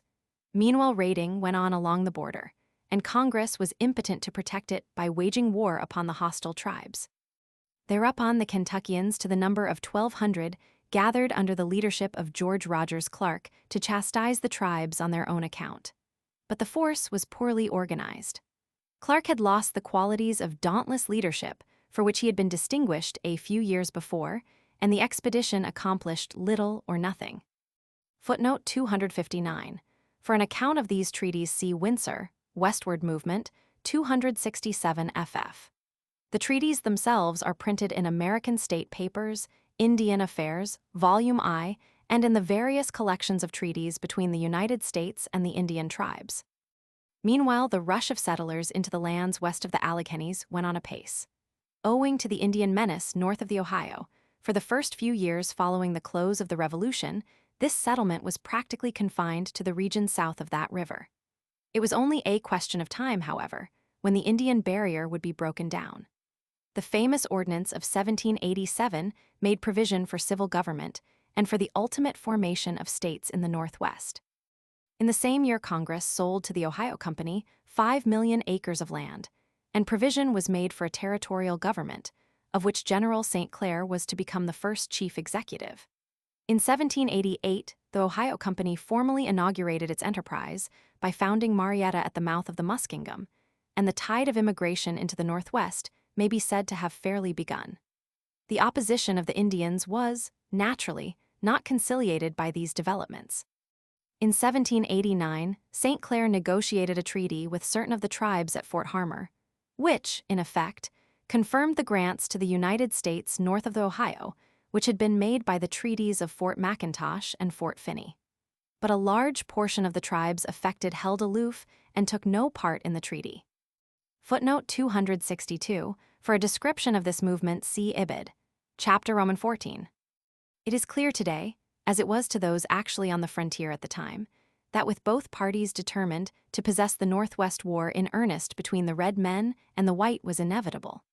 When once the issue was fairly joined, the ultimate outcome could hardly remain a matter of doubt, yet the government entered upon the war with extreme reluctance, and only after a flood of appeals from the frontier for protection had been poured upon it.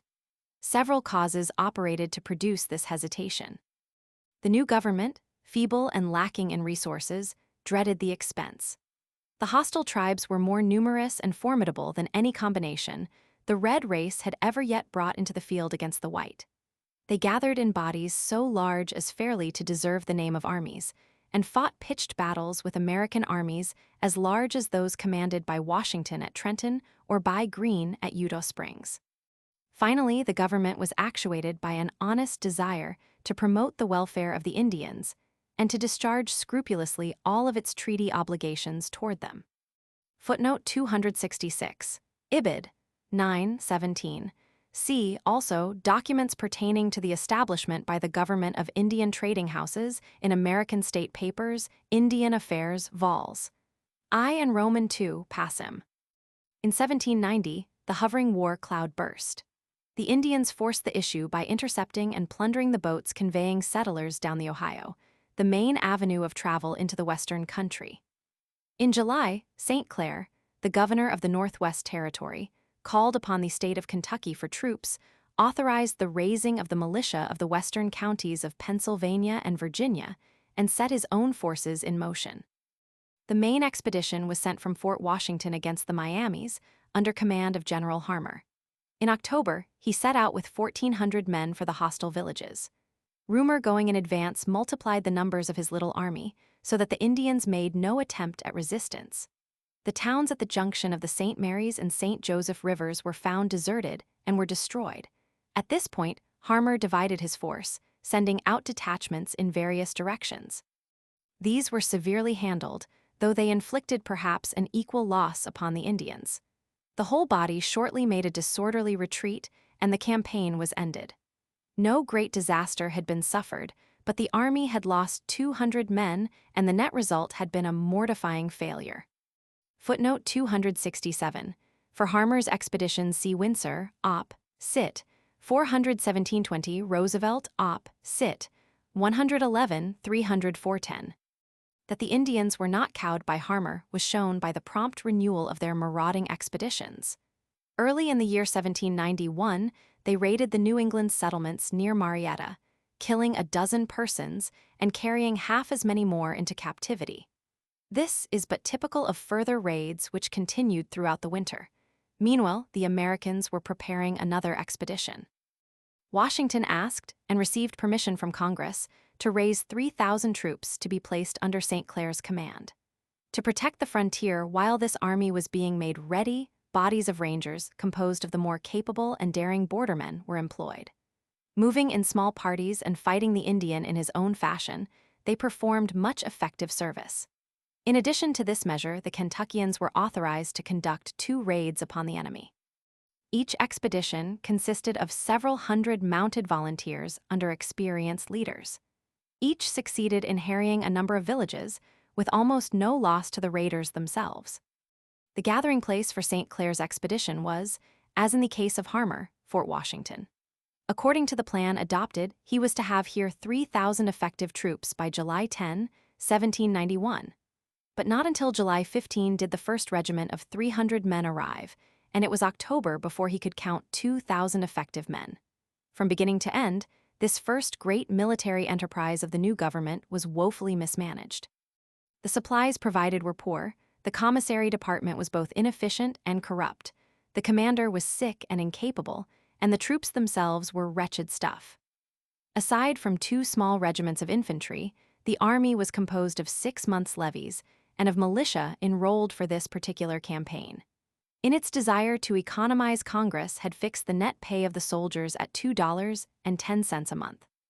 The judgment passed by one who observed the force that men who are to be purchased from prisons, wheelbarrows, and brothels at $2 a month will never answer for fighting Indians, was amply justified by the sequel. Early in October, the advance began. St. Clair's instructions required him to establish a permanent fort at the Miami village and to maintain such a garrison in it as would enable him to detach 500 or 600 men for special service as occasion should require. He advanced at a snail's pace, the army marching but 5 or 6 miles a day. In this way, stopping now and then to build a fort or delayed by lack of food, the commander sick, the troops disorderly and demoralized, with almost no effort to prevent surprise, the army stumbled northward through the wilderness. At the end of October, with the enemy in striking distance, some 60 of the militia deserted in a body, and the unfortunate commander made the fatal blunder of sending back one of his 2 regiments of regulars after them. Footnote 273.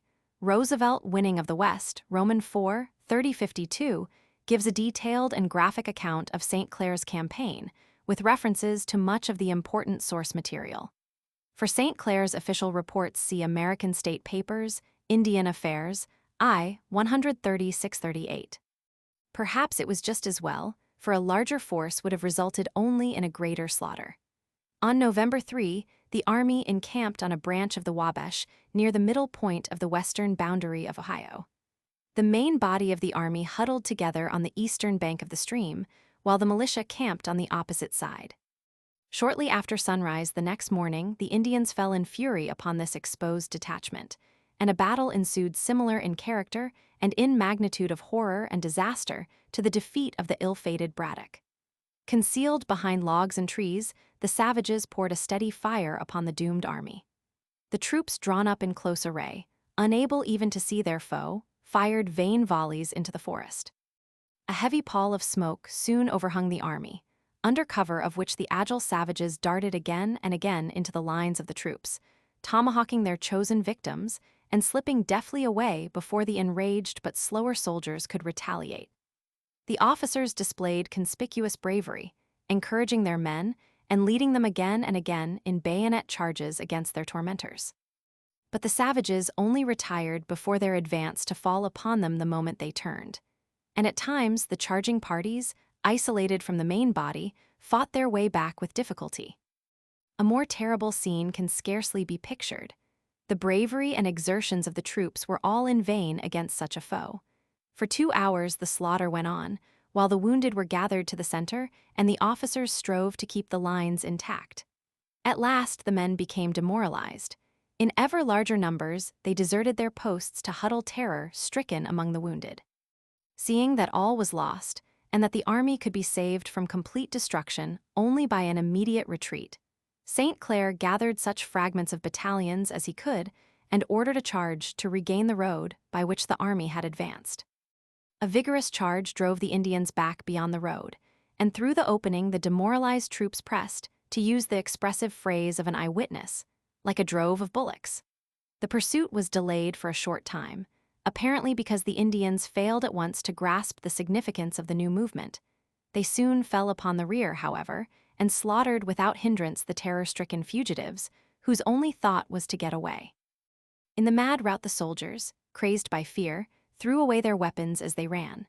The stronger and swifter rode down the weak, while the slower and the wounded fell to the rear, and by furnishing occupation for the tomahawk and the scalping knife purchased temporary respite for their more fortunate comrades.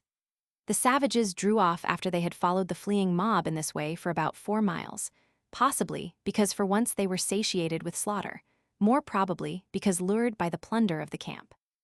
The soldiers continued their flight for 25 miles, pursued only by the terrors evoked by their superheated imagination. At nightfall, they streamed into Fort Jefferson. Here some of the wounded who had escaped were left, and the army continued to flee till Fort Washington, the starting point of the campaign, was reached. Thus terminated the most disastrous campaign ever waged by an American army against the Indians. St. Clair had lost in killed and wounded over 900 men. There were no prisoners, practically, for the savages slew all but a few of those who fell into their hands. Only about 1/3 of St. Clair's men, actually engaged in the battle of the fatal 4th of November, escaped uninjured. Yet during the battle, the Americans had scarcely seen the foe. St. Clair, judging from the destructive rifle fire poured in upon his ranks, reported that he had been overwhelmed by numbers, but this may well be doubted. Neither the number nor the loss of the red men is known with any certainty. That the latter was slight is, however, apparent, and Roosevelt's estimate that it may not have amounted to 1/20, that of the whites, seems not at all improbable. Fighting with the victors were 2 men whom we shall meet again in the annals of early Chicago. The one was Little Turtle, the famous Miami chieftain, who is generally supposed to have been the leader of the Indians this day. The other, his son-in-law, Captain William Wells, member of a prominent Kentucky family, who had been taken prisoner by the Indians in boyhood and adopted into the tribe. In this battle, he is said to have slain several of the Americans with his own hand. Soon after this, he abandoned the Indians, and henceforth fought valiantly in behalf of his native race until he fell gloriously, over 20 years later, in the Fort Dearborn massacre. The overthrow of St. Clair's army made necessary another campaign against the triumphant tribesmen, unless the United States was to surrender her pretensions to that sovereignty over the Northwest which had been recognized in the Treaty of 1783. Yet 3 years now elapsed before the final blow was struck against the Indian power in this region. Their easy triumph over St. Clair resulted in a great accession both to the number and spirit of the warring bands. Encouraged by the British, whose attitude toward the Americans during this period, as manifested by such officials as Simcoe and Lord Dorchester, became increasingly hostile, they maintained the attitude that they had not by any valid treaty surrendered any portion of the territory north of the Ohio, and continued to send their war parties in ever-increasing numbers against the deluded settlers of the Northwestern frontier. The United States again tried vainly to secure peace by negotiation. The sanctity which hedges an ambassador about, familiar even to savages, was violated in the murder of Colonel Hardin and Major Truman, who were sent as envoys to the hostile tribes in the spring of 1792. Despite this, the effort to bring about a peace was vainly continued throughout the year 1792 and the spring of 1793. At last, there being no other alternative, the government made definite plans for a new campaign. The preparations had already been begun, and Anthony Wayne had been chosen by Washington, though with great reluctance, to succeed St. Clair as commander. In Washington's opinion, he was vain, open to flattery, easily imposed upon, and liable to be drawn into scrapes.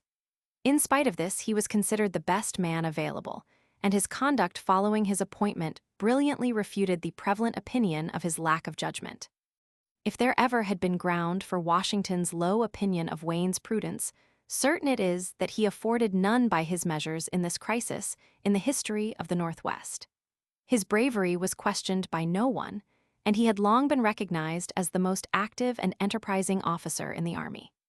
Footnote 278. On the selection of Wayne to succeed St. Clair C. Winsor, westward movement, 43940. In the autumn of 1792, Wayne established a camp on the Ohio about 7 miles below Pittsburgh and began the difficult task of organizing the remnant of St. Clair's army and the new recruits that were being enlisted into an efficient legion, which should be able to face the Red foe with some prospect of success. During the winter, his troops, which by springtime numbered 2,500 men, were drilled incessantly. In May 1793, he moved down the Ohio to Fort Washington, near which place he established a camp and called on the Kentucky volunteers to come to his assistance. The government was still carrying on feudal negotiations with the hostile tribes, and not until October was Wayne given permission to launch the campaign. He then advanced about 80 miles north of Cincinnati to a place 6 miles beyond Fort Jefferson, where a second winter camp was established to which he gave the name of Greenville. From this place, a detachment was sent forward to occupy the site of St. Clair's defeat and there build a post, to which the significant name of Fort Recovery was given. Footnote 279. For standard secondary accounts of Wayne's campaign, see Winsor, Op. Cit. Chapter Roman 20, Roosevelt, Op. Cit. Roman 4, Chapter Roman 2. Original documents pertaining to the campaign, including Wayne's report of the attack on Fort Recovery and the Battle of Fallen Timbers, are printed in American State Papers, Indian Affairs, I. 48795. Wayne's orderly book, covering the period from 1792 to 1797, is printed in the Michigan Pioneer Collections, Roman 34, 340-1734. The winter was spent in further drill and in perfecting the preparations for a decisive conflict in the spring. The Indians harassed the posts, attacking convoys, and killing the commander of Fort Jefferson within 300 yards of the fort. Ere spring, the regular troops had developed into a finely drilled army, with confidence in their leader and in themselves. The natural contempt of the frontiersmen for a regular force, heightened as it was by the disasters of the army in the last few years, gave way to genuine admiration for Wayne's troops. The cavalry had been trained to maneuver over any ground, and the infantry to load while on the run. By constant practice, the soldiers had become as good marksmen as were the frontier hunters themselves. And Wayne, who had become famous in the Revolution for his reliance on the bayonet, had imbued his men with his own zeal for coming to close quarters with the enemy. Prominent among the causes which had contributed to St. Clair's overthrow was the absence of an efficient corps of scouts to bring him information of the enemy's movements and protect his own army against surprise. The preparation of Wayne in this respect, and the skillful use which he made of his force of scouts, was in marked contrast to the course of his unfortunate predecessor. One of the leaders of this force was William Wells, the son-in-law of Little Turtle, who 3 years before had assisted his dusky relative to overthrow St. Clair. Since then, he had rejoined the whites, to whom, by reason of his long life on the frontier and his intimate acquaintance with the very Indians against whom Wayne was marching, his services were invaluable. His scouts covered Wayne's front so effectively that the Indians were unable to obtain any correct information concerning his numbers or movements. On June 30, an assault was made on Fort Recovery by 2,000 Indians, but they were beaten off with considerable loss, which caused some of them to leave for their homes in despair. On the other hand, Wayne's forces were augmented by the arrival of General Scott at the head of 1,600 Kentucky mounted volunteers. Having further deceived the enemy as to his intentions by making demonstrations to right and left, Wayne marched by a devious route to the Indian villages at the junction of the Glaze and the Maumee rivers, in the heart of the hostile country. Here he had hoped to strike a telling blow, but the timely information of a deserter enabled the Indians to flee before his arrival.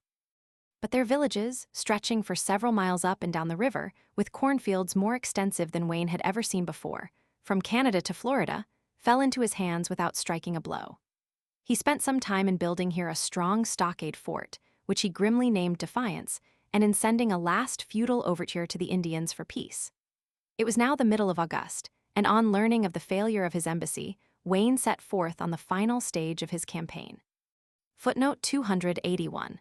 Wayne to the Secretary of War, August 14, 1794, American State Papers, Indian Affairs, I 490. The defiance to which his fortress gave expression was not directed against the Indians alone, for the British officials in the Northwest were now cooperating almost openly with the natives. In February 1794, in the course of a speech to an Indian delegation, Lord Dorchester asserted that he would not be surprised if war between his country and the United States should begin during the year. This speech caused an immediate furore at Montreal, where it was construed to indicate that Dorchester had private intelligence, which rendered him confident that such a war would shortly begin. During the ensuing weeks, it was actively circulated among the Western tribes, who were incited to collect their forces and assured that in the event of war, they would have an opportunity to make a new boundary line. At the same time, Simcoe, acting under Dorchester's orders, proceeded from Detroit to the rapids of the Maumee, a few miles above the modern city of Toledo, with 3 companies of British regulars, and constructed a fort to serve as an outpost for the defense of Detroit against Wayne's advance. There is nothing improbable in the assertion that the Indians were given to understand that its gates would be open to shelter them, in case of need, from Wayne's army, and it is clear that both the Indians and the Americans believed that the British were to all intents and purposes cooperating with the former. Wayne had learned of Simcoe's advance early in June, and since then he had received information from his scouts that the British had participated in the attack on Fort Recovery. It was therefore with the expectation of having a double foe to deal with that he planted and named Fort Defiance, preparatory to beginning the descent of the Maumee to the rapids, where the British fort was located and near which the Indians had taken their stand. Footnote 282, Michigan Pioneer Collections, Roman 20, 331.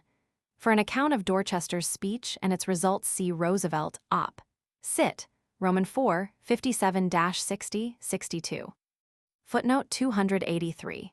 See, for example, Lieutenant Colonel Butler's speech to the chiefs of the Six Nations at Buffalo Creek in April 1794, printed in Michigan Pioneer Collections, Roman 20, 340-43. The advance from Fort Defiance was begun on August 15, and 3 days later Wayne's army was within striking distance of the enemy. Here a halt was made and a temporary fortification thrown up. The savages had elected to defend a place known as Fallen Timbers, where the ground was thickly strewn with tree trunks as the result of a former tornado. This furnished an ideal covert for their mode of warfare, and at the same time, as they believed, rendered it impossible for Wayne's dreaded cavalry to act. Behind this shelter, about 2,000 warriors lay on the morning of August 20, awaiting Wayne's approach. The Indians were far from confident of repeating their success of 3 years before against St. Clair. Little Turtle, the leader on that occasion, had urged the acceptance of the peace overtures of the chief who never sleeps. But in this he was overruled. Already some of the northern tribes had slunk away, disheartened by their discomfiture at Fort Recovery.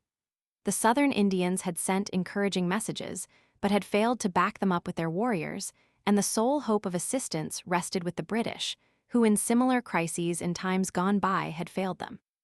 In the ranks of the two armies, about to join combat, were a number of men who are famous in the history of the Northwest.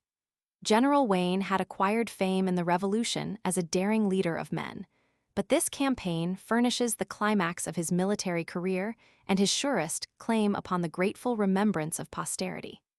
From the most unpromising of raw material, he had fashioned an army fit to cope with the red man in his lair, and had imbued it with his own dauntless confidence and enthusiasm.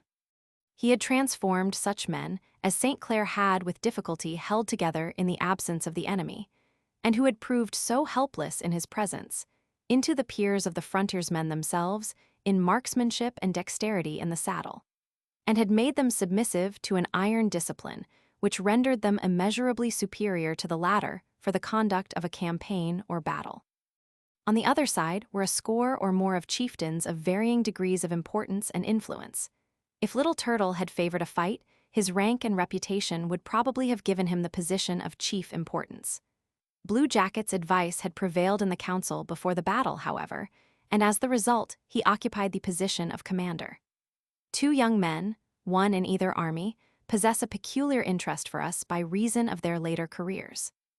The one, a lieutenant in Wayne's army and aide-de-camp to the general, William Henry Harrison; the other, the warrior Tecumseh. Each distinguished himself according to the fashion of his race for bravery in the battle. Each rose shortly to the position of leader of his race in the Northwest, and this leadership involved them in a deadly rivalry. In the long contest between them, the red man went down to defeat. His projects for the resuscitation of his people were forever blasted at Tippecanoe, and 2 years later the Battle of the Thames marked another victory for Harrison and Tecumseh's final defeat. For the one the reward was the presidency, for the other a ruined people and a nameless grave. Yet who shall say that, measured by the standards of his race, Tecumseh was not the equal in greatness and ability of his victorious rival. At 8 o'clock on the morning of August 20, Wayne's legion advanced in columns in open order, its front, flanks, and rear protected by detachments of the Kentucky Mounted Volunteers and of Indians. After traveling a distance of 5 miles, the mounted battalion in advance encountered the Indians, disposed in 3 lines stretching a distance of 2 miles at right angles to the river. The Kentuckians were driven back, and the firing became general, but they had accomplished their purpose of giving the army timely notice of the position of the savages. Wayne's dispositions were quickly made. The infantry was drawn up in 2 lines. The whole force of mounted volunteers was sent by a circuitous path to turn the right flank of the savages, and the legionary cavalry under Captain Campbell was ordered to fall upon their left. At the same time, the infantry moved forward with trailed arms to a bayonet charge, with orders to deliver their fire at close range after the Indians had been roused from their coverts, and then continue the charge so as to give them no opportunity to reload. The value of the months of careful drilling was now quickly manifested. Campbell's dragoons plunged forward over the difficult ground and fell upon the astonished savages, who delivered a single volley and fled. Campbell was slain and a dozen of his men killed or wounded, but the cavalry swept on, Lieutenant Covington, who succeeded to the command, cutting down 2 of the red men with his own hand. The infantry moved forward with equal impetuosity, driving the dismayed savages before them through the thick woods a distance of 2 miles in less than an hour. So quickly was the combat over that the second line of infantry and the Kentucky volunteers, despite their anxiety for action, were unable to reach their positions in time to share in the fight. The surviving savages and their Canadian allies scattered in flight, the Americans pursuing them as far as the walls of the British fort. Wayne reported a loss of 133 in killed and wounded, and estimated the loss of the enemy at more than double his own. The woods were strewn for some distance with the dead bodies of the Indians and their white auxiliaries, the latter armed with British muskets and bayonets. The battle over, 3 days were spent in ravaging the surrounding fields and villages. The houses and stores of the British traders and agents shared the fate of the Indian villages, while the garrison looked on in impotent rage. Fortunately, a conflict between the 2 armies, the danger of which was very real, was averted, the commanders contenting themselves with an exchange of verbal hostilities.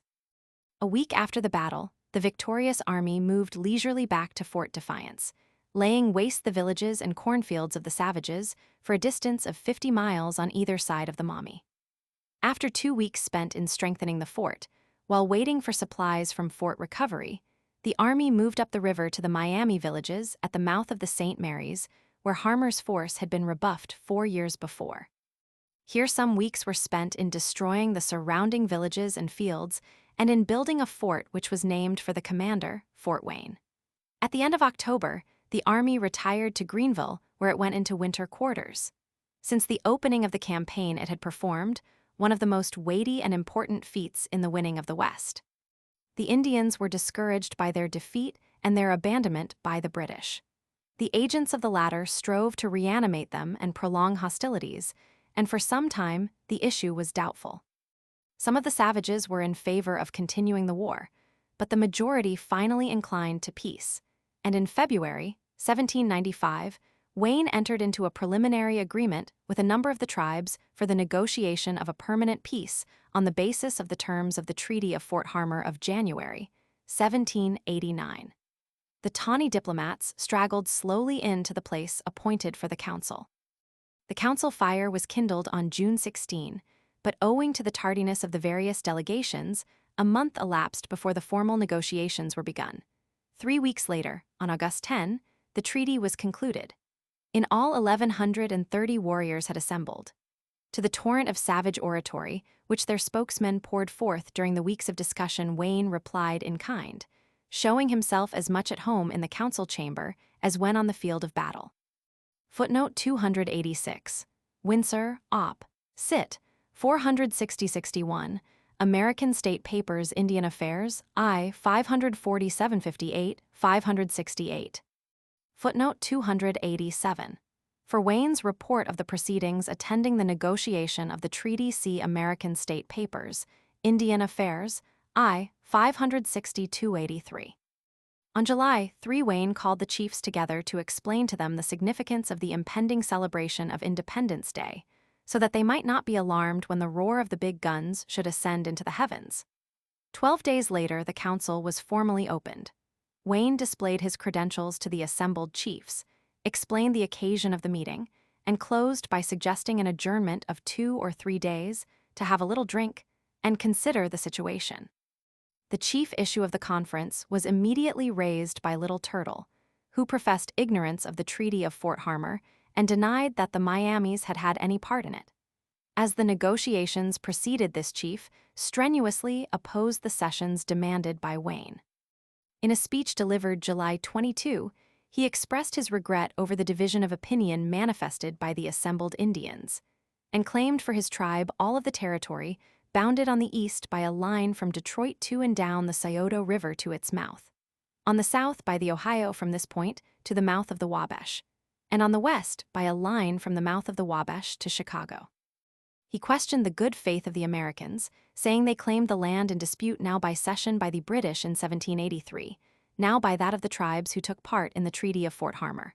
When, 5 days later, Wayne read the list of reservations which he proposed to embody in the treaty, including a tract 6 miles square at the mouth of Chicago River, where a fort formerly stood, Little Turtle answered that his people had never heard of it.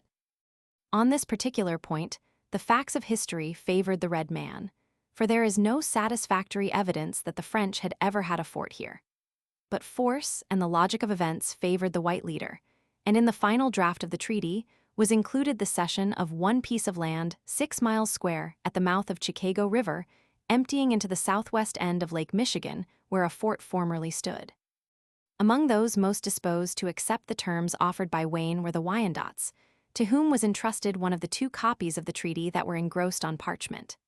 Their leader, Tark, responded to Little Turtle's reflections upon the cession made at Fort Harmar and upon those who disagreed with him, with a burst of eloquence characteristic of Indian oratory and of the figurative language which it habitually employed.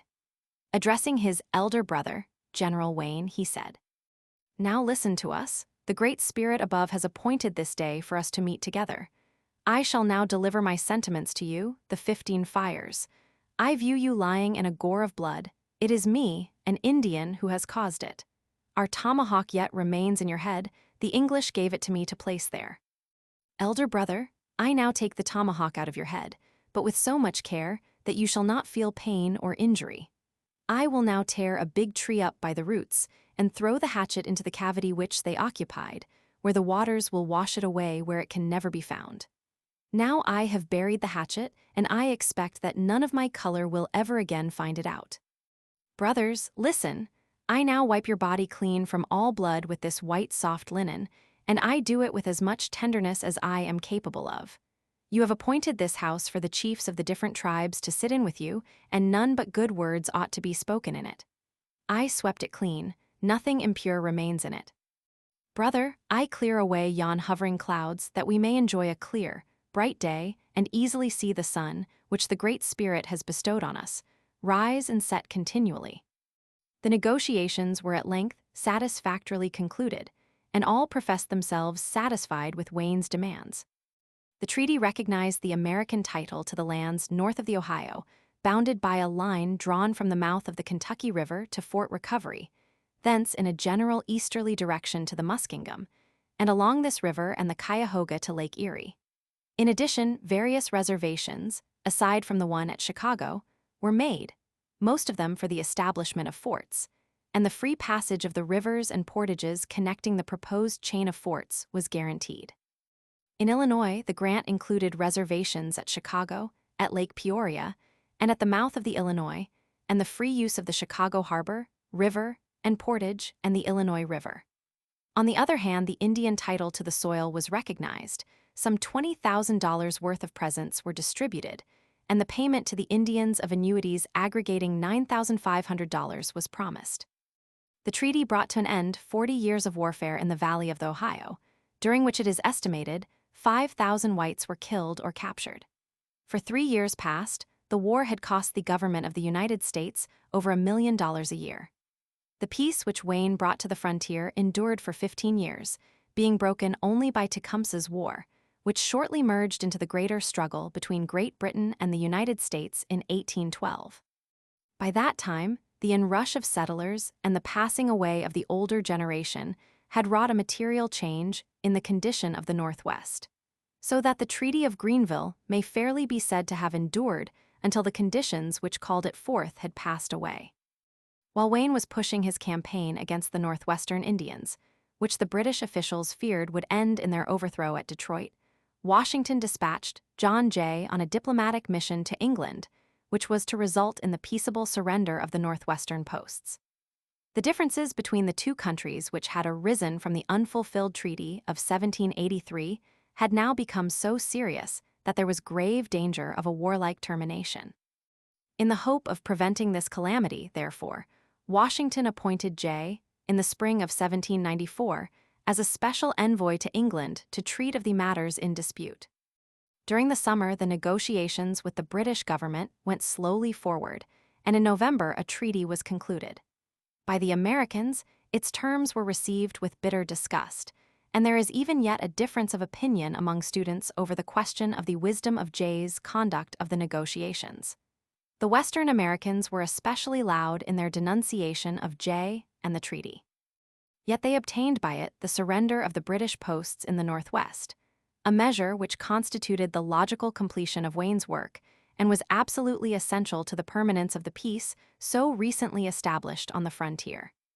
It was stipulated that the posts should be evacuated on June 1, 1796, and Washington appropriately appointed Wayne to superintend the taking possession of them by the United States. As the appointed time drew near, the British were more ready to make the surrender than were the Americans to receive it. At our own request, therefore, possession was retained until the arrival of the relieving forces at the various posts. During the summer and fall, the transfers were made, the last post which was taken over by the Americans being Mackinac in October. Our boundaries in the Northwest, nominally established by the Treaty of Paris of 1783, were at last achieved in reality. The Indians had been conquered and Great Britain had retired. The Northwest was won for the United States. Chapter 6. The founding of Fort Dearborn. The strategic value of Chicago as a center of control for the region between the Great Lakes and the Mississippi had been recognized long before our government took the step of establishing a fort there. On more than one occasion during the French regime, recommendations were made to the French government in favor of a fort at Chicago. As early as 1697, two Frenchmen, Louvigny and Mantet, conceived the project of making a combined trading and exploring expedition from Canada toward Mexico by way of the Mississippi River, and to this end petitioned the French Minister of War for a post at Chicago to serve as an entrepot for their enterprise. The importance of Chicago in the struggle between the British and the Americans during the Revolution has already been shown. After Wayne's triumph at Fallen Timbers in August 1794, the British officer, Simcoe, proposed to the Lords of Trade a plan for shutting American traders out of the Mississippi Valley by establishing British depots along the portages leading to it, particularly at the Chicago Portage. The British control of the Northwest, which Simcoe was striving to perpetuate, was, however, about to cease, and nothing came of his project.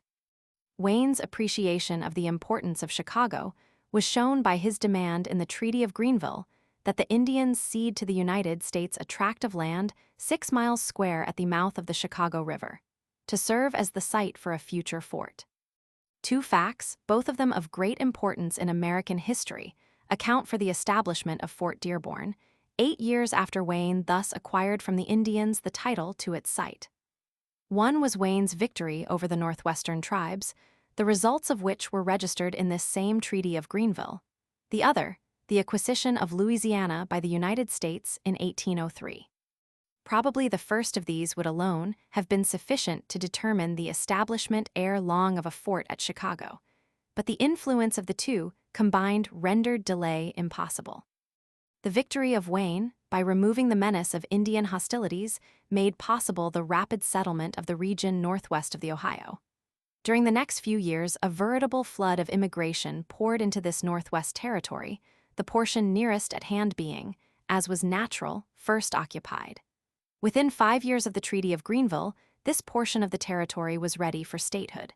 In 1800, therefore, Congress provided for the separation of the Northwest Territory into 2 parts, and 2 years later the eastern section was admitted into the Union as the state of Ohio. The remaining portion became the territory of Indiana with William Henry Harrison, then a young man of 27, as governor. During the following years, the line of white settlement advanced steadily, though more slowly, into the north and west. The 2 military posts farthest advanced in this direction were Detroit and Mackinac. Neither of these was advantageously situated for the administration of the country stretching from the upper lakes to the Mississippi. With every passing year, the necessity of exercising a firmer control over this region became greater. The settlers must be protected from Indian depredations, and the lawlessness of the traders and other frontiersmen must be curbed. One fact of great importance pertained to the British control of the Indian trade of the Northwest. The surrender of the posts in 1796 had not broken the grip of the traders on this region. Until the close of the War of 1812, and in the remoter portion of the Northwest, for some years after this the influence of the Canadian traders over the Indians was paramount. It was impossible, therefore, for the United States to exercise an effective control over them, and a garrison to the west of Lake Michigan was needed to assist in wresting this commercial supremacy from the British traders. The acquisition of Louisiana advanced our western boundary from the Mississippi to the crest of the Rocky Mountains. If before it had been difficult to control our westernmost frontier from Detroit and Mackinac, with this advance it became utterly impossible. New outposts must be established in order to keep pace with both the advancing boundary and the swelling wave of settlement. Chicago, still far in advance of the latter, was the logical place for the new establishment. A garrison here in the heart of the Indian country would serve to protect the settlements of Indiana and Lower Illinois, would perfect the communication between the latter and the posts of Detroit and Mackinac, and constitute a convenient center of control for the region between Lake Michigan and the Mississippi. Footnote 292. See on this point the letter from Mackinac, September 6, 1803, printed in Relph's Philadelphia Gazette and Commercial Advertiser, November 19, 1803. Rumors of a purpose to establish a post at Chicago preceded by some years its actual consummation. In the winter of 1797-90, William Burnet, a French trader on the St. Joseph River, informed the Montreal House, from which he obtained his supplies for the Indian trade, of the expectation that a garrison would be established at Chicago the following summer. What the basis for this expectation was does not appear, but evidently Burnet considered it probable, for in August 1798 he wrote that he now had reason to expect the garrison would arrive in the fall. The shrewd trader's interest in the matter was due to the fact that, having already a house at Chicago and a promise of assistance from headquarters, he would have occasion for a good deal of liquors and some other articles for that post. Thus rum attended the birth, and, as we shall see, was prominent at the downfall, of old Fort Dearborn. The promise of assistance from headquarters furnishes a possible clue to the source of Burnett's information. Though 5 years were yet to elapse before the project materialized, the letter is of some importance as showing that among those most interested it had long been regarded as a probability of the near future. Early in 1803, the matter was at last determined. A letter from the Secretary of War, dated March 9, to Colonel Hamtramck of the 1st Infantry, who was then stationed at Detroit, directed that an officer and 6 men be sent to make a preliminary investigation of the situation at Chicago and the route thither from Detroit.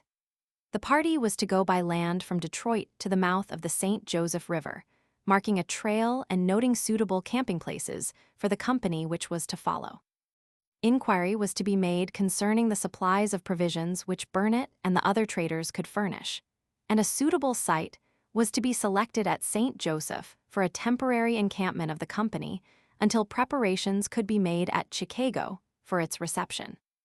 In case the overland route should be found to be practicable for a company with pack horses for carrying provisions and light baggage, Colonel Hamtramck should order it to go, under command of a discreet, judicious captain, and should send around the lakes the necessary tools and other equipment for the erection and maintenance of a strong stockade, post at Chicago together with 2 light field pieces and the necessary supply of ammunition. Footnote 294. Copy, by Daniel O. Drennan, of Letter of Inspector General Gushing to Hamtramck, March 14, 1803, in Chicago Historical Society Library.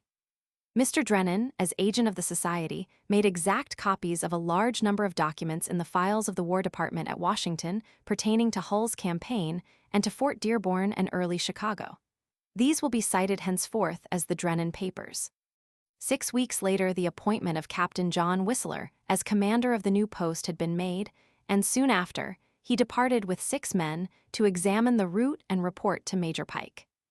At the same time, the firm of Robert and James Abbott of Detroit was considering the advantages of the post as a possible trading center. They report that Whistler desired them to establish a store there, and it is possible that the sentiment the culmination of which is recorded in the quaint announcement of Whistler to Kingsbury in November, 1804, of the marriage of his eldest daughter to a gentleman of my old acquaintance, James Abbott, was already blossoming. If, as seems likely, Hamtramck was responsible for Whistler's appointment to the new command, it must have been almost his last official act, for he died on April 11, less than a month after the issuance by the Inspector General at Cumberland, Maryland, of the order for the establishment of the fort. Footnote 295. Letter of Robert and James Abbott of Detroit to Abbott and Maxwell of Mackinac, April 30, 1803, copied in Chicago from 1803 to 1812, by James Grant Wilson, M.S. in the Chicago Historical Society Library. Footnote 296. Kingsbury Papers, Whistler to Kingsbury, November 3, 1804. Footnote 297. Hamtramck was a veteran soldier, having joined Montgomery's army before Quebec in 1776. He served throughout the remainder of the Revolution, and at its close continued in the army, rising by successive promotions to the rank of colonel. He was stationed on the Northwestern frontier for many years prior to his death. At the Battle of Fallen Timbers, he commanded the left wing of the Legion and received special mention in Wayne's official report of the battle. At 5:30 on the morning of July 14, 1803, the troops set out from Detroit under command of Lieutenant James Strode Swearingen of the artillery, then a youth of 21. Swearingen had volunteered to lead the troops to Chicago for Captain Whistler, on account of the infirm state of the latter's health. Whistler and his family, together with his son Lieutenant William Whistler and his young wife, embarked on the schooner Tracy, commanded by Lieutenant Dorr, which had been ordered to proceed around the lakes with provisions and military stores for the new post. We have the journal which Swearingen kept on the trip, containing observations on the country, timber, camping places, and watercourses. The daily march varied greatly in length. Sometimes the start was made before 5 in the morning, and the march ended by 2 in the afternoon. At other times, bad weather or other obstacles necessitated a late start, and a march of only a few miles. The route followed was that of the old Chicago Trail, later known as the Chicago Road. It led the troops across the Rouge and Huron rivers, past the site of the modern city of Ypsilanti to the upper waters of Grand River, which flows into Lake Michigan. Thence the route lay across country to the St. Joseph, and down this river to its mouth. Footnote 298. For an account of Swearengen's career, see report of an interview with him in 1863, together with his own sketch of his life, preserved in the MS volume of Proceedings of the Chicago Historical Society, 1856-64, 348. On July 25, we find Swearengen at Kinsey's Improvement on the St. Joseph. The site today is occupied by the sleepy hamlet of Bertrand, a short distance south of Niles, and the highway that crosses the river here is still called the Chicago Road. Here the party was detained for a day while boats were being procured. On July 27, the expedition proceeded down the river, the baggage and 17 of the men in the boats, the remainder of the men marching by land. From July 28 to August 12, the troops were encamped at the mouth of the St. Joseph, awaiting the arrival of the Tracy, with needed provisions. Swearengen estimated the distance from Detroit to the mouth of the St. Joseph at 272 miles. The distance by rail today is considerably less, but the expedition had followed the tortuous Indian Trail and then the course of the meandering St. Joseph. The remainder of the march around the lake to Chicago was accomplished in 3 days, the troops marching along the lake shore. The distance, according to Swearengen's estimate, was 90 miles, and in this he was not far astray.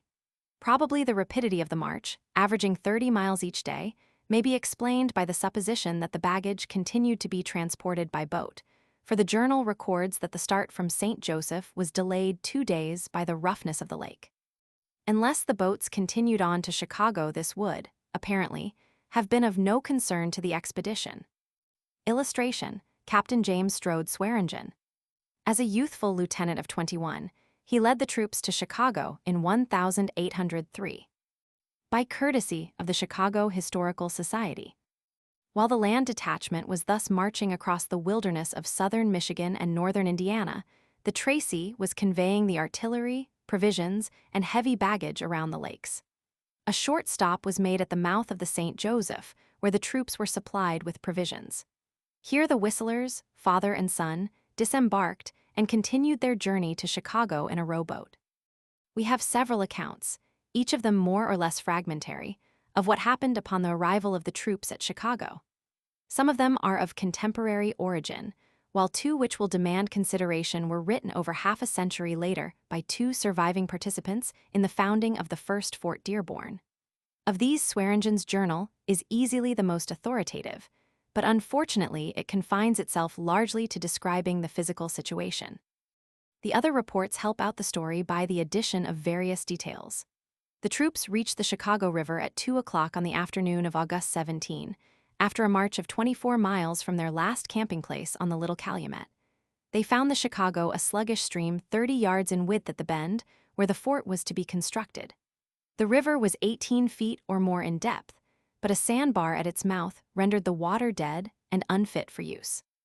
The existence of the bar made it possible for the troops to cross the river, dry-shod, and encamp on the other side a short distance above its mouth. The riverbank was 8 feet high at the point where the fort was to be built, a half-mile above the mouth of the stream. The opposite bank was somewhat lower, while farther up the stream both banks were very low. Footnote 300. This circumstance was related over 70 years later by the wife of Lieutenant William Whistler, Hurlbut, Chicago Antiquities, 25. The reason for such a proceeding is not apparent. Footnote 301. Swearengen's Journal, Appendix I. His statements made in 1863 preserved in the Chicago Historical Society, Proceedings 1856-64, 348. Letter from Mackinac, September 6, 1803, printed in Ralph's Philadelphia Gazette, November 19, 1803. Letter of Dr. William Smith from Fort Dearborn, December 9, 1803, to James May of Detroit, MS in Detroit Public Library. Story of the wife of Lieutenant Whistler in 1875, Hurlbut, Chicago Antiquities, 2328. Swearengen's journal says nothing of the Indians, but in the sketch of his life written 60 years later, he records that the troops were greeted on their arrival by many Indians, all of whom were friendly. The wife of Lieutenant Whistler, who came a matron of 16 summers to the site of the future metropolis, relates that while the schooner was here, some 2,000 natives gathered to see the big canoe with wings. Doubtless their souls were stirred at the sight by emotions even stronger than those which today animate their more sophisticated successors at sight of the schooners of the air. 3 weeks later, a Mackinac letter writer reported to the Eastern press that the natives opposed the commander's design of building a fort and threatened to collect their warriors and prevent it. The writer's source of information was evidently someone on board the Tracy, which touched at Mackinac on its return voyage to Detroit. Since a hostile attitude on the part of the Indians is not mentioned by Mrs. Whistler, and is expressly denied by Swearingen, we may safely ascribe the statement to the desire of someone to tell an interesting story. Footnote 303. Swearingen's statements in 1863 in Chicago Historical Society, Proceedings, 1856-64, 348. The construction of the stockade and a shelter for the troops was the commander's first care. Mrs. Whistler relates that there were no horses or oxen at hand, so that the soldiers were compelled to perform the work of dragging the timbers to their required positions. It seems likely, however, that there were some animals, though their number was probably inadequate. The original order for the establishment of a fort contemplated the use of pack horses by the troops on their overland march, and Whistler, writing to Kingsbury in July 1804, complains of the scarcity of corn. The public oxen had had none all summer, and when he first came here he could obtain but 18 bushels. Evidently, then, the commander had oxen before many months elapsed, if not from the beginning. There was, however, another source of annoyance. If the natives did not threaten to prevent the building of the fort, we may be sure they made life a burden to the troops by their begging and petty thievery. The Illinois Indians had an ancient reputation, dating back to the early French period, for being expert thieves. When the second Fort Dearborn was built a dozen years later, begging and stealing by the Indians became such an intolerable nuisance that if we are to credit the assertion of Moses Morgan, who aided in its construction, it required more men to mount guard by day to keep the squaws and papooses away than at night. Footnote 304. Kingsbury Papers, Whistler to Kingsbury, July 27, 1804. Footnote 305. Moses Morgan's narrative preserved by William R. Head, M.S. in Chicago Historical Society Library. Head was, until his death in 1910, a worker in the local historical field. Most of his papers have been destroyed, but a few of them are in the Chicago Historical Society Library, and a considerably larger number are owned by his widow. They will be cited henceforth as the Head Papers. We have no such detailed account of the building of the first fort, but at least one characteristic incident has been preserved for us by Thomas G. Anderson. Anderson, who later fought on the British side in the War of 1812, was at this time a fur trader at Milwaukee. In his old age, he prepared a long narrative of his life in the West. It is vainglorious and unreliable in many respects, but with proper care, one may glean much of interest and something of value from it. He relates that on learning of the coming of the troops to Chicago, he mounted his horse and went to pay a neighborly call. He found Captain Whistler's family ensconced temporarily in one of the wretched log huts which belonged to the traders, while his officers and men were living under canvas. Anderson accepted an invitation to dine with Whistler. The table was spread, and the guests were seated, when through the door strode a band of painted warriors. The women shrieked and fled, leaving the men to play the role of hosts alone. The leader of the savages, unperturbed by this reception, proceeded to help himself to the bread on the table and distribute it among his warriors. Anderson berated him for his conduct and succeeded in inducing the band to leave, whereupon the doughty trader assumed to himself the credit of having averted a massacre of the garrison. It may seem hazardous to attempt to extract the kernel of truth in this tale from the chaff which surrounds it. However, the opinion may be ventured that some such scene may have occurred, but that the element of danger, and therewith the credit which Anderson assumes for his action, was wholly lacking. Footnote 306. For Anderson's narrative, together with a biographical sketch of the author, see Wisconsin Historical Collections, Roman 9, 137 ff. The narrative is unreliable in many ways, and its statements should be used with caution. The work of construction progressed but slowly. Soon after their arrival, the troops suffered much from bilious fevers. These abated with the coming of cold weather, but in December the garrison was still sheltered in small, temporary huts, and the fort was described as not much advanced. Fortunately, the autumn persisted long. On December 9, the surgeon wrote to a friend in Detroit that there was neither snow nor ice, there had been but little rain or frost, and the season had been remarkably fine. Footnote 308. Letter of Dr. William Smith to James May, December 9, 1803. Footnote 309.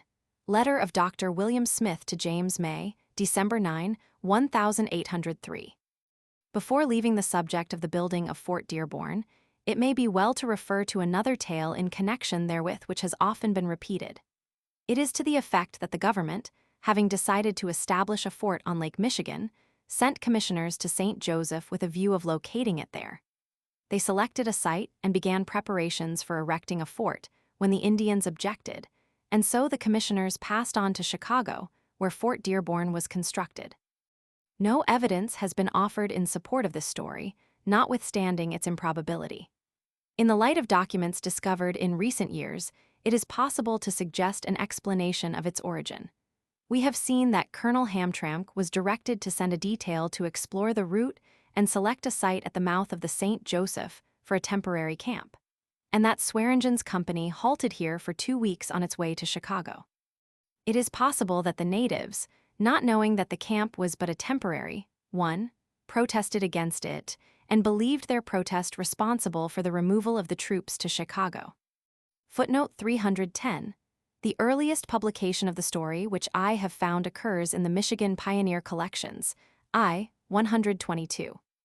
We may now turn our attention to the civilian population of Chicago at the time of the establishment of Fort Dearborn, and in this connection, to what is known of the first white man who settled at this point. Here as elsewhere, in connection with the history of early Chicago, the truth has been obscured by a mass of tradition, fostered in large part by family pride. The effort to fix upon any certain person the distinction of being the first resident of Chicago is idle. Traders and other travelers pass through the place more or less frequently from the time of Marquette on, and at various times individuals, ordinarily traders, established themselves here for a shorter or longer period.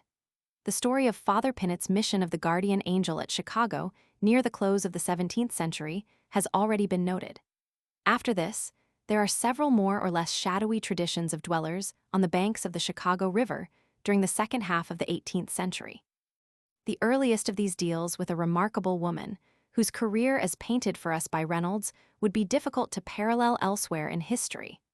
Born of French parents of the name of La Flamme at St. Joseph on Lake Michigan in 1734, she first migrated to Mackinac.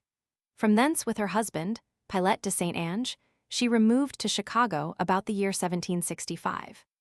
After some years' residence here her husband died, and she removed to the French settlement of Cahokia, where she married a Canadian named Lecomte and reared a large family of children. Widowed again, she became in due time the wife of Tom Brady. No issue resulted from this union, and Mrs. Brady was destined to still another widowhood, dying at Cahokia in 1843 at the age of 109 years. Footnote 312. Reynolds, Pioneer History of Illinois, 160-869. The story is told also with certain variations and additional details by W.M. R. Head Papers, owned by his widow. Governor Reynolds knew Mrs. Lecomte, as she was commonly known after Brady's death, for 30 years, and describes her as a woman of strong mind and an extraordinary constitution, and endowed with the courage and energies of a heroine. The Indians were her neighbors from her infancy until extreme old age. She became familiar with their language and their character, and over the Potawatomis and other tribes she developed a remarkable influence. This she frequently exerted during the stormy days of the Revolution to protect the French settlers from attack by the hostile warriors, and later, in the early days of American domination in Illinois, she continued to shield the white settlers. Reynolds avers that on numerous occasions she was awakened in the dead of night by her Indian friends to give her warning of an impending attack in order that she might leave Cahokia. Instead of seeking her own safety, however, she would set out alone to meet the hostile war party and never failed to avert the storm and prevent bloodshed. She sometimes remained with the warriors for days, appeasing their anger and urging wise counsels upon them. In due time, the anxious villagers, who had been watching meanwhile with arms in their hands for the expected attack, would see Mrs. Lecomte approach at the head of a band of warriors, their angry passions stilled, and their war paint changed to somber black to manifest their sorrow for having entertained hostile designs against their friends. A feast would usually follow, cementing the reconciliation which Mrs. Lecomte had been instrumental in effecting, and the warriors would disperse. That tradition has exaggerated the influence and services of Mrs. Lecomte is quite probable, but making due allowance for this, the impression remains that she was a woman of unusual vigor and strength of character, and it seems appropriate that her name should head the ever-lengthening list of white women who have been residents of Chicago. The next tangible tradition of white occupation of Chicago is contained in a story told to Gurdon S. Hubbard by the trader, Anton de Champs. He pointed out to the youthful Hubbard the traces of corn hills on the west side of the North Branch, and related that as early as 1778, a trader by the name of Gary had lived here, from whom the river had taken its name. Hubbard gives further details concerning Gary's trading house, taking pains to point out, however, that the statements are based on oral tradition. But this tradition is corroborated in one respect at least. For as late as 1823, the North Branch was called the Gary River by the historian of Major Long's expedition. Footnote 313. For it see Blanchard, Discovery and Conquests of the Northwest, 757-58. Footnote 314. Keating, Narrative of an Expedition to the Sources of the St. Peter's River. In 1823, I. 172. Our only knowledge of Gary's residence at Chicago is contained in the story recorded by Hubbard, but with the mixed-breed Negro, Baptiste Point du Sable, we reach more solid ground. The traditional account of his Chicago career, first recorded by Mrs. Kinsey and afterward repeated and enlarged upon by others, must be regarded as largely fictitious and wholly unauthenticated. But by assembling the information contained in a number of documents widely scattered as to date and origin, it is possible to learn much about him. The usual accounts, following Mrs. Kinsey, represent Du Sable to have been a native of San Domingo. Matson, on the other hand, states that he was a runaway slave from the vicinity of Lexington, Kentucky, and describes his coming to Chicago and his supposed doings here with much circumstantial detail. Much of this is obviously imaginary, and the two accounts are probably equally unworthy of credence. In general, Du Sable's occupation seems to have been that of a trader, though according to his own testimony, he had improved a 30-acre farm at Peoria as early as 1780. Footnote 315. Mrs. John H. Kinsey, Wow Bun, The Early Day in the Northwest, Caxton Club edition. This work has been reprinted several times since its first appearance in 1856. Page references to it in this work are to the Caxton Club edition of 1901. Footnote 316. See, for example, Mason, Early Visitors to Chicago, in New England Magazine, Roman 6, 205-6. Footnote 317. The following sources, on a study of which the accompanying account of Du Sable is based, contain practically all the information I have been able to collect concerning him. Kinsey, Wow Bun, 146. De Peyster's allusion, in speech to the Indians at El Arbor Crotch, July 4, 1779, in Wisconsin Historical Collections, Roman 18, 384. McCulloch, Early Days of Peoria and Chicago, 9192. Recollections of Augustin Grignon, in Wisconsin Historical Collections, Roman 3, 292. Lieutenant Bennett's report of arrest of Du Sable, August, 1779, in Wisconsin Historical Collections, Roman 17, 399. Inventory of goods taken from Du Sable by Bennett, in Michigan Pioneer Collections, X, 366. Journal of Hugh Heward, MS original owned by Clarence M. Burton of Detroit.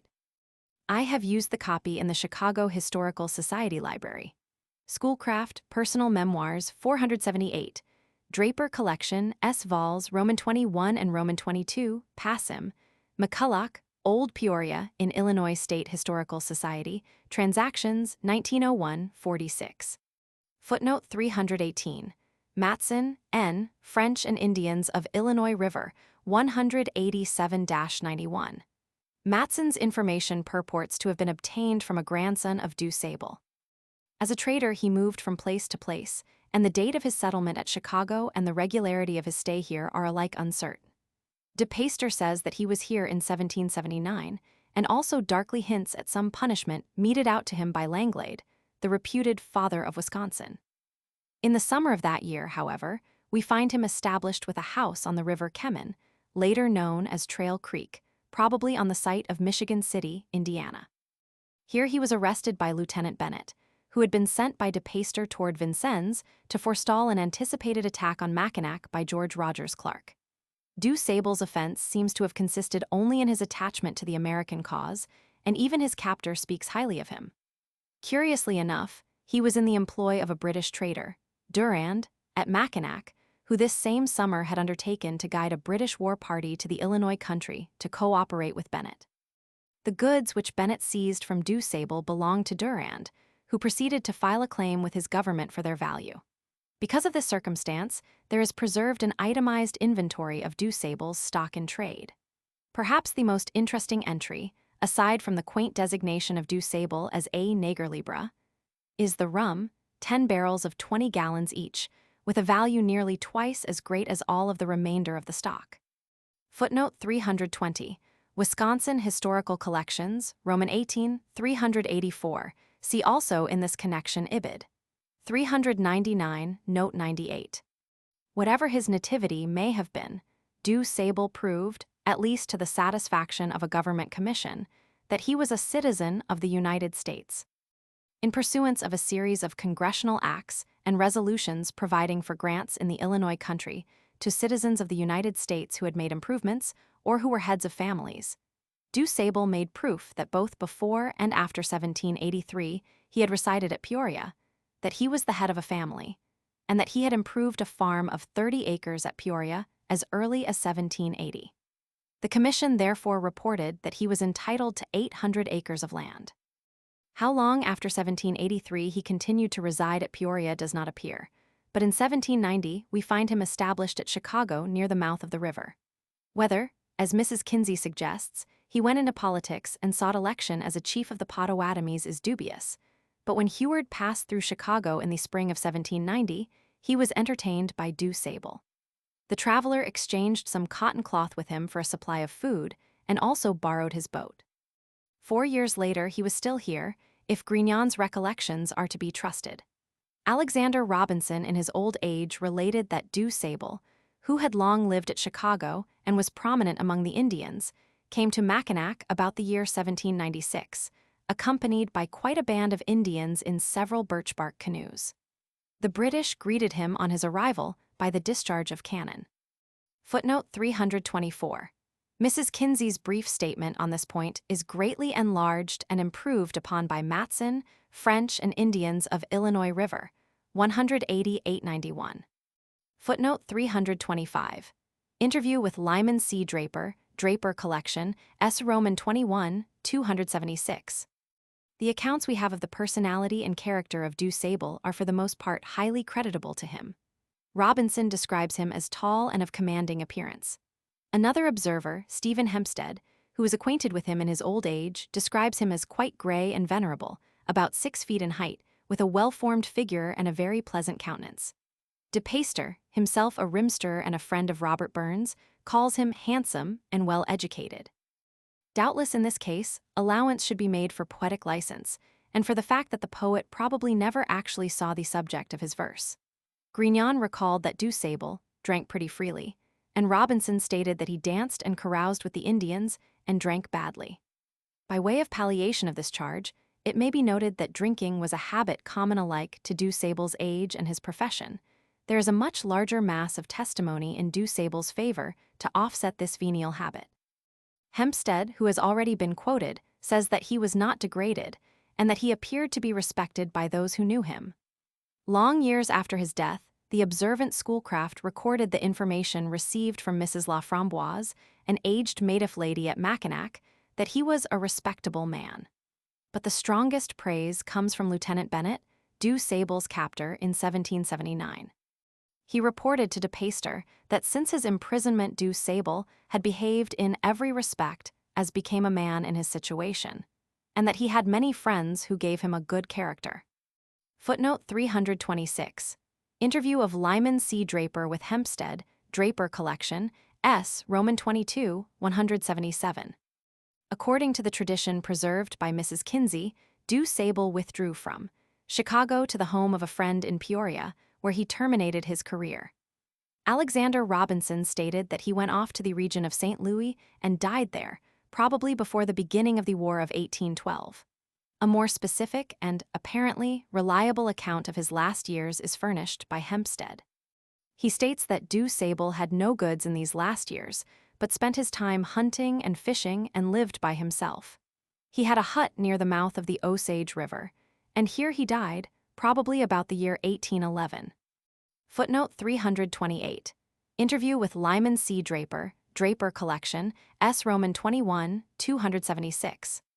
When the troops came to Chicago in 1803, they found 4 huts or cabins here, belonging to some French-Canadian traders. One of these was occupied by Lemay, who had bought out Du Sable, one by Ouillet, and a third by Fettel.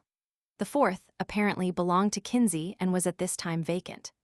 Dr. Smith, the first surgeon at Fort Dearborn, and John Law Lyme shortly secured possession of it for the winter and fitted it up in a comfortable manner for their joint occupancy. Our information concerning Fettel is meager. According to Mrs. Whistler, he was a French-Canadian living here with an Indian wife when the garrison came in 1803. The entries in John Kinsey's account books show that his first name was Louis, and that he either dealt in furs or himself hunted them. His name occurs at intervals down to 1812, showing that he was a resident of Chicago during the entire period. With the last entry of his name in Kinsey's account book, he disappears from history. Possibly it may have been his fate to fight and die with the Chicago militia at the baggage wagons on the fatal day of evacuation in the summer of 1812. Ouillet claimed to have come to Chicago in 1790. He was illiterate, and the statement, uncorroborated as it is, must be accepted with caution. We know, however, that when the soldiers came to establish the fort, he was living with his Indian wife in one of the 4 huts which they found here. When Dr. Cooper came to Fort Dearborn as post surgeon 5 years later, there were still but 4 houses on the north side of the river, of which Ouillet's was one. Ouillet's chief dependence for a livelihood, apparently, was on the transportation of travelers and their baggage across the portage. It has already been shown that the French settlers at Chicago carried on this business in the first quarter of the 19th century. That Ouillet was engaged in this work was stated by Mr. Bain to Reverend William Barry, founder and first secretary of the Chicago Historical Society. An entry in Kinsey's account book charges him for the use of a wagon and oxen to transport goods over the portage to the fork of the Illinois River. Footnote 334. Ouillet to John H. Kinsey, June 1, 1839, in Blanchard, the Northwest and Chicago, I. 574. In the summer of 1820, John Tanner, who had been for 30 years a captive among the Indians, passed through Chicago with his family, going by canoe from Mackinac to St. Louis. His progress was halted here for a time by the low stage of water in the Illinois River. During this time, he suffered greatly from illness and destitution. He was rescued from his plight by a Frenchman who had been to carry some boats across the portage. His wife, who was an Indian, usually accompanied him on such expeditions. Although his horses were much worn from their long journey, he agreed for a moderate price to transport Tanner and his canoe 60 miles, and, if his horses should hold out twice this distance, the length of the portage at this stage of the river. In addition, he lent Tanner, who was weak from illness, a young horse to ride. Before the 60 miles had been traversed, the Frenchman was himself taken sick, and as there was now some water in the river, Tanner dismissed him and attempted to descend the river in his canoe. That this Frenchman was Ouillet seems probable. If so, the narrative throws an interesting light upon both his business and his character. It shows that the transporting of travelers over the portage was a common occupation of Ouillet, and further that he was not inclined to take an unfair advantage of a weak and destitute traveler. Mrs. Kinsey represents that in 1812 Ouillet was a part of the establishment of John Kinsey, and relates a remarkable story of the rescue by his family of Mrs. Helm and Sergeant Griffith from impending slaughter at the hands of the Wabash Indians. That Ouimet may have been employed more or less by Kinsey is not unlikely, but the details of the rescue story, however creditable to his family, are so improbable as to challenge belief. It has been said that Ouimet remained in Chicago after the massacre, being the only white inhabitant during the next few years. However this may be, the new garrison which came in 1816 found him living here in serene possession. With him, too, was the half-breed chief, Alexander Robinson, and the two were engaged by the soldiers to harrow the ground for a vegetable garden for the garrison. That Ouimet continued to reside here after this time is shown by the occasional mention of his name by travelers, and others as one of the inhabitants of the place.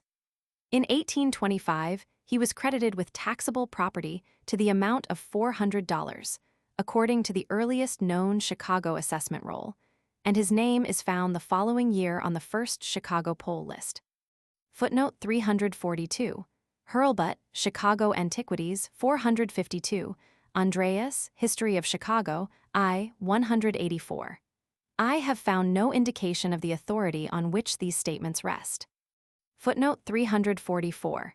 See, for example, Hubbard Life 37, John H. Fonda, Recollections, in Wisconsin Historical Collections, v. 216. But little can be said of the character of Ouimet. His dealings with Tanner, which have already been recounted, argue well for his fairness and humanity. That he was possessed of more thrift than was the typical frontier French habitant of this period would seem to be attested by the facts already noted. Moses Morgan, who was employed in the construction of the second Fort Dearborn, had a poor opinion of Ouimet and described his appearance as that of a medium-sized, half-starved Indian. He was a Roman Catholic and signed the petition for the establishment of the first Catholic church in Chicago. Footnote 346. Andreas, History of Chicago, I. 289. For additional data about the Ouimet family sea grover, some Indian landmarks of the North Shore, 277 ff. We are now ready to consider the reputed father of Chicago, John Kinsey. According to Mrs. Kinsey, the family historian, he was born at Quebec in 1763. Shortly afterward, his parents moved to Detroit, where the father died while John was still in infancy.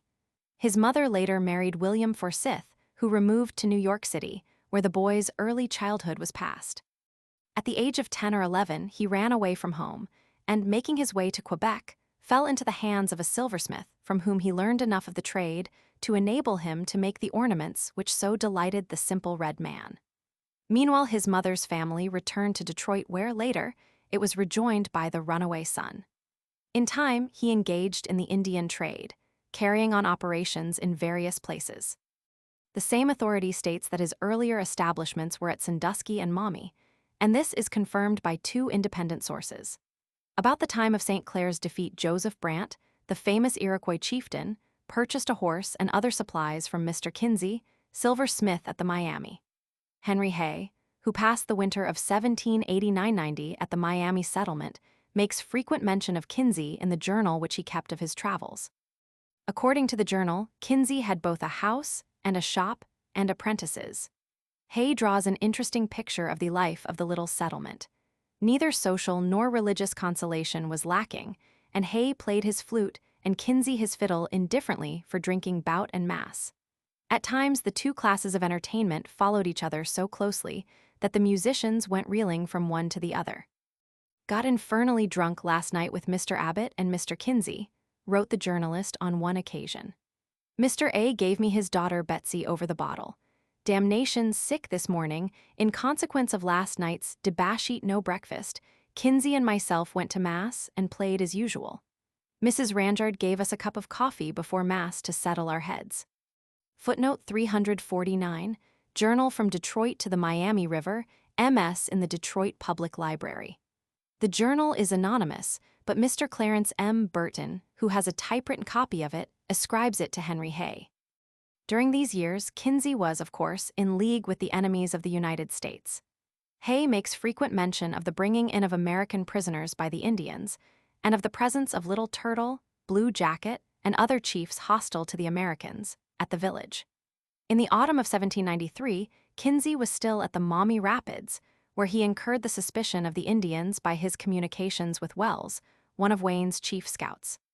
Probably his establishment was destroyed, along with those of the other British traders, by the American Army following the Battle of Fallen Timbers. The family historian states that he removed to the St. Joseph River about the year 1800, but he must have located there at an earlier date, for William Burnet in 1798 speaks of him as Mr. Mackenzie of this place. Apparently, however, while carrying on trade with the Indians at these places, Kinsey retained some connection with Detroit. Hurlbut found evidence in the Wayne County records that he was doing business there in 1795 and again in 1797. In 1798, he married Mrs. Eleanor McKillip, the widow of a Detroit militia officer in the British Indian Service who had been slain on the Maumee during Wayne's campaign against the Northwestern tribes. Mrs. McKillip had a daughter, Margaret, whom we shall meet later as the wife of Lieutenant Helm of the Fort Dearborn garrison. Footnote 352, Hurlbut, Chicago Antiquities, 67. Kinsey is a corruption of the Scotch name Mackenzie, which was the name of Kinsey's father. Footnote 354. Kinsey had formed an earlier connection with a woman of the same family name as his own, Margaret Mackenzie.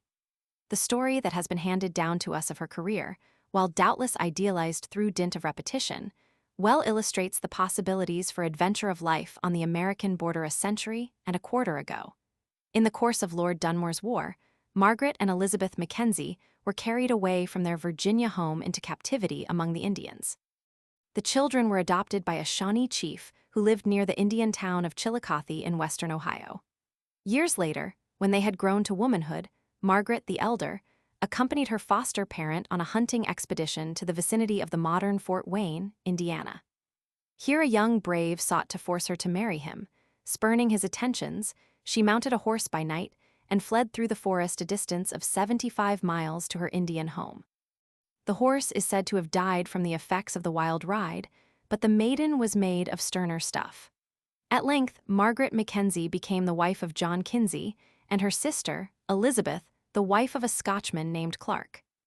Whether the two white men rescued the women from captivity and were rewarded for this service by their respective hands, or the old chief voluntarily brought them to Detroit on a visit, where the marriages were brought about in the usual way, depends upon which faction of Kinsey's descendants tells the story. So, too, it is still a matter of dispute whether or not the union was cemented by a formal marriage ceremony. Whatever the truth in these respects may be, the unions endured for a number of years, 2 children being born to the Clarks and 3 to the Kinseys. With the restoration of peace to the Northwestern frontier in 1795, Isaac Mackenzie, the father, learned of the whereabouts of his long-lost children. He journeyed to Detroit to see them, and when he returned to his home in Virginia, his daughters with their children accompanied him, leaving their woodland husbands behind. Conflicting explanations, colored in each case by partisan pride, have been given of the reasons for this untimely breaking up of the two families. Since the only evidence in the premises is family tradition, it seems vain to seek to determine where the truth lies. Margaret Kinsey later married Benjamin Hall, while her sister became the wife of Jonas Claiborne. 2 of the former's children by Kinsey, James, and Elizabeth, in later years came to Chicago. So, too, did the Halls and the Claibornes, and these various family groups comprised a considerable proportion of the population of Chicago in the later 20s. On the subject of this footnote, see Blanchard, The Northwest and Chicago, Hurlbut, Chicago Antiquities, Andreas, Chicago, Gordon, John Kinsey, the father of Chicago. For obvious reasons, the Kinsey family historian makes no mention in Wow Bun of this feature of her father-in-law's career. Mr. Clarence M. Burton has a genealogy, MS, of the Kinsey family, to which descendants respectively of John Kinsey's first and second families have contributed their views concerning the legitimacy of the former. In the spring of 1804, Kinsey became a resident of Chicago. The last entry in his account book at St. Joseph bears date of April 30, 1804, while the first at Chicago occurs on May 12. The hut which Du Sable and Lamai had in turn occupied now became the habitation of Kinsey. His business prospered, and he conducted trading adventures at Peoria, on the Kankakee, and elsewhere, in addition to the main establishment at Chicago. By the massacre and the train of events brought on by the War of 1812, however, Kinsey's property was largely destroyed and his business was ruined. After his return to Chicago in 1816, the formidable competition of the American Fur Company combined with other causes to prevent him from achieving the degree of success which he had attained during the years from 1803 to 1812. The propriety of designating Kinsey the father of Chicago is dubious. No one individual can properly claim exclusive right to this title. The event which, more adequately than any other, signalizes the beginning of modern white settlement here was the founding of Fort Dearborn, and the man who with more propriety than any other may be regarded as the father of the modern city is Captain John Whistler, who built the first fort and for 7 years dominated the life within and around its walls. He came in obedience to an order, of course, as an officer in the army. Kinsey, on the other hand, came nearly a year later to conduct the usual Indian trading house. There is no reason to suppose that he would have come to Chicago at all, but for the prior establishment of the garrison. Yet several other traders had established themselves here, not only before Kinsey, but also before the garrison came. It has been stated that for nearly 20 years, Kinsey was the only white inhabitant of northern Illinois outside the military. So far is this from being true that there was never a moment of time during his residence at Chicago when he was the only civilian here. Particularly during the latter years of his life, a number of civilians were living in Chicago and in the immediate vicinity. The undue prominence in this period of Chicago history, which Kinsey has come to hold in the popular mind, is due to the fact that he gained, after his death, a daughter-in-law who possessed the literary skill to weave a romantic narrative, celebrating the family name and deeds. The name of Kinsey is unpleasantly associated with two other characters of these early years, John Lime and Jeffrey Nash. Lime was at St. Joseph in 1787, apparently in the employ of William Burnet. Whether he located at Chicago before the garrison came is not apparent. If not, he came the same year. Shortly after the arrival of the garrison, he and Dr. Smith, the surgeon, began living together. They secured Kinsey's house for the first winter and fitted it up in a very comfortable manner. The fourth name entered in Kinsey's account book after his removal to Chicago in May 1804 is that of Lime. In the same month, he signed as witness the articles of indenture of Jeffrey Nash to Kinsey and Forsyth, merchants of Chicago. When Cooper came to Fort Dearborn as surgeon in 1808, Lime was living in one of the 4 houses on the north side of the river and acting as government Indian interpreter. He continued to serve in this capacity until his death shortly before the massacre in the summer of 1812. Footnote 358. Letter of Dr. William Smith to James May, December 9, 1803. Footnote 360. This document is preserved in the Draper Collection, Forsyth Papers, I. Doc. Number I.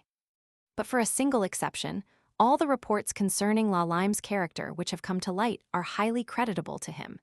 His few remaining letters show him to have been a man of some education. The esteem in which Jowett held him is shown by his naming a son after him. Dr. Smith, who was living with him in the winter of 1803-4, described him as a very decent man and a good companion. Footnote 363. Letter of Dr. William Smith to James May, December 9, 1803. In the summer of 1812, a few weeks before the massacre, Lime was stabbed to death by Kinsey in a personal encounter just outside the entrance to Fort Dearborn. Unless new sources of information shall come to light, the responsibility for this affray will never be determined. Lime's side of the story has not been preserved, except in the form of unreliable verbal tradition, which pictures Kinsey in the light of aggressor and murderer. The Kinsey family tradition represents that Lime, insanely jealous over Kinsey's success as a trader, treacherously attacked him, armed with a pistol and dirk, and was stabbed to death by Kinsey in self-defense. Practically all writers on Chicago history hitherto have accepted this version, but it is as little worthy of credence as the contrary one. The interest in the killing of Lime must, in the nature of things, have soon given place to the general anxiety over the situation produced by the hovering war cloud which was now about to burst. Within 4 months came the massacre, as the result of which over half of the inmates of the frontier settlement were slain and the remainder scattered far and wide. But few of them ever returned to Chicago, and these, like Rip Van Winkle, drifted back after the passage of years, as to a new world. That the fate of La Lime should be obliterated by the horrors and confusion of a 3 years' war was only natural. When in a later generation interest in his fate was revived, only the version of it originating with the relatives and friends of the slayer gained the public ear. And this, for obvious reasons, put the onus of the affray on the slain. The fact of La Lime's death at the hands of Kinsey is clear. The responsibility for it cannot, in the light of existing information, be determined. Footnote 364, Head Papers. Head was acquainted with various pioneer Chicagoans, and his statements purport to be drawn from such sources. His methods of work were such, however, that but little confidence can be had in his statements. Footnote 365. The details of the affair vary, naturally, in the different accounts. For the Kinsey family tradition, see Eleanor Kinsey Gordon, John Kinsey, the father of Chicago, 8-9, letter of Gurdon S. Hubbard in Wentworth, Early Chicago, Fergus Historical Series, number 1683, Mrs. Porthier's Narrative in Andreas, History of Chicago, I. 105. Hubbard procured his information from the members of Kinsey's family. Mrs. Porthier, who in old age claimed to have been an eyewitness of the killing of La Lime, was an inmate of the Kinsey household for several years following 1816. Footnote 366. See, for example, Wentworth, Early Chicago, Kirkland, The Chicago Massacre, Andreas, History of Chicago. Footnote 367. I have not been able to determine the exact date of the death of La Lime. It could not have been earlier than April 13, however, since on this date he wrote to Captain Wells of Fort Wayne an account of the murders at the Lee Farm on April 6, Louisiana Gazette, May 30, 1812, copied by Lyman C. Draper, Draper Collection, S. Volume Roman 26. On May 22, 1804, articles of indenture were entered into which bound Jeffrey Nash, a Negro man, to serve John Kinsey and Thomas Forsyth, merchants of Chicago, for the term of 7 years. The instrument describes Nash as an inhabitant of Wayne County, although it was executed apparently at Chicago. The Chicago of 1804 was located in Wayne County, Indiana Territory, whose county seat was Detroit, over 300 miles away. In return for meat, drink, apparel, washing, and lodging, fitting for a servant, Nash bound himself to the maintenance of an utterly impossible standard of conduct.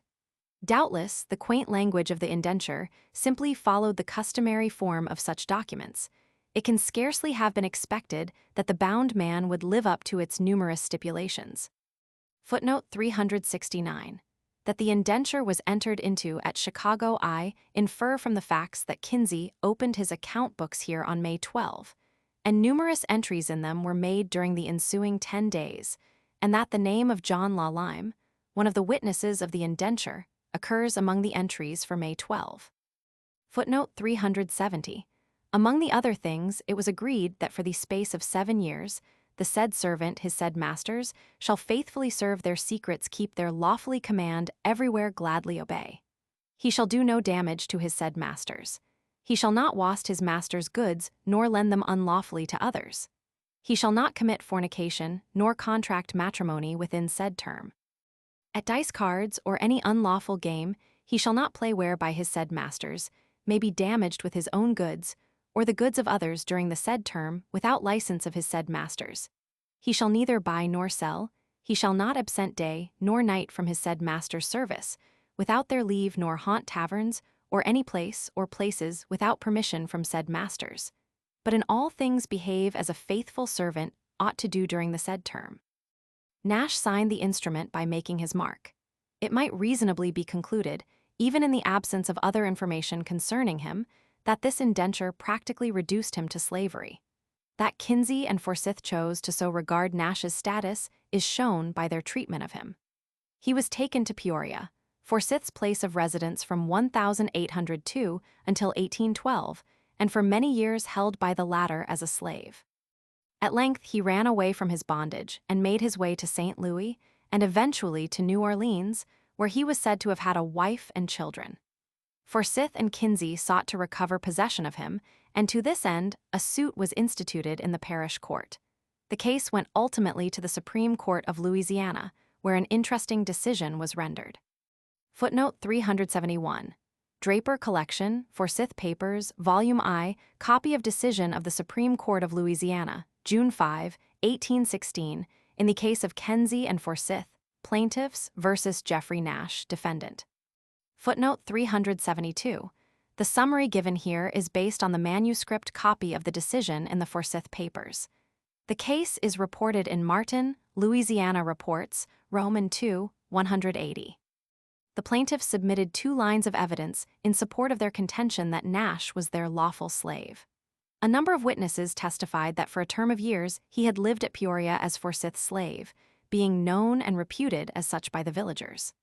Furthermore, the plaintiffs produced a bill of sale of Nash to them, dated at Detroit, September 5, 1803, and they're recorded and duly authenticated. In view of the fact that the articles of indenture whereby Nash bound himself, voluntarily as a servant, to Kinsey and Forsyth, for a term of 7 years were executed in May, 1804, there seems to be no escape from the conclusion that the bill of sale was a forgery, fabricated for the use to which it was now put. Although it deceived the court, the fraud brought no profit to the plaintiffs. The judges declared that since the Ordinance of 1787 prohibited slavery in the Northwest Territory, unless under 2 exceptions, the plaintiffs' alleged possession of Nash could only have been lawful at the time the bill of sale was produced on 2 grounds. There could be complete ownership in slavery only in case the person claimed had been convicted of a crime by which his freedom was forfeited, or if the defendant were a fugitive from involuntary servitude in another state, he might be seized and returned to servitude there. The plaintiffs did not claim Nash on this latter ground, however. Their contention was for the absolute right to hold Nash during his natural life and dispose of him as they pleased. Their conduct toward him showed that they unlawfully attempted to, and did successfully, exercise for years the right of absolute control over him, until he at last sought safety in flight. Since no evidence had been produced to show that Nash had forfeited his freedom because of conviction for crime, the decision was given for him with costs. Thus did the Supreme Court of the slave state of Louisiana uphold the free character of the soil of Illinois and rescue a free man from bondage, at a time when slavery openly flourished here, and slaves were bought and sold and held in bondage even by such prominent characters as the governor of the territory. Chapter 7. 9 years of garrison life.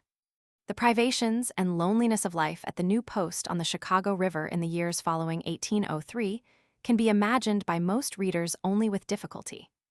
Only those who have experienced the deadly dullness of military routine at an isolated station can appreciate it properly. All witnesses agree in testifying to the overpowering loneliness of life under such conditions as prevailed at Fort Dearborn from 1803 to 1812. In compassion to a poor devil banished to another planet, wrote Governor St. Clair from Cincinnati to Alexander Hamilton in 1795, "Tell me what is doing in yours if you can snatch a moment from the weighty cares of your office." One day in October 1817, a year after the establishment of the second Fort Dearborn, Samuel A. Starrow, who was making a tour through the Northwest, appeared on the north bank of the Chicago River and shortly after entered the fort, where he was received as one arrived from the moon. A British officer, writing from Mackinac in 1796, laments as follows: "You talk of your place being duller than ever, and see, believe me, it cannot be put in competition with ours for dullness, jealousy, and envy, with all the etceteras mentioned in yours."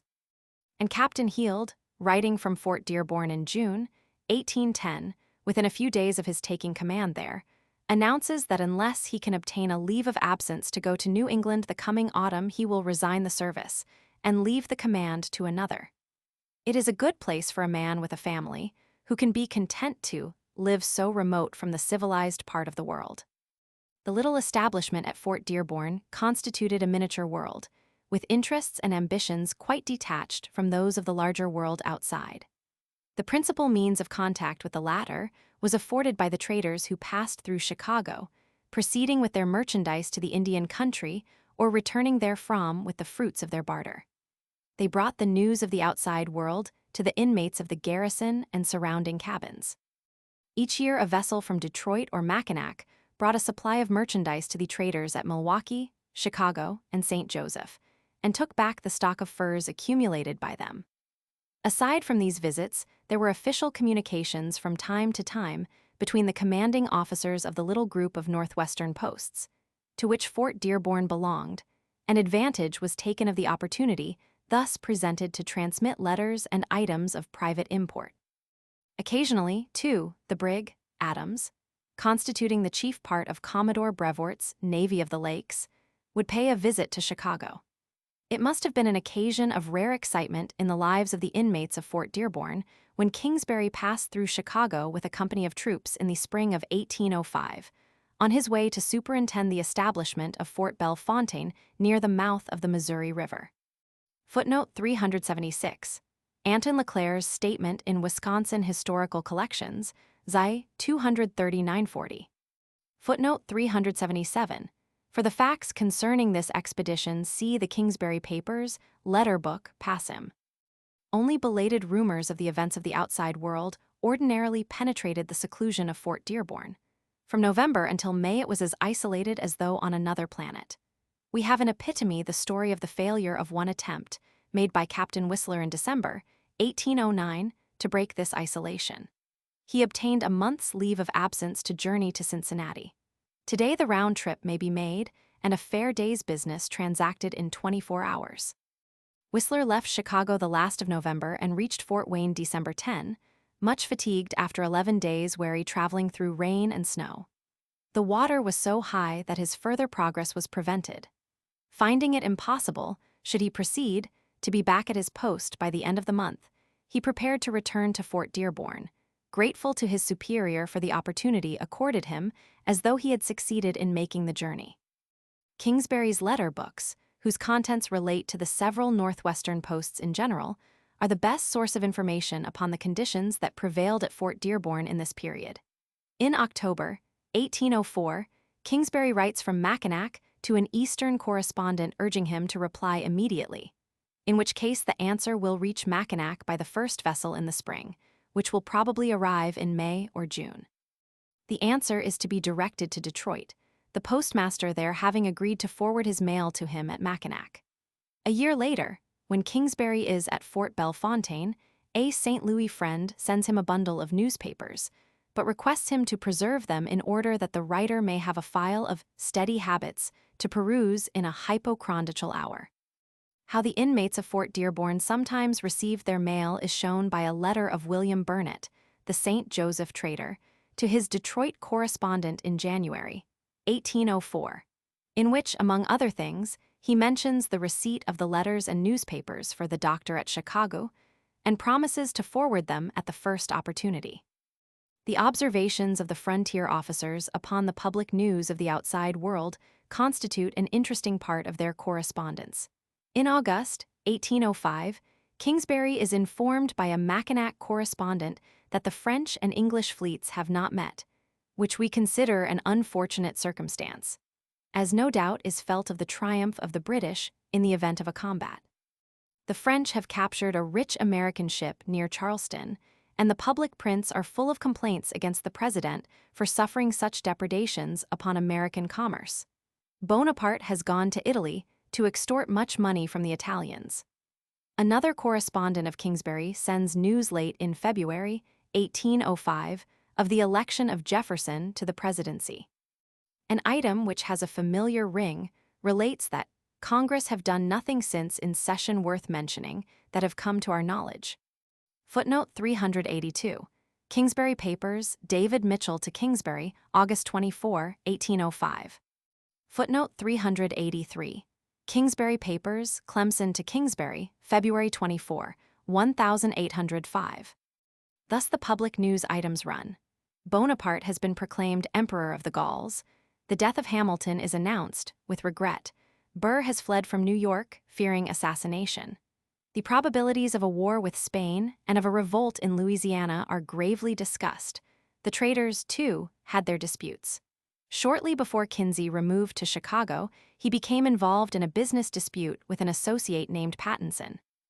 The latter addressed an acrid letter to him, dictated in such terms of impertinency that he pointedly brings in question Kenzie's character, relative to their concerns.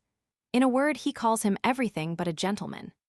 Burnet of St. Joseph, who, though not directly implicated in the Pattinson-Kinsey quarrel, seems to have sympathized with the latter, also became involved in the dispute.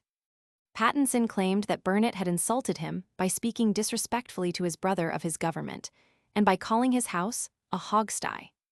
Burnet replied that it was not his intention to have hurted their tender feelings, but that in the course of an argument over the relative greatness of Great Britain and America, in which Pattinson had made extravagant claims for the former, he took it upon himself to contradict this high flyer.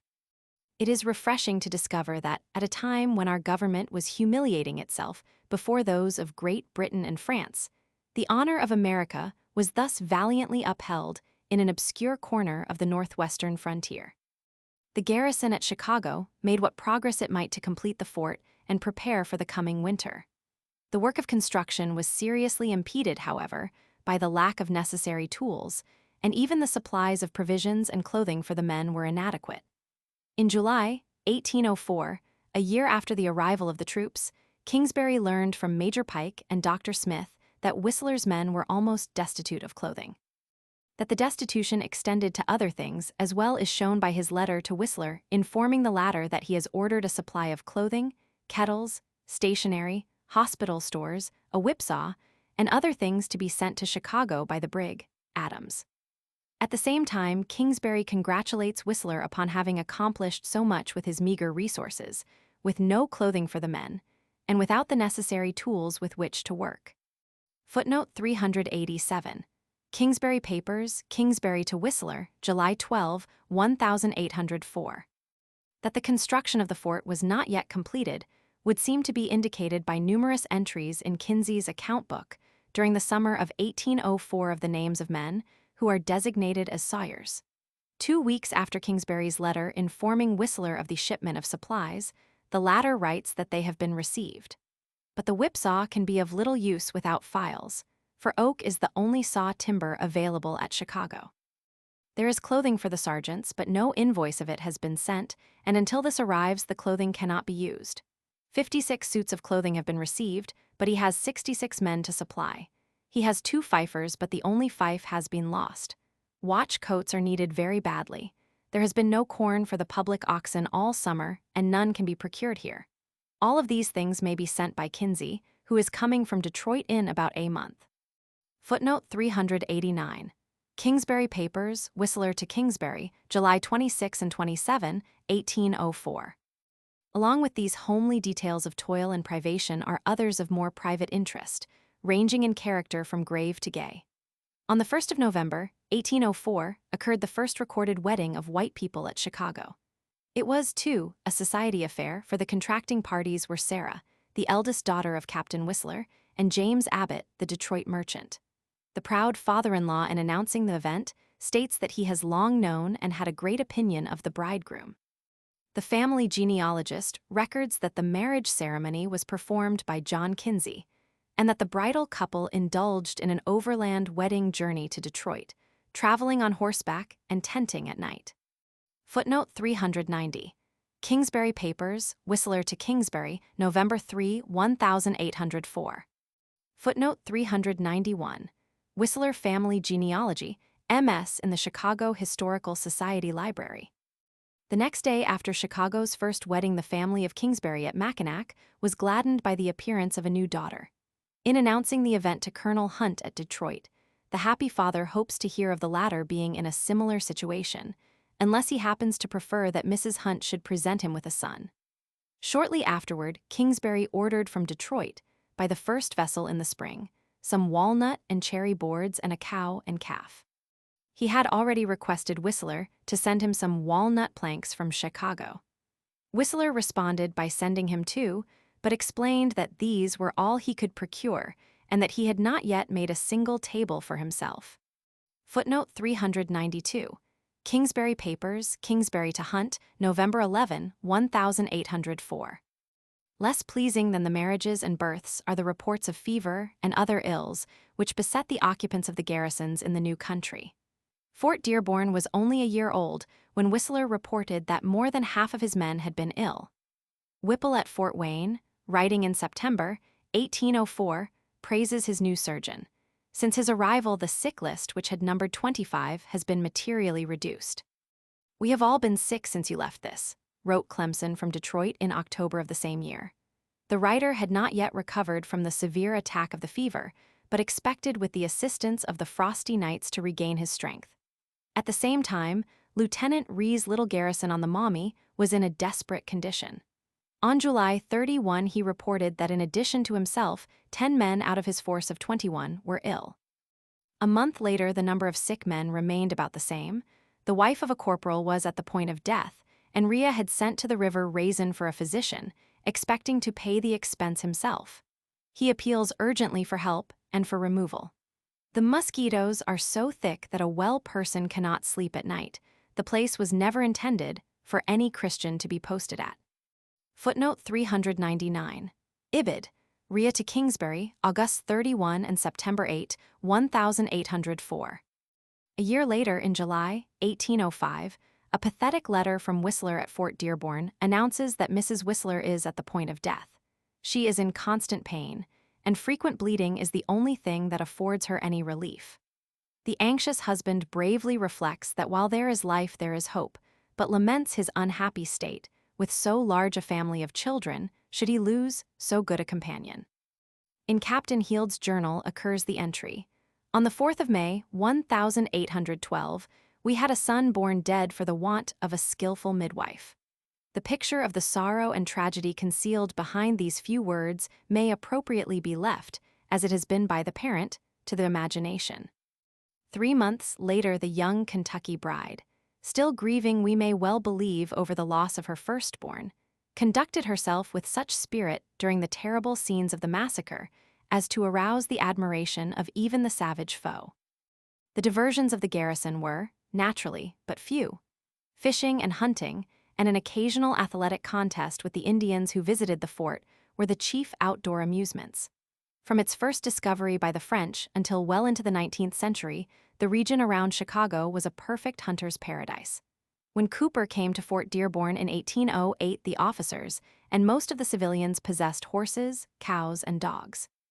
Cooper himself had 2 good saddle horses, 2 cows, and a hunting dog. There was an abundance of game in the immediate vicinity. Within a week of Cooper's arrival, his dog and several others chased 3 deer past the post into the river. A young soldier who was in a canoe without any weapons sprang into the water as the deer were swimming past, caught one by the neck, and held its head under water until it was drowned. Cooper's dog seized the second, but the third, a large stag, gained the north bank and escaped.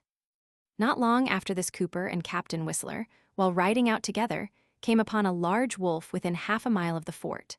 Their dogs took up the chase and soon brought him to bay. The officers had no pistols, and the dogs manifested a wholesome respect for the formidable-looking teeth of the wolf, and so they were called off and the animal allowed to go his way without further molestation. The howling of wolves at night was a common occurrence during these years. Grouse and other game birds were abundant, as were fish in the river and lake, so that in the hunting season, the officers spent much of their leisure time with gun and rod. We are indebted to Surgeon Cooper for the story of a notable athletic contest at Chicago, the description of which stirs the blood, even after the lapse of 100 years. Lieutenant William Whistler was a splendid specimen of physical manhood, over 6 feet in height and famous for his strength and powers of endurance. Among the visitors at Fort Dearborn was a Potawatomi chief of similar physique and about the same age as Whistler. He was a great runner and enjoyed the reputation of never having been defeated in a race. A 5-mile foot race between the 2 men was arranged, Whistler wagering his horse and accoutrements against the horse and trappings of the chief. Both the red men and the soldiers of the garrison were confident of the prowess of their respective champions. The Indians staked their ponies and other available property on the chief, and the soldiers accepted the wagers as fast as offered. The contest, which was witnessed by several hundred Indians and the entire garrison, was won by Whistler, after a superb struggle, by a margin of a few yards. The final sequel of the race, according to the same authority, came some years later and was even more thrilling. During the War of 1812, the same chief, now serving with the British, sent a challenge to individual combat to Lieutenant Whistler or any officer or soldier in his command. It was promptly accepted by Whistler himself, and as the result of the ensuing hand-to-hand combat with knife, sword, and tomahawk, firearms not being allowed, the red man departed for the happy hunting ground. An account of the garrison life at Fort Dearborn in this period would be incomplete without some reference to a drearier subject than any yet mentioned. The personnel of the army at this time was far from high. A considerable proportion of the men were foreigners, and a far larger number were illiterate. The life at the frontier posts was monotonous, drinking and desertions were common, and the punishment for infractions of discipline was atrocious. We have no record of the court-martial proceedings at Fort Dearborn, but the records for some of the other Northwestern posts are painfully abundant, and a sketch of their contents will answer as well for Fort Dearborn. The orderly book of Anthony Wayne, who has been well described as a furious disciplinarian, presents a picture of corporal punishments meted out to the soldiers at Detroit in 1797, worthy of the palmiest days of the army of Frederick the Great. Footnote 404. Of the 59 men in Captain Whistler's company at Fort Detroit in 1812-18 were foreigners. Of the 50 men in Captain Rhea's company at Fort Wayne in 1810-14 were foreigners. Kingsbury Papers, quarterly returns of the companies in question. Footnote 405.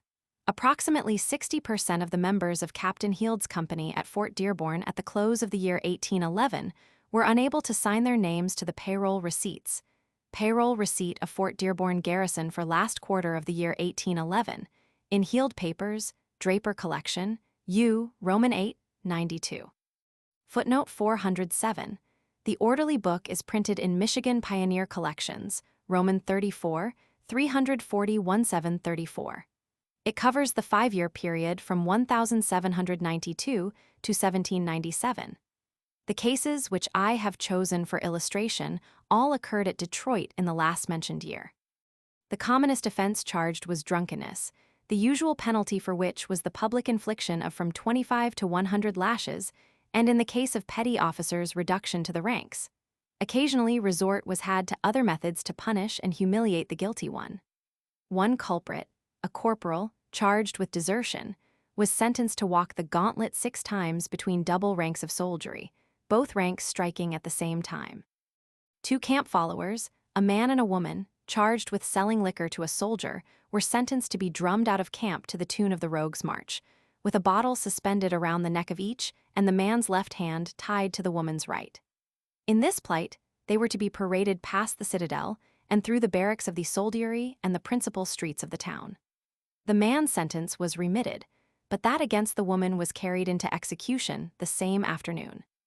Still another culprit, guilty of enticing a soldier to desert, was ordered to be given 50 lashes with wired cats, to have the left side of his head and his right eyebrow close shaved, and to be drummed with a rope around his neck through the citadel and fort and the principal streets of the town.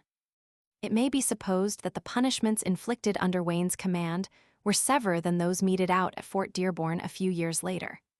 Yet they show what might be done by an army officer at that time in the maintenance of discipline. The records of courts martial at Fort Detroit under Kingsbury's regime, after Whistler's removal thither from Fort Dearborn in 1810, probably reflect fairly the state of affairs at Fort Dearborn. In general, the punishments are milder than those formerly meted out under Wayne. The common crimes were still drunkenness and desertion. For the former, sentences of from 25 to 50 lashes on the bare back were commonly decreed. It should be noted that Whistler and Helm, both of whom served at Fort Dearborn, were often members of the court by which these sentences were imposed. Footnote 411. Kingsbury Papers, Records of Court-Martial Proceedings, Passim. 2 specific instances will be cited, in both of which Captain Whistler acted as president of the court-martial. On May 23, 1811, Peter Sendale, a private soldier, was tried for drunkenness. The accused pleaded guilty, but advanced the ingenuous excuse by way of extenuation that he had worked hard all day in the colonel's garden, that he had the latter's permission to go and get a drink, and that he took a little too much.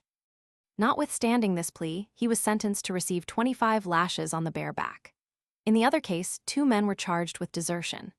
They admitted the offense, but pleaded in mitigation of it that they had repented of the act and were returning to their post of duty when arrested.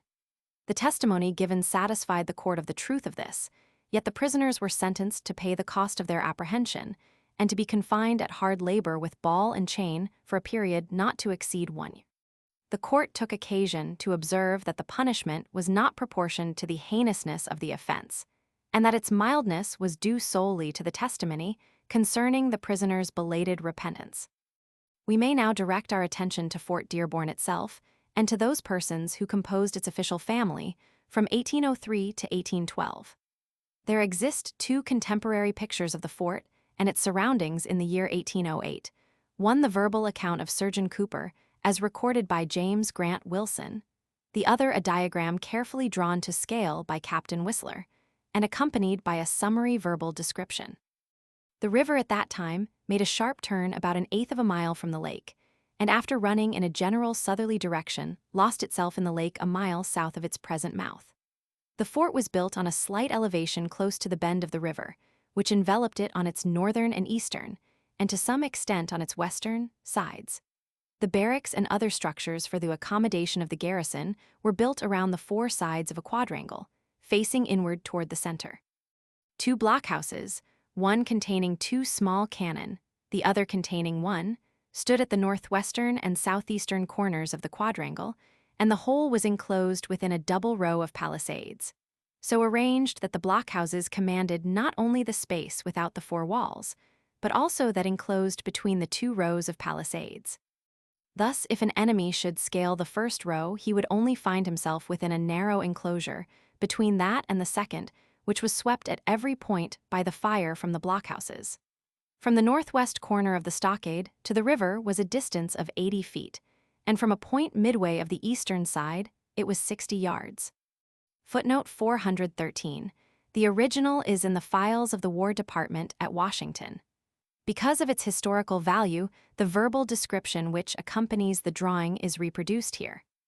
Index annexed to the draft of Fort Dearborn and c. No. Blockhouses portholes for cannon loopholes for small arms magazine inward row of pickets outward row of pickets main gate wicket gate guardhouse 10 comm officers, barracks 11 officers, barracks 12 soldiers, barracks 13 contractors store 14 hospital store 15 ast. Military Act. Store 16 small houses in the garrison 17 agents house 18 factors house 19 interpreters house 20 armorers, shop 21 merchants shop 22 bakehouse 23 house in factors department, 24 stables 25 river, Chicago 26 banks of said river 27 wharf of said river 28 low ground between said bank and river, 29 beach between SD, river and lake, 30 John Kinsey Esquire house on the opposite side river 30, 1 other dwelling houses on opposite side river 30, 2 old grist mill worked by horses. N33 covered way to procure water, omitted in their places. N34 gutters to carry off the water. Note, the barracks are 2 stories high with shingled roofs and galleries fronting the parade. The measurement of the garrison including the blockhouses and barrack are laid down at 20 feet to the inch.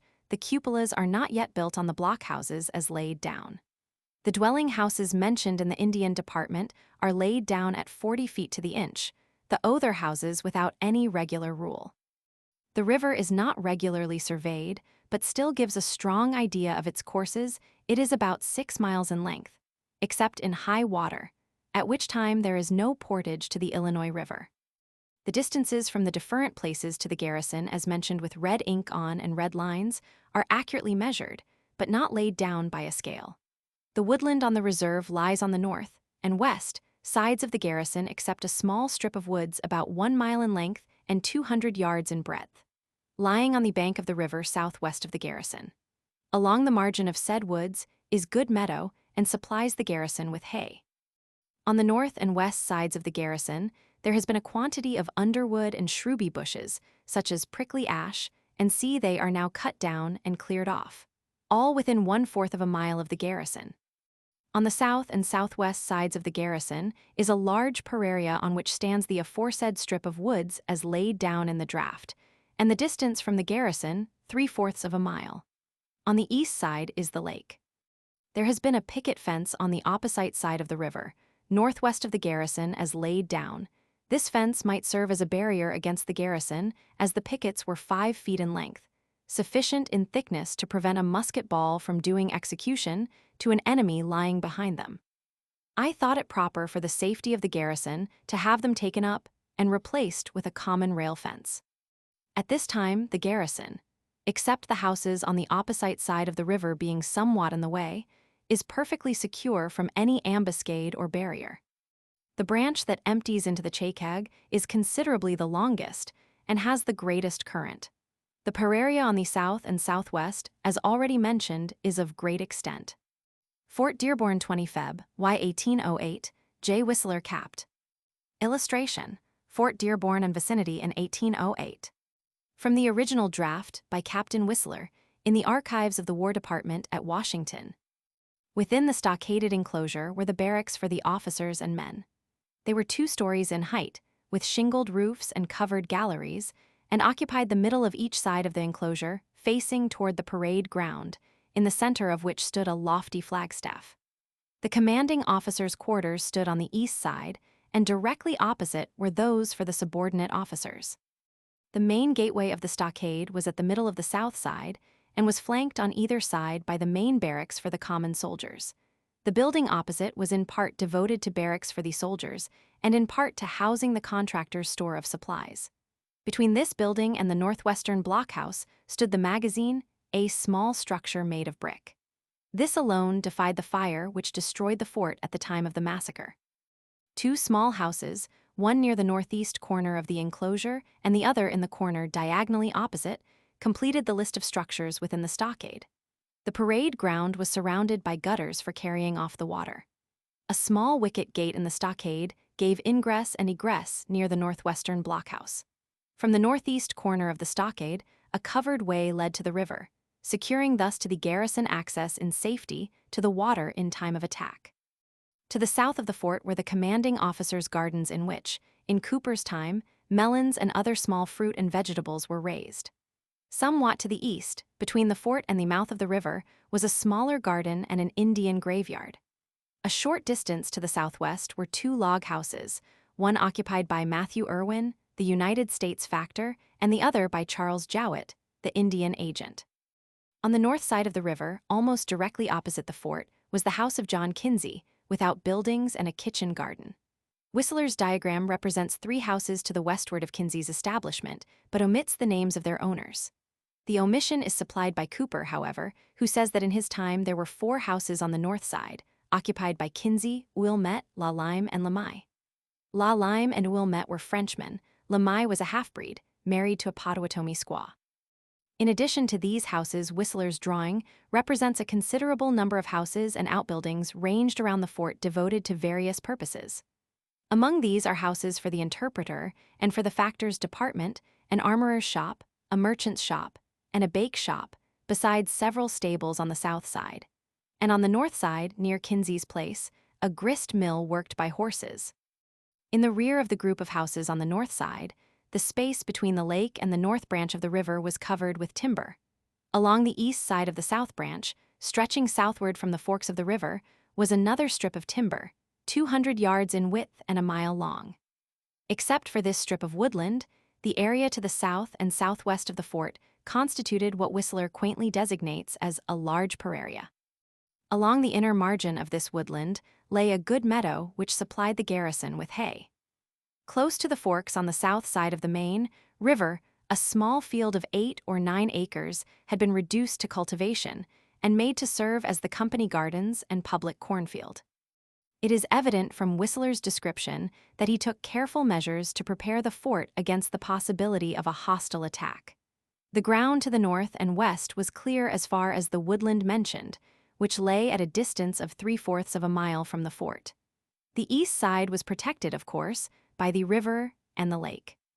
To the west and the north, the ground had originally been covered with an undergrowth of prickly ash and other scrubby bushes, but this had been cleared away to a distance of 1/4 of a mile from the stockade. On the north side, there had been erected a heavy picket fence, 4 feet in height and sufficiently strong to afford an enemy protection against musketry fire from the fort. This Whistler caused to be removed and replaced by a common rail fence.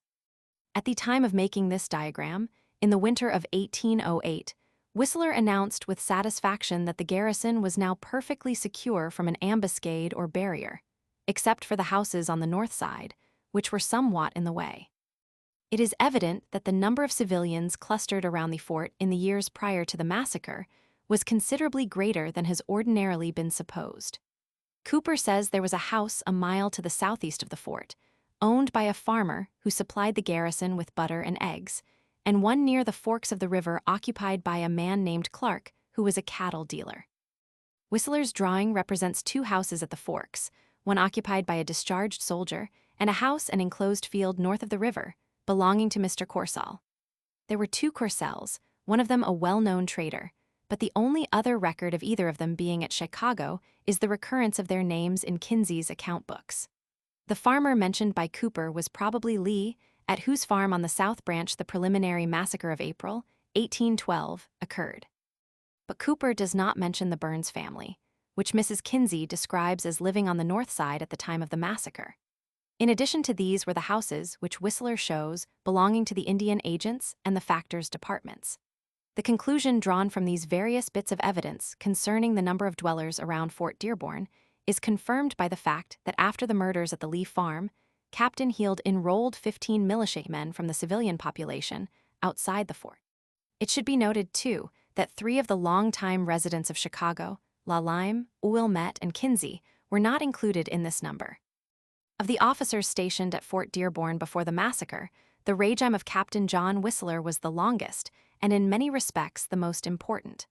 Whistler was descended from an Old English family, but he himself was born in Ireland, whither his immediate ancestors removed in 1758. In a youthful freak, he ran away from home and joined the army, coming to America during the Revolution with the troops under Bergen. He was thus one of the members of that general's ill-fated army captured by the Americans at Saratoga. On his return to England, Whistler received his discharge from the army, and soon after, forming an attachment for the daughter of one of his father's friends, eloped with her, coming a second time to America and settling at Hagerstown, Maryland. He entered the American Army in 1791 and served continuously on the Northwestern frontier under St. Clair, Wayne, and others, from that time until the breaking out of the War of 1812. He was commander at Fort Dearborn from 1803 to 1810, when he was transferred to Fort Detroit, under circumstances which will shortly demand our attention. He served under Hull in 1812, and, if family tradition is to be credited, was so enraged over the capitulation that he broke his sword rather than surrender it to the enemy.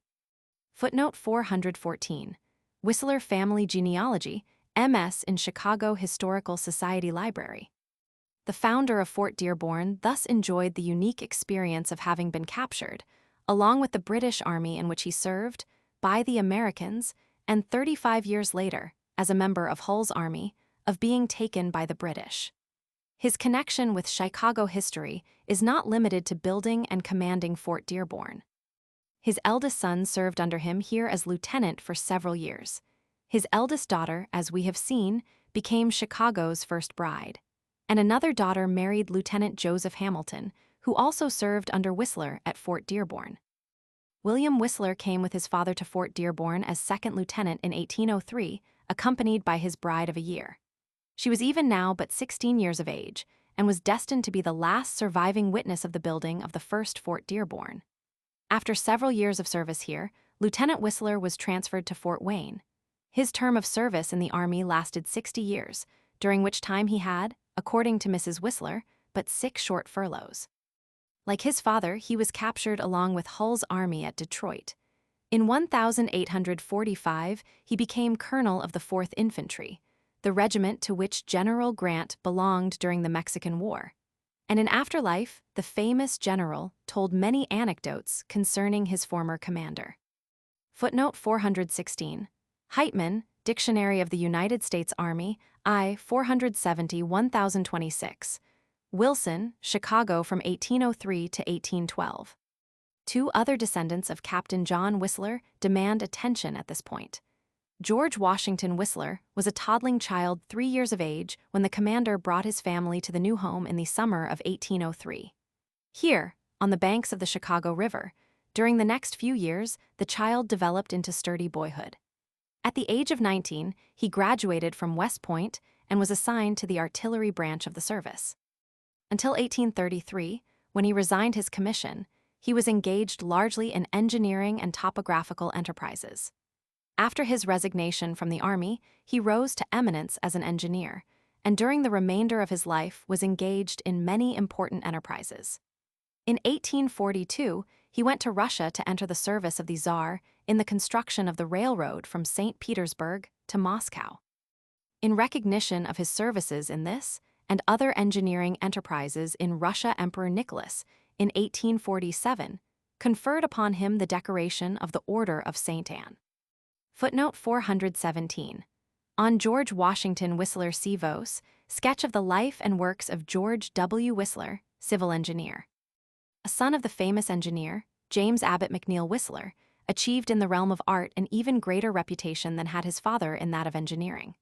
Whistler's artistic achievements are so well known that there is no need to discuss them here. His connection with Fort Dearborn is not so commonly understood, although the very names he bore served constantly to advertise it. James Abbott was Chicago's first bridegroom, who, as we have seen, married Sarah Whistler here in the fall of 1804. The artist himself never saw Chicago, but with the exception of West Point, there was no other place in the United States in which he was so much interested. He regarded his grandfather as the founder of Chicago and more than once lamented his failure to visit the place. Footnote 418. Statements of General James Grant Wilson, January 7, 1908, in letter to Chicago Historical Society Library. Wilson was a personal acquaintance of Whistler. The connection of James Strode Swearingen, the youthful second lieutenant who conducted the troops from Detroit to Chicago in the summer of 1803, with Fort Dearborn was but brief. Because of the physical infirmity of Captain Whistler, Swearingen offered to lead the troops from Detroit to Chicago for him, and this made it possible for Whistler to proceed around the lakes on the sailboat, Tracy. With the arrival of the troops at Chicago, Swearingen's duty was discharged. He accordingly returned to Detroit on the Tracy and there rejoined his company. He retired from the Army in 1815, owing to the importunity of his wife, and settled at Chillicothe, Ohio, where he lived in affluence until his death in 1864. Footnote 419. Swearingen's account of the expedition from Detroit to Chicago in 1803, MS in Chicago Historical Society Library, Proceedings, 1856-64, 348. Footnote 420. Heitman, Dictionary of the United States Army, I 939. Wilson, Chicago from 1803 to 1812. Dr. William C. Smith, the first surgeon at Fort Dearborn, was succeeded in 1808 by John Cooper, who was sent here immediately after he entered the service. Cooper's grandfather fought under Wolfe at Quebec and was near his leader when he fell. The grandson was born at Fishkill, New York, in 1786. He came to Fort Dearborn by way of Albany and Buffalo, where he boarded the brig, Adams, commanded by Commodore Brevoort. The voyage across Lake Erie consumed a week, and another week, including stops, was spent in passing through the river and Lake St. Clair and on to Mackinac. After several days' delay at the latter place, the brig proceeded by way of Green Bay to Chicago, which was reached in 3 days. After 3 years' service at Fort Dearborn, Cooper resigned from the Army and returned to the east by way of the overland route to Detroit, which had been followed by the troops under Swearingen 8 years before. The journey to Detroit required 14 days. From Detroit, he went by way of Fort Wayne and Pittsburgh to Poughkeepsie, New York, where he made his home and practiced his profession for over half a century, dying in 1863. The year 1810 saw the culmination at Fort Dearborn of a garrison quarrel, which resulted in the dispersion of the official family far and wide, and the appearance of a new set of officials at the post. It might be supposed that the sense of isolation and the need of mutual assistance would bind together the little group of inmates of a frontier post, such as Fort Dearborn, as with bands of steel. But alas for erring human nature, all too often conditions quite the contrary prevailed. When society is thin, wrote the same British officer from Mackinac whose complaint in 1796 of the dullness, envy, and jealousy in existence there has already been noted, I agree with you. They should make the most of it, but I don't know how it is. I have always found it the reverse. The amusements have not been general this winter in Detroit. Indeed, there has been none worth mentioning. Society a good deal divided, runs a letter to Kingsbury in the winter of 1805. Footnote 424. Kingsbury Papers, Clemson to Kingsbury, February 24, 1805. As early as the autumn of 1804, a quarrel developed among the garrison officers of Fort Dearborn. The details left us are meager, but we know that Lieutenant Campbell raised charges against Dr. Smith, who in turn preferred charges against Lieutenant Whistler, and that Captain Whistler placed Smith under arrest. Thus, to quote from a contemporary letter, a flame was kindled at Chicago. Unfortunately for the historian, Captain Whistler found the affair too disagreeable for him to report further than the bare announcement of the surgeon's arrest. Possibly the difficulty was settled by the elimination of Lieutenant Campbell, for he resigned from the army a few months later, while both Smith and the Whistlers continued to serve at Fort Dearborn for several years. Footnote 425. Ibid, Smith to Kingsbury, November 3, 1804. Clemson to Kingsbury, October 27, 1804. Footnote 427. Kingsbury Papers, Whistler to Kingsbury, November 3, 1804. The feud which culminated in 1810 was far more serious. Our sources of information are scanty as to the origin of the quarrel, but fuller and more satisfactory for its course and conclusion. That there existed a rivalry at Fort Dearborn over the garrison trade, and that this rivalry was the cause of the feud, is clear. As early as the summer of 1807, Kinsey and John Whistler, Jr., a younger son of the commander, entered into a partnership for the purpose of supplying this trade. The connection lasted until August 21, 1809, when for some reason not now known it was dissolved. That some discord had developed is, however, reasonably apparent from what followed. 6 weeks after the dissolution, Dr. Cooper, who had become the firm friend of Captain Whistler, sought and obtained permission from the Secretary of War to settle for the garrison. Footnote 431. Bari Transcript, entry for July 26, 1807.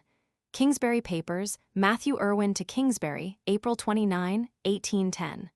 That it was John Whistler, Jr., who was Kinsey's partner, is apparent from the county records at Detroit cited by Hurlbut, Chicago Antiquities, 469. Footnote 433. Wilson, Chicago from 1803 to 1812. On leaving Fort Dearborn in 1810, Whistler presented Cooper a pistol and a copy of Shenstone's poems. The latter was given by Cooper to General James Grant Wilson, and he in turn presented it to the Chicago Historical Society. Cooper wrote to Kingsbury at the time of the quarrel that he was willing to sell his life to prove Whistler's innocence of the charges against him, Kingsbury Papers. The date and salutation of this letter have been cut off, but it was evidently written soon after May 26, 1810. Footnote 434. Drennan Papers, Nicol to Whistler and Cooper, November 1, 1809. To settle meant to supply the soldiers with articles not furnished them by the government.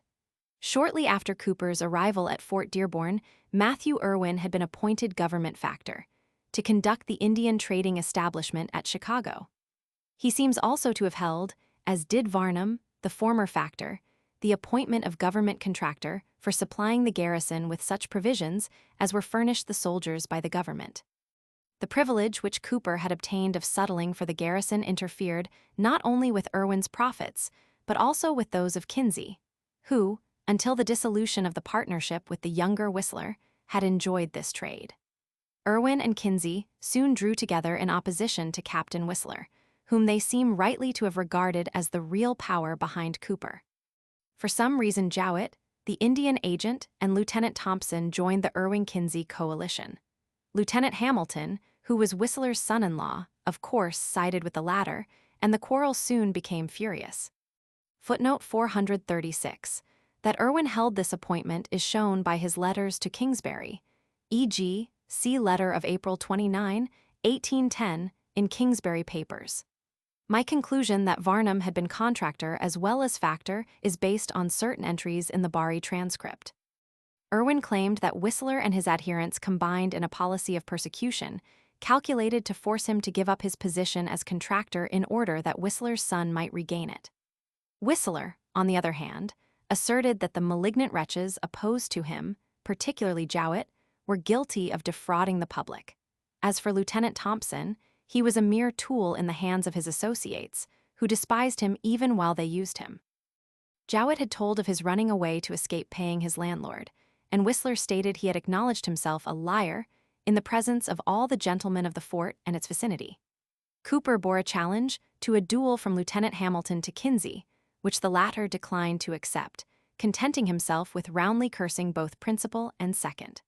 Half a century later, Cooper described the traitor as a man of ungovernable temper, who frequently engaged in bitter quarrels. Footnote 437. Kingsbury Papers, Irwin to Kingsbury, April 29, 1810. The obnoxious conduct of Whistler, Hamilton, and Cooper is detailed at considerable length in this letter. The opposition to Whistler, determined to drive him from Chicago if not from the army, preferred charges against him to Kingsbury and demanded a court-martial. Among other things, aside from the claim that he had conspired with Hamilton and Cooper to force Irwin to give up his office, it was claimed that he had beaten a soldier for not trading with his son, and had defrauded the government by raising 10 acres of corn, apparently by the labor of soldiers. On the other hand, Cooper preferred charges against Thompson, which he believed would inevitably break him. It is not possible with the information available to decide the question of right between the two warring parties, but it is significant that Whistler and later Captain Heald, both of whom incurred the enmity of Kinsey, repeatedly received testimonials of confidence from their brother officers. Captain Heald, who succeeded Whistler at Fort Dearborn, reported that he had found everything in good condition and believed that Whistler had paid particular attention to every part of his duty during the time he had commanded there. He also refuted the charge of Whistler's enemies that he had been in the habit of raising large quantities of corn. Kingsbury, Whistler's immediate superior, also testified to his belief in his integrity and in the falsity of the charges against him, and Varnum, who had been factor at Fort Dearborn from 1805 to 1808, expressed approval of Whistler's conduct during that time. In harmony with this favorable testimony are the observations of William Johnston, who journeyed from Fort Wayne to Chicago in the spring of 1809. He recorded that Fort Dearborn was the neatest and best wooden garrison in the United States, a fact which did great honor to Capt. John Whistler, who planned and built it. The observant visitor also records that Whistler had under him, at the time of his visit, the same men as when he built the fort. Although their term of enlistment had expired, they had all re-enlisted, a sure sign that Whistler was a good officer. Footnote 440. Drennan Papers, Kingsbury to Nichol, February 15, 1811. Footnote 441. Kingsbury Papers, Heald to Kingsbury, May 31, 1810, Kingsbury to Heald, June 11, 1810. Footnote 442. Kingsbury Papers, Letter of Cooper to Kingsbury cited in Note 433. Footnote 444. Drennan Papers, Kingsbury to Nichol, February 15, 1811. Footnote 445. Notes of a tour from Fort Wayne to Chicago, 1809. MS in Chicago Historical Society Library. The outcome of the quarrel was, on the whole, a triumph for Whistler's enemies. Rather than bring Whistler and Thompson to trial on the charges preferred against them, the War Department decided on a general scattering of the officers at Fort Dearborn. In April 1810, Whistler was sent to Detroit, and Hamilton to Fort Bellefontaine. Captain Rhea, whose company at Detroit was given to Whistler, was sent to Fort Wayne to relieve Captain Nathan Heald, who, in turn, succeeded Whistler at Fort Dearborn. Thompson and Cooper remained at Fort Dearborn, but the latter's privilege to settle was withdrawn by special order of the Secretary of War. Jowett and Irwin, the Indian agent and the factor, remained at Fort Dearborn. The atmosphere was now thoroughly uncongenial to Cooper, who soon resigned from the army in disgust, being unwilling to remain in a service where one could be so easily injured in the opinion of the heads of the department. Footnote 446. Kingsbury Papers, Kingsbury to Irwin, June 11, 1810, Drennan Papers, Nicol to Heald, April 11, 1810, Nicol to Whistler, April 11, 1810, Nicol to Kingsbury, April 11, 1810, Nicol to Gansevoort, April 12, 1810. Footnote 448. Kingsbury Papers, Letter of Cooper to Kingsbury cited in Note 433. Thus in gloom and defeat departed the man who, with more propriety than any other, may be called the father of Chicago. That he felt keenly the blow that had been dealt him is shown by his letters to Kingsbury. He was old and infirm, his wife was ill, and he had a large family of young children to support, with little property, and burdened with debt. Footnote 449. Kingsbury Papers, Whistler to Kingsbury, May 27, 1810, Drennan Papers, Kingsbury to Nicol, February 15, 1811. Nathan Heald, the new commander at Fort Dearborn, was born at Ipswich, New Hampshire, in 1775. He entered the army as an ensign in 1799, serving continuously at various places on the frontier and in the recruiting service until January 1807, when he was promoted to the rank of captain and given command at Fort Wayne. That he was chosen to succeed Whistler at Fort Dearborn under the circumstances, which have been described, may fairly be regarded as an indication of confidence on the part of his superiors in his ability and good judgment. Rhea, who succeeded him at Fort Wayne, reported that he found everything had been going on very correct there, and that he intended to take the track of Captain Heald as nearly as possible. Rhea was much pleased with his new post and expressed the hope he might continue there. Heald, on the contrary, was dissatisfied with Fort Dearborn, and at once announced his intention of spending the coming winter in New England. If the necessary leave of absence were not granted him, he would resign the service rather than remain at Fort Dearborn. Footnote 450. Nathan Heald's journal printed as Appendix Roman III. The original is among the Heald papers in the Draper collection. Unfortunately for Heald, the furlough was granted, and thus he returned to Chicago to participate in the massacre 2 years later. After spending the winter in Massachusetts, Heald returned to the west by way of Pittsburgh and the Ohio River, stopping at Louisville to marry Rebecca Wells, the daughter of Colonel Samuel Wells and the niece of Captain William Wells, with whom Heald had long been associated at Fort Wayne. The wedding occurred on May 23, 1811, and in June the commander reached Chicago with his bride, after an absence of 7 months. The bridal journey was made from Louisville to Chicago on horseback through the wilderness which lay between the two places. Mrs. Heald's slave girl, Cicely, accompanied them on their journey and was an inmate of Fort Dearborn from this time until the massacre the following year. The statement preserved in the Heald Family Chronicle that the bridal party was received by the garrison with all the honors of war may well be believed, for the addition of a woman like Mrs. Heald to the garrison circle was an event of rare interest in the life of the little community. Footnote 453. Heald's journal, Kingsbury Papers, Heald to Kingsbury, December 31, 1810 and May 1, 1811, Wentworth, Early Chicago, 88. Footnote 454. Heald's journal, Darius Heald's Narrative of the Chicago Massacre in Magazine of American History, Roman 28, 114. In March 1811, George Ronan, a young cadet direct from West Point, was given the rank of ensign and ordered to repair at once to Fort Dearborn. On the 4th of the same month, Lieutenant Thompson died. With him, the last military officer involved in the quarrel of the preceding year disappeared from Fort Dearborn. 3 months later, his place was filled by the transfer of Lieutenant Lenni T. Helm from Detroit to Fort Dearborn. The transfer was made at Helm's own request, the reasons for his desiring it being, apparently, his straitened financial circumstances and the cheaper cost of living at Fort Dearborn as compared with Detroit. During the summer, the place made vacant by Dr. Cooper's resignation was filled by the appointment of Isaac Van Voorhis. Like Cooper, a native of Fishkill, New York, born a few years after his predecessor, but a member of the same class in college. The officers of Fort Dearborn were now the same as on the fatal day of evacuation, August 15, 1812. Footnote 455. Drennan Papers, Nicol to Ronan, March 27, 1811, Nicol to Heald, March 27, 1811. Heitman, Dictionary of the United States Army, I, 844. Footnote 456. Drennan Papers, Kingsbury to Nicol, April 18, 1811. Nicol to Kingsbury, May 24, 1811.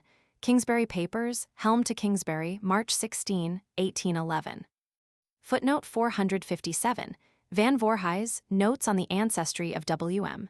Roe Van Voorhis, 143. Chapter 8. The Indian Utopia. Meanwhile, time and the fates were weaving a fatal web about the almost defenseless frontier.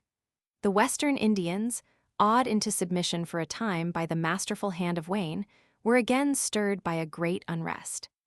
There were, among others, 3 important causes for this condition: the rapid occupation of their hunting grounds and the deterioration of the natives by contact with civilization, the steadily increasing influence of the British to secure advantages in trade or help in case of war, and finally, a patriotic movement toward race unity among the Indians themselves, which had for its object a revival of the older and happier existence of their forefathers. This movement was full of danger for the West and of hope for the British. In the first place, the red and white races were totally different in physical habits and in processes of thought by which perceptions become opinions. The Indian had an incomplete and indefinite notion of a treaty when he signed it, and was utterly unable to comprehend its final effect. The white man exacted to the utmost all possible advantages from these agreements. The ideas of the two races, with respect to the ownership and transmission of title to land, differed markedly. The white man appeased his omnipresent land hunger by inducing representatives of the tribes to make a cession, usually for a paltry consideration, of the land which was at the moment desired.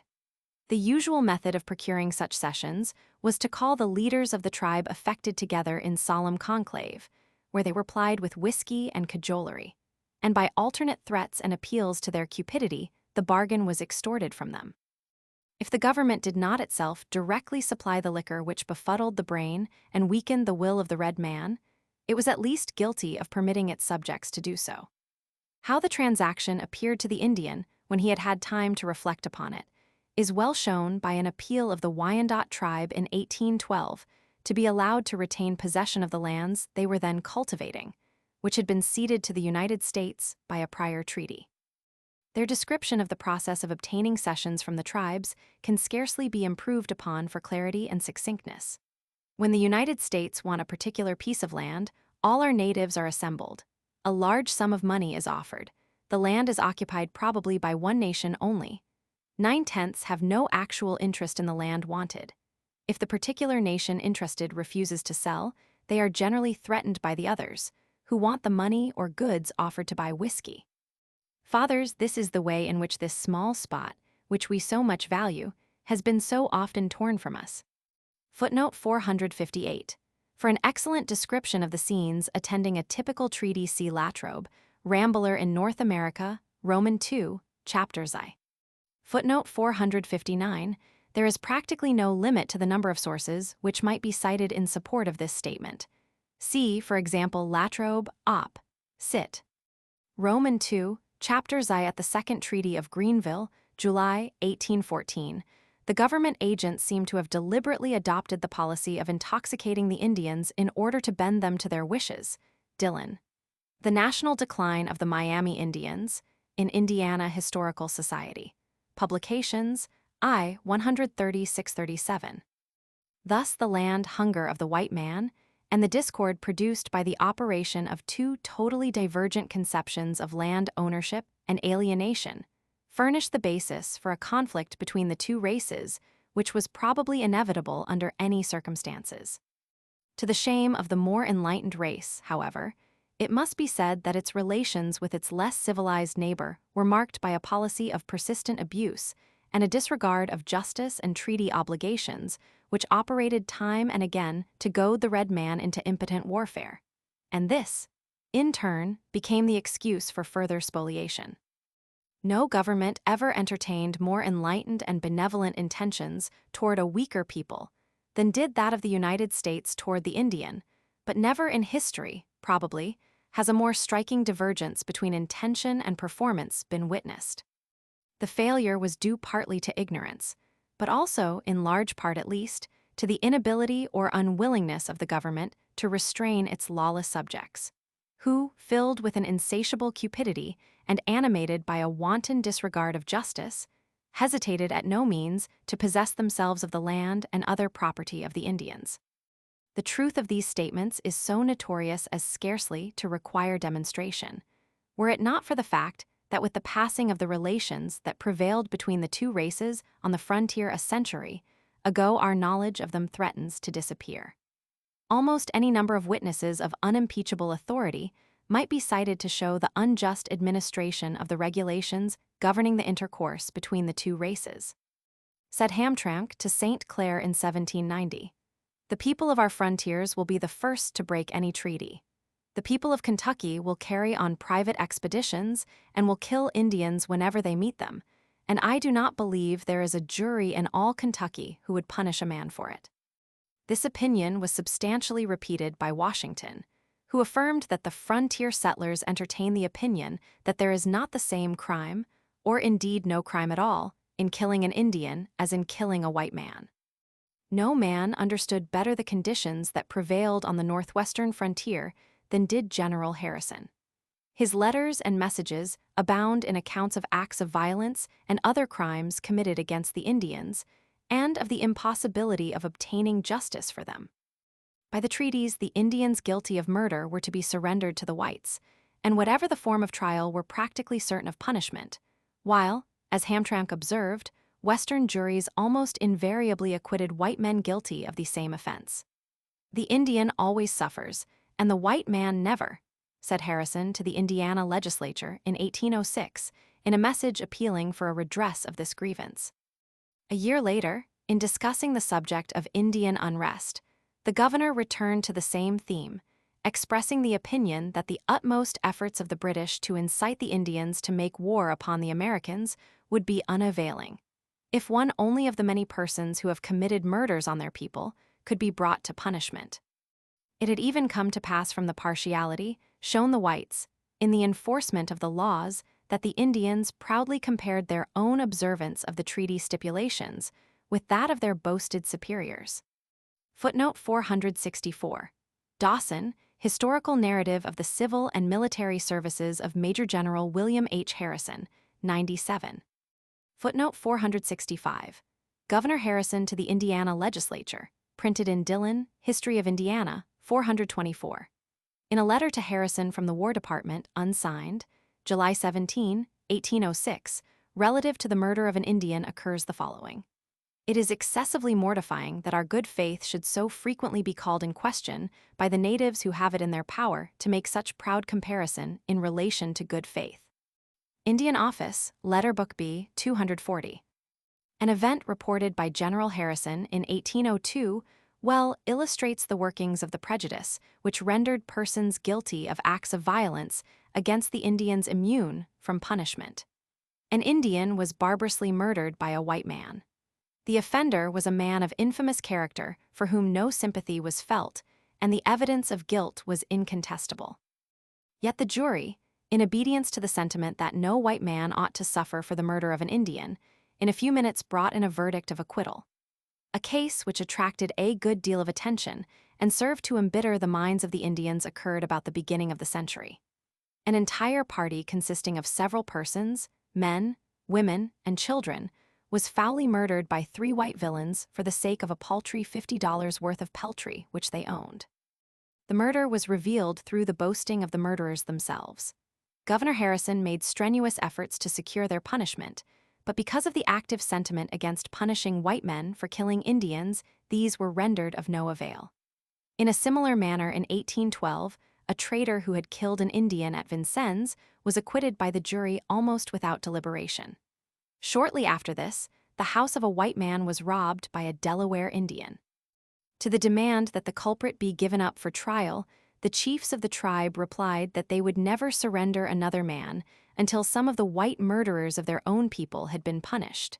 They would, however, punish him themselves, and this promise they kept by putting him to death.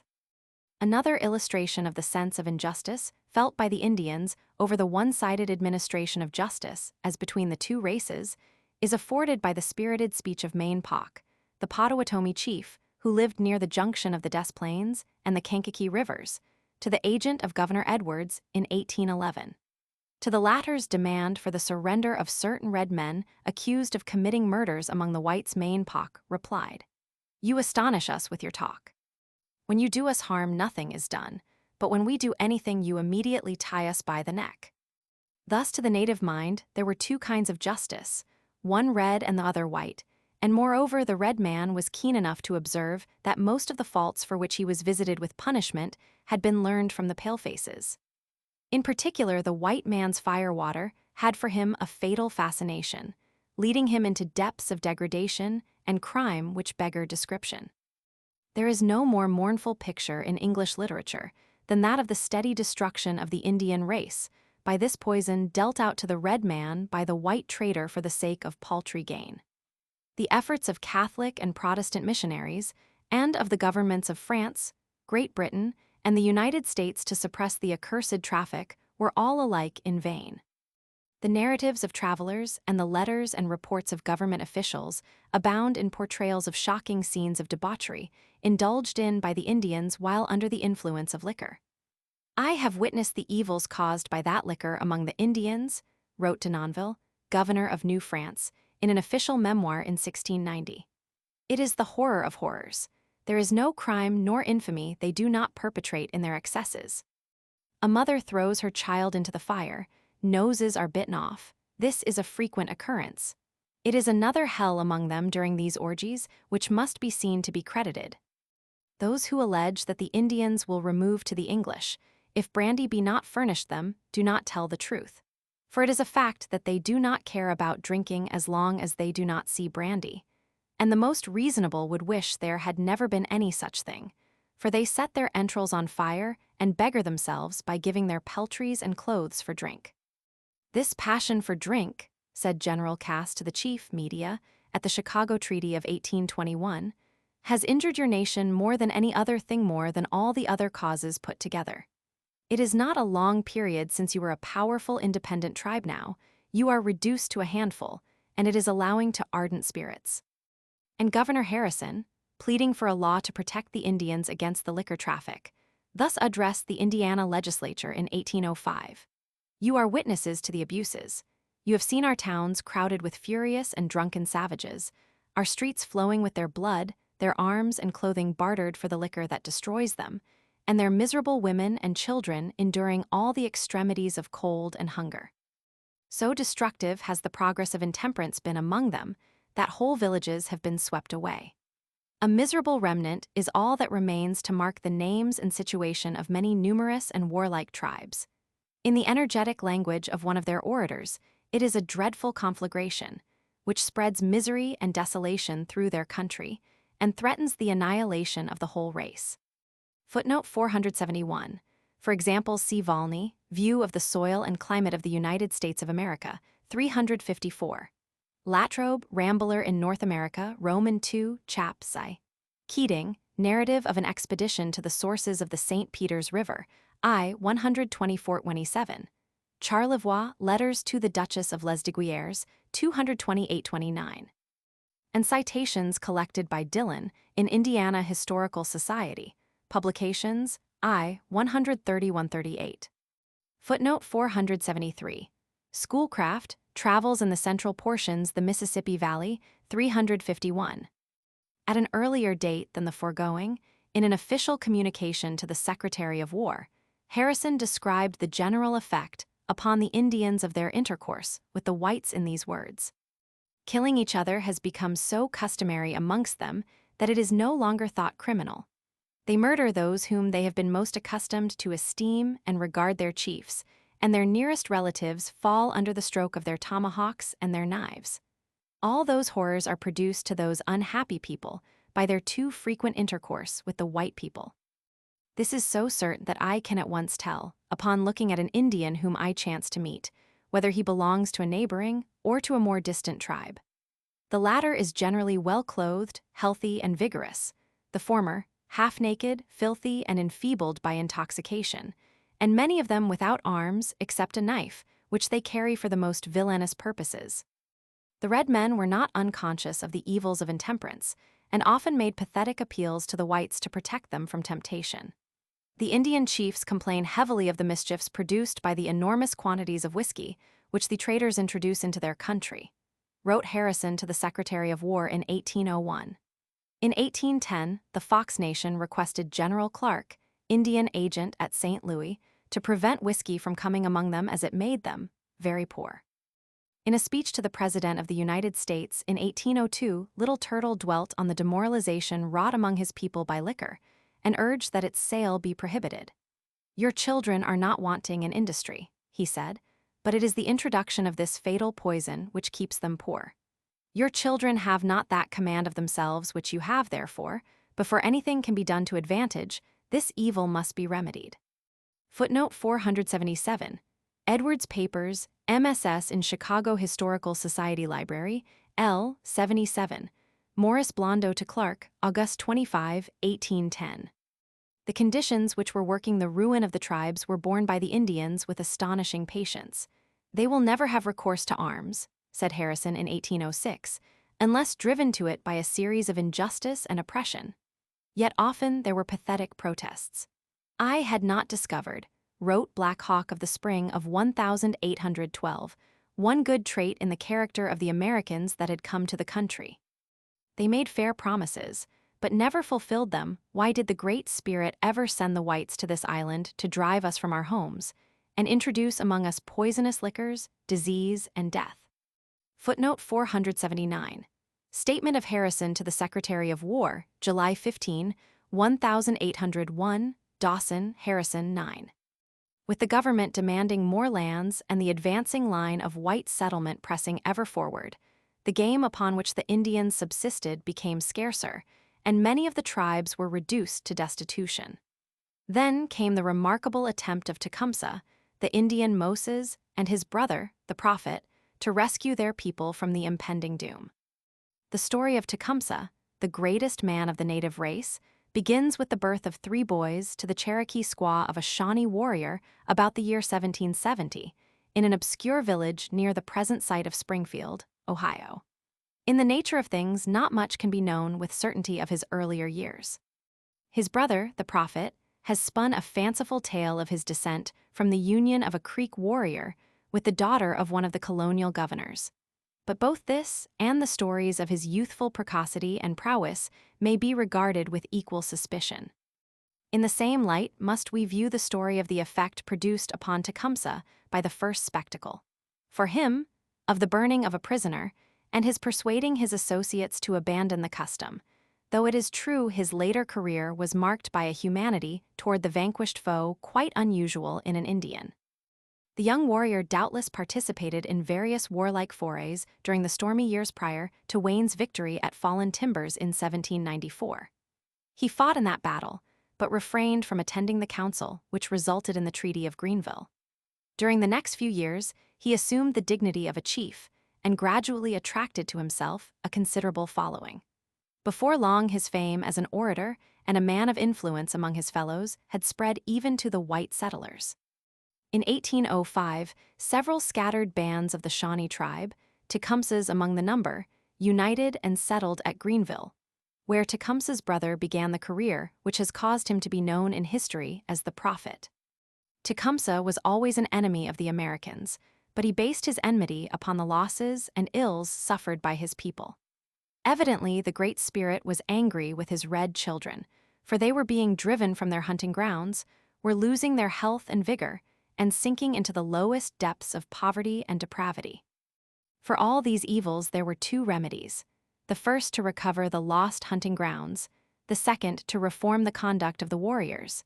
And no European statesman ever faced an impossible task with greater courage or used his resources with greater skill than did Tecumseh. The leading role was taken for some time by Tecumseh's brother, the Prophet, who now took upon himself the name Tenskwatawa, meaning the open door, signifying that he would point out to the Indians the new mode of life they should pursue. From the village of the assembled bands near Greenville was sent out far and wide to the tribes in the year 1806 this revelation by the prophet of the will of the Great Spirit. I am the father of the English, of the French, of the Spaniards, and of the Indians. I created the first man, who is the common father of all these people, as well as yourselves, and it is through him, whom I have awaked from his long sleep, that I now address you. But the Americans I did not make. They are not my children, but the children of the evil spirit. They grew from the scum of the great water where it was troubled by the evil spirit, and the froth was driven into the woods by a strong east wind. They are numerous, but I hate them. I am now on the earth, sent by the Great Spirit to instruct you. Each village must send me 2 or more principal chiefs to represent you, that you may be taught. Those villages which do not listen to this talk, and send me 2 deputies, will be cut off from the face of the earth. A religious enthusiasm was thus enkindled, which soon developed into a frenzy. The prophet's teachings in the main were sound, from the red man's point of view, but they were attended by the excesses inevitable to such a movement. Witchcraft, drunkenness, and intermarriage with the whites were declared against, and community of property, respect for the aged and infirm, and adherence to the native dress and customs were advocated. To all who would adopt these precepts, the recovery of the comforts and happiness enjoyed by their forefathers before they were debased by their connection with the whites was promised. Among the first manifestations of the influence of the new teachings was the outbreak of a witchcraft delusion, similar in all essential respects to that in Massachusetts in 1692. Under the influence of torture, those accused confessed the possession of supernatural powers and to aerial journeyings by night. But where staid and civilized Salem had been content to hang her victims, the untutored red man burned his at the stake. Footnote 487. For a statement of the prophet's teachings at this time, see Drake, Tecumseh, 8788. This delusion was soon ended, partly by the good sense of the Indians reasserting itself, partly through the influence of Governor Harrison, who sent a ringing protest against it. But the influence of the prophet continued to wax, and by the summer of 1807 hundreds of Indians from far and near had come to visit him and to listen to his instruction. The British, who feared an outbreak of war and an invasion of Canada by the Americans following the Chesapeake Affair of 1807, sought to foster the excitement and to turn it to their own ends by attaching the Indians to their cause in the impending conflict. Messengers were sent to all the tribes to summon them to Malden, where for years presents of guns, ammunition, and other supplies had been distributed to the Indians with a prodigal hand. Hull at Detroit did his best to counteract the effect of the meetings at Maiden, but with indifferent success. The British urged the Indians to join actively in the expected war with the Americans. Hull, on the other hand, tried to win them to a policy of neutrality, a role entirely foreign to their savage nature. Many of them stopped at Detroit on their return from Maiden and showed great readiness in inventing excuses for their conduct. "When you first sent for us," said one, "we immediately prepared to come to see you. Captain McKee prevented us from coming then. He renewed his promise of presents to us and gave us a keg of spirits. That fatal keg stopped us. We were stopped a second and a third time. At last, without his knowledge, we crossed the river. We are now happy on your shore and safe under your protection." Footnote 490. Captain Wells at Fort Wayne estimated that up to May 25, 1807, 1,500 Indians had passed that point going to visit the prophet. Dawson, Harrison, 91. Footnote 491. Michigan Pioneer Collections, Roman 15, 4445, 4748 American State Papers, Indian Affairs, I, 797 ff. Footnote 492. For a description by a British partisan of the distribution of goods to the Indians at Maiden, see Weld, Travels Through the States of North America, Roman 2, Letter 34. Footnote 493. American State Papers, Indian Affairs, I, 740-546, Michigan Pioneer Collections, Roman 8, 560-871. Meanwhile, Tecumseh's plans steadily developed. In June 1809, he established himself with his brother, the prophet, and a considerable number of warriors gathered from various tribes on the Great Clearing, where Tippecanoe Creek empties into the Wabash. For 3 years, this town was the center of Indian intrigue and turbulence in the Northwest. 100 miles to the northwest was Fort Dearborn. About the same distance to the northeast, Fort Wayne guarded the approach to the Maumee, while 150 miles to the south, Vincennes protected the Illinois frontier. The new Indian town occupied the center of the triangle formed by these 3 posts. Here was to be worked out, for weal or woe, the great experiment on the outcome of which depended the future of the red race. That Tecumseh's was the mastermind which guided the enterprise cannot be doubted, although he made clever use of the influence wielded by his brother, and at times seemed to shrink into the background in comparison with the latter. Here at Tippecanoe, the Indians proceeded to exemplify the prophet's teachings, which shall be given in his own words. The Great Spirit told me to tell the Indians that he had made them and made the world that he had placed them in it to do good, and not evil. I told all the redskins that the way they were in was not good, and that they ought to abandon it. That we ought to consider ourselves as one man, but we ought to live agreeable to our several customs, the red people after their mode, and the white people after theirs. Particularly, that they should not drink whiskey, that it was not made for them, but the white people who alone know how to use it, and that it is the cause of all the mischiefs which the Indians suffer. Determined to listen to nothing that is bad. Do not take up the tomahawk, should it be offered by the British or by the long knives. Do not meddle with anything that does not belong to you, but mind your own business and cultivate the ground, that your women and your children may have enough to live on. Footnote 496. Speech to Governor Harrison, August 1808, Dawson Harrison, 108-9.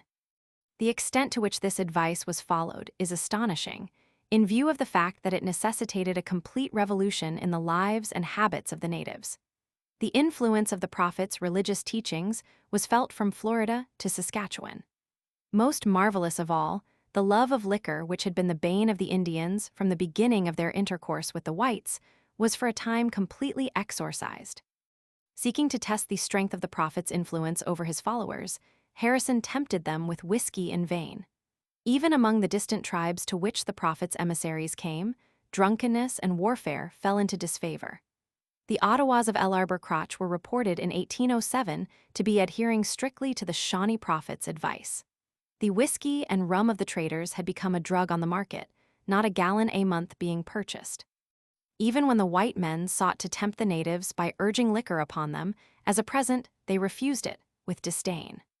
Footnote 499.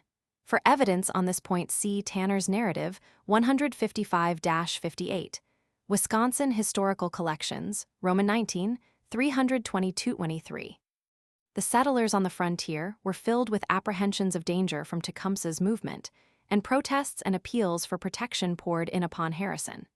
Yet the brothers protested that they had no hostile designs against the Americans.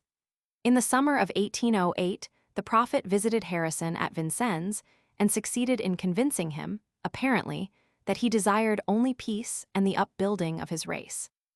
Meanwhile, Tecumseh was conducting missions far and wide among the Indians, urging upon them his design of a confederation of all the tribes. In the famous Vincennes Council of 1810, he frankly informed Harrison that his purpose was to form a combination of all the Indian tribes of the surrounding region, to put a stop to the encroachments of the whites, and to establish the principle that the lands should be considered the common property of all the tribes, never to be sold without the consent of all. There was nothing original in this, for exactly the same design and contention had been advanced by the Northwestern tribes in their General Council at the mouth of the Detroit River in 1786. The American government had, of course, ignored their pretensions.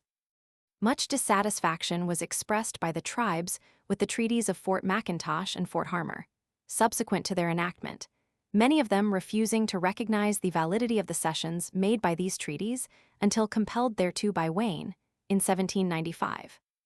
At the Treaty of Greenville in that year, most of the Northwestern tribes were represented, but many individuals belonging to them held aloof, and among these Tecumseh himself was numbered.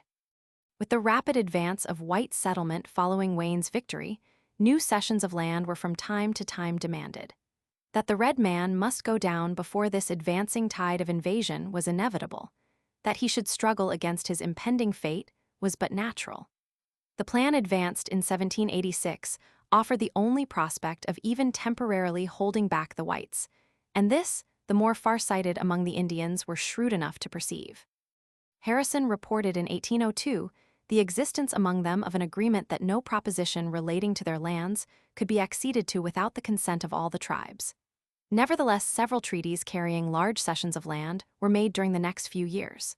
One of these, in particular, made by the Piankeshaws and Delawares in August 1804, excited the anger of the other tribes. Others negotiated by Harrison in 1808 and 1809 again aroused them. To an agent of Harrison, Tecumseh stated, in the summer of 1810, that the continuance of friendship with the United States was impossible unless the encroachment should cease. The Great Spirit, he said, gave this great island to his red children. He placed the whites on the other side of the big water. They were not contented with their own, but came to take ours from us. They have driven us from the sea to the lakes. We can go no farther. This was repeated to Harrison himself a few weeks later at the Council of Vincennes, and the determination was proclaimed to put to death all the chiefs who had been parties to the late treaties, and to take away from the village chiefs the management of their tribal affairs and place it in the hands of the warriors. The Council of Vincennes closed with an ultimatum on the part of Tecumseh that the president must either agree to give up the lands recently purchased and promise never to make another treaty without the consent of all the tribes, or else prepare for war. Harrison agreed to transmit Tecumseh's demands to the president, but assured him there was no probability of their acceptance, to which the Red leader's grim rejoinder was that in that event, you and I will have to fight it out. A year passed, however, and war was not yet begun. In 1811, another council was held between the leaders of the rival races. Some murders had been committed in Illinois, for which Harrison demanded satisfaction. Tecumseh professed himself unable to afford it. At the same time, he informed the governor that he had succeeded in uniting the northern tribes, and at the close of the council would set out for the south to bring the southern tribes also into union. Tecumseh departed on his mission, but returned to find his hopes of realizing the red man's utopia forever blasted. The settlers of Indiana, frantic with fear of the threatened destruction, demanded that the government take steps effectually to avert it. Equipped at last with an adequate military force, Harrison determined to forestall the anticipated blow by striking first. The fight of Tippecanoe followed in November 1811, and the prophet's shrill battle song on that field was at once the death song to Indian unity and to peace on the frontier. Henceforth, if the dream of Tecumseh was to be realized, the Indians must, as he had threatened, throw in their lot with the British and improve the opportunity afforded by a war between the two white nations. Thus, the agitation fostered by Tecumseh kept the Northwestern frontier in a turmoil for several years, and constitutes for that region the prelude to the War of 1812. At Chicago, there were no actual hostilities during this time, but the Indians of this vicinity shared the unrest which existed among their fellows on the Wabash. In June 1805, representatives from several of the Northwestern tribes journeyed to Maiden to solicit the assistance of their British father against the encroachments of the Americans. Among the speakers were two chiefs from Chicago, one of them, the notorious Blackbird to whom Captain Heald 7 years later surrendered the survivors of the Fort Dearborn massacre. The burden of their complaint was that the long knives were pressing on them, so that they deemed it time to take up the hatchet. Both the Chicago chiefs professed an attachment to peace hitherto, but seeing the white devil with his mouth wide open, ready to take possession of their lands by any means whatever, they had determined to join with their fellows in opposition. A year later, in June 1806, a French trader informed Captain Wells at Fort Wayne that a plot had been formed by the Chippewas, Ottawas, and Potawatomis to surprise Detroit, Mackinac, Fort Wayne, and Chicago. In 1808, Jowett, the agent at Chicago, reported that the neighboring Indians were planning a visit to the prophet. He feared that the meeting would be attended with serious consequences and advised that it be forestalled by the apprehension of the prophet. About this same time, the followers of Maine Pock made threatening demonstrations at Fort Dearborn, stirred up, as Dr. Cooper was told, by some act of alleged injustice on the part of the government contractor. From threatened hostilities to the commission of acts of violence was a step easily taken. In 1810, the Indians of Illinois committed a series of depredations and murders along the Mississippi border. In July, 4 white men were killed near Portage des Sioux by a band of marauding Indians engaged in a horse-stealing expedition. 2 of the murderers shortly took refuge with the Prophet. Both Governor Edwards and Governor Harrison endeavored to secure the surrender of the offenders, but without success. One of the culprits was Nusketnemeg, who later bore a prominent part in the Chicago massacre. Mainpock, who had made the demonstration against Fort Dearborn in 1808, seems to have been the most active marauder during the next few years. In May 1811, La Lime, the interpreter at Fort Dearborn, reported that 2 of Mainpock's brothers had been engaged in stealing horses from the settlements of southern Illinois. In August, Gomo informed Governor Edwards' representative that Mainpock had gone to Detroit, where he would remain until fall. The nature of his mission is revealed by a letter of Captain Wells the following February. He had been stationed near Maiden since August, visiting the British headquarters there every few days. He had with him 120 warriors, disposed in bands of 10 or 15 each to allay the suspicion of the Americans, ready to take the warpath the moment hostilities between the British and Americans should begin. Thus, alarming reports poured in upon the government from every part of the frontier.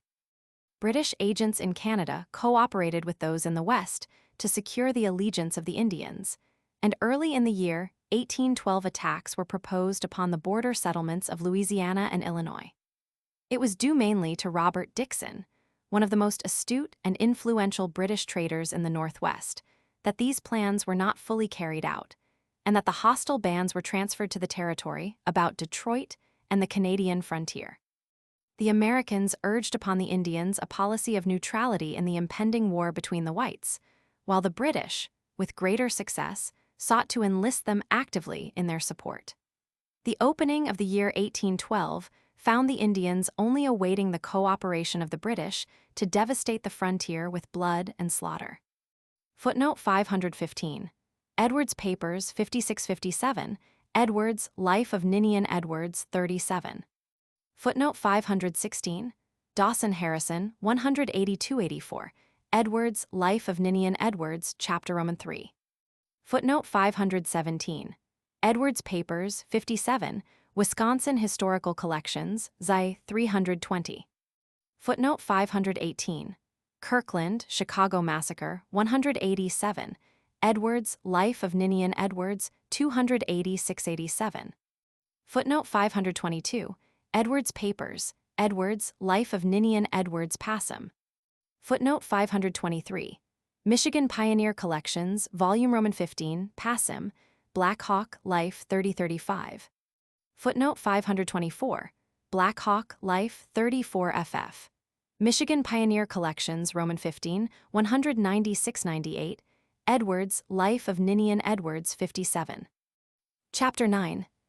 The Outbreak of War.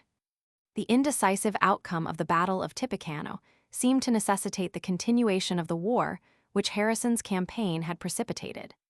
But Tecumseh's plans were not yet matured, and his British advisers steadily warned him against the mistake of making a premature beginning of the struggle with the Americans, which would permit them to crush the Indians before the British should be ready to come to their assistance.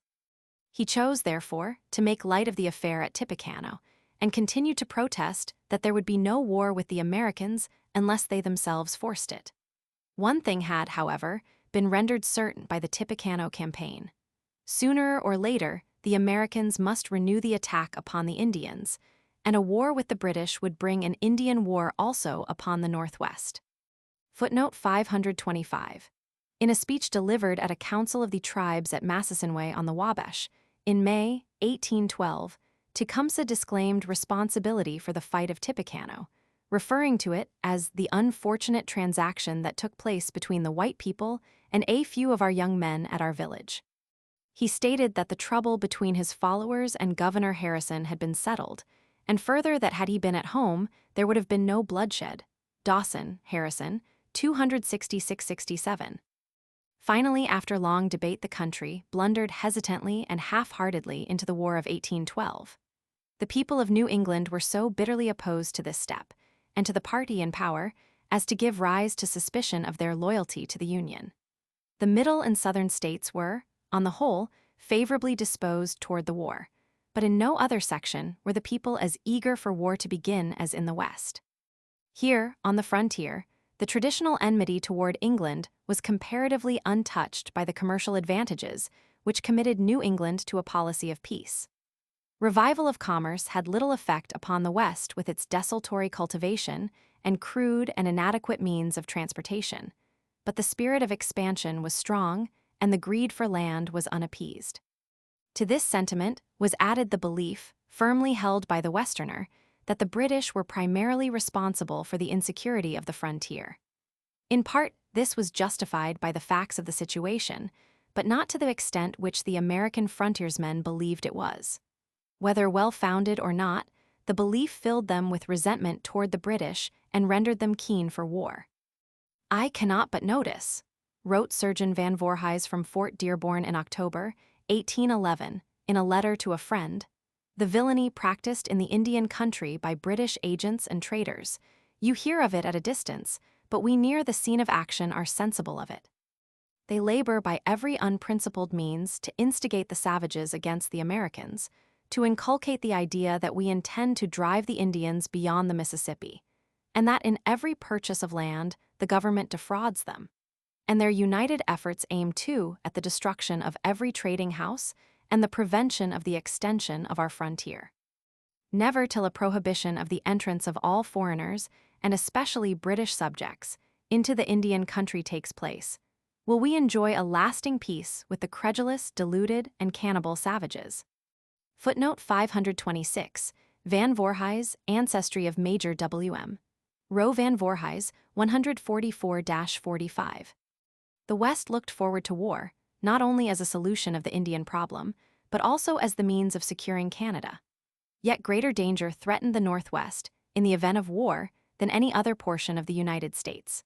Of the territories, Michigan was the most defenseless and exposed to attack. There were in all 10 settlements scattered over a wide extent of country, the distance between the closest of them being 30 miles, and that between the two extremes over 10 times as great. The entire population, counting British, French, Americans, Negroes, and the troops of the garrison at Detroit, was less than 5,000, 4/5 of them being of French-Canadian descent. The chief source of danger arose, however, from the exposed situation of the settlements, rather than from lack of numbers. Ordinarily, the frontier was the extreme line of white occupation and was backed by settlements whose population became denser in proportion to their distance from it. Michigan, however, presented the phenomenon of a double frontier, open on one side to the British and on the other to the savages. Furthermore, the settlements were so scattered as to render effectual cooperation between them in case of attack out of the question. Footnote 527. Memorial of the Inhabitants of Michigan Territory to the President and Congress, December 8 and 10, 1811, in American State Papers, Indian Affairs, I. 780-82. Michigan Pioneer Collections, Roman 15, 61-63. Separated from even the southernmost of the Michigan settlements by a wide extent of wilderness, which contained the stronghold of the budding Indian Confederacy, were the white settlements of Indiana. A had a population of about 30,000, clustered principally in two groups, the one around Vincennes, the other on the Ohio opposite Louisville, with 100 miles of wilderness between them. From the Wabash to the Illinois and Kankakee, stretching far to the southward, was the great wedge of land still held by the Indian tribes. Beginning with the old French town of Vincennes, then Harrison's headquarters, the line of the frontier followed the Wabash River nearly 50 miles to Fort Harrison, opposite the present city of Terre Haute. Extending north from Fort Harrison to the Michigan settlements and westward to the Mississippi were the Indian villages and hunting grounds. The principal settlements of Illinois were still, as in the old French days, clustered along its lower Mississippi border. A line drawn from Vincennes to the mouth of Rock River on the Mississippi would have had south of it practically all of them. The total white population of the territory was probably less than half that of Indiana. To protect this extensive northwestern frontier, the United States had, in the early part of 1812, some half-dozen feeble garrisons, with an average strength of about 75 men. At Detroit, the largest and most important military station in the Northwest, were 94 men. At Mackinac, 300 miles away, were 79. At the opposite end of Lake Michigan, and about an equal distance from both Mackinac and Detroit, was Fort Dearborn with a garrison of 55 men. At Fort Wayne and at Fort Harrison, the new stockade on the Wabash, were about as many. All of these were one-company posts except Detroit, which had 2 companies. The fortifications had not been designed for, nor were they expected to be capable of, defense against the forces of a civilized nation. They were supposed to possess sufficient strength to withstand an attack by Indians alone, and providing the supply of provisions held out, this expectation would ordinarily have been realized. Even so, however, they could do nothing toward defending the scattered settlements against the attacks of the Indians, and the sequel showed that the garrisons were not even able to defend themselves. Mackinac surrendered without resistance to a combined force of Indians and Canadian traders. Fort Dearborn was abandoned, and the garrison was destroyed while seeking to escape.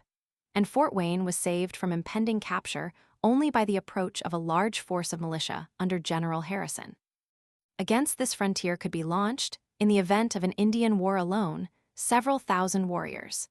If war were joined with Great Britain at the same time, it was believed by both sides, and with good reason, that several thousand men employed in the Indian trade and in sympathy with the British would cooperate in the attack on the American frontier. Potentially, the Americans possessed in the population of Ohio and Kentucky resources vastly greater than those their opponents could bring to bear on the Northwest. And in the end, the superiority of population made itself manifest in the triumph of the American cause in this region. But this triumph came only after more than a year of fighting, during the greater part of which the Americans met with disaster after disaster.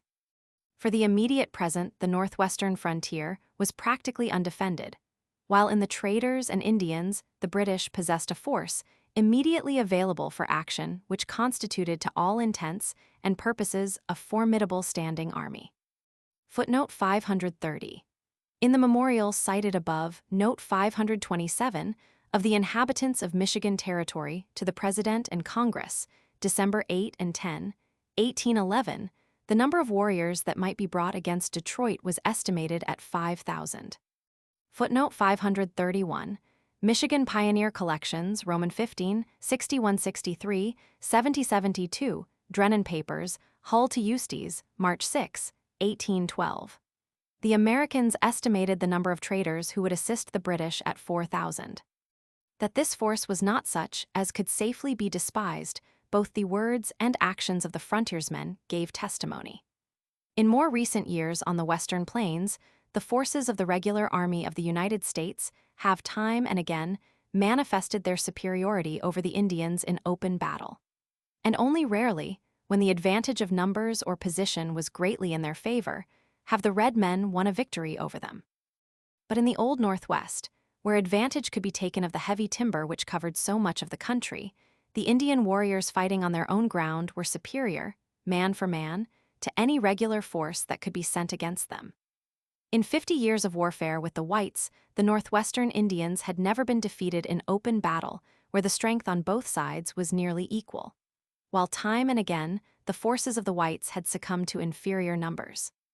The one decisive American victory over these tribes down to the War of 1812 was that of Fallen Timbers in 1794.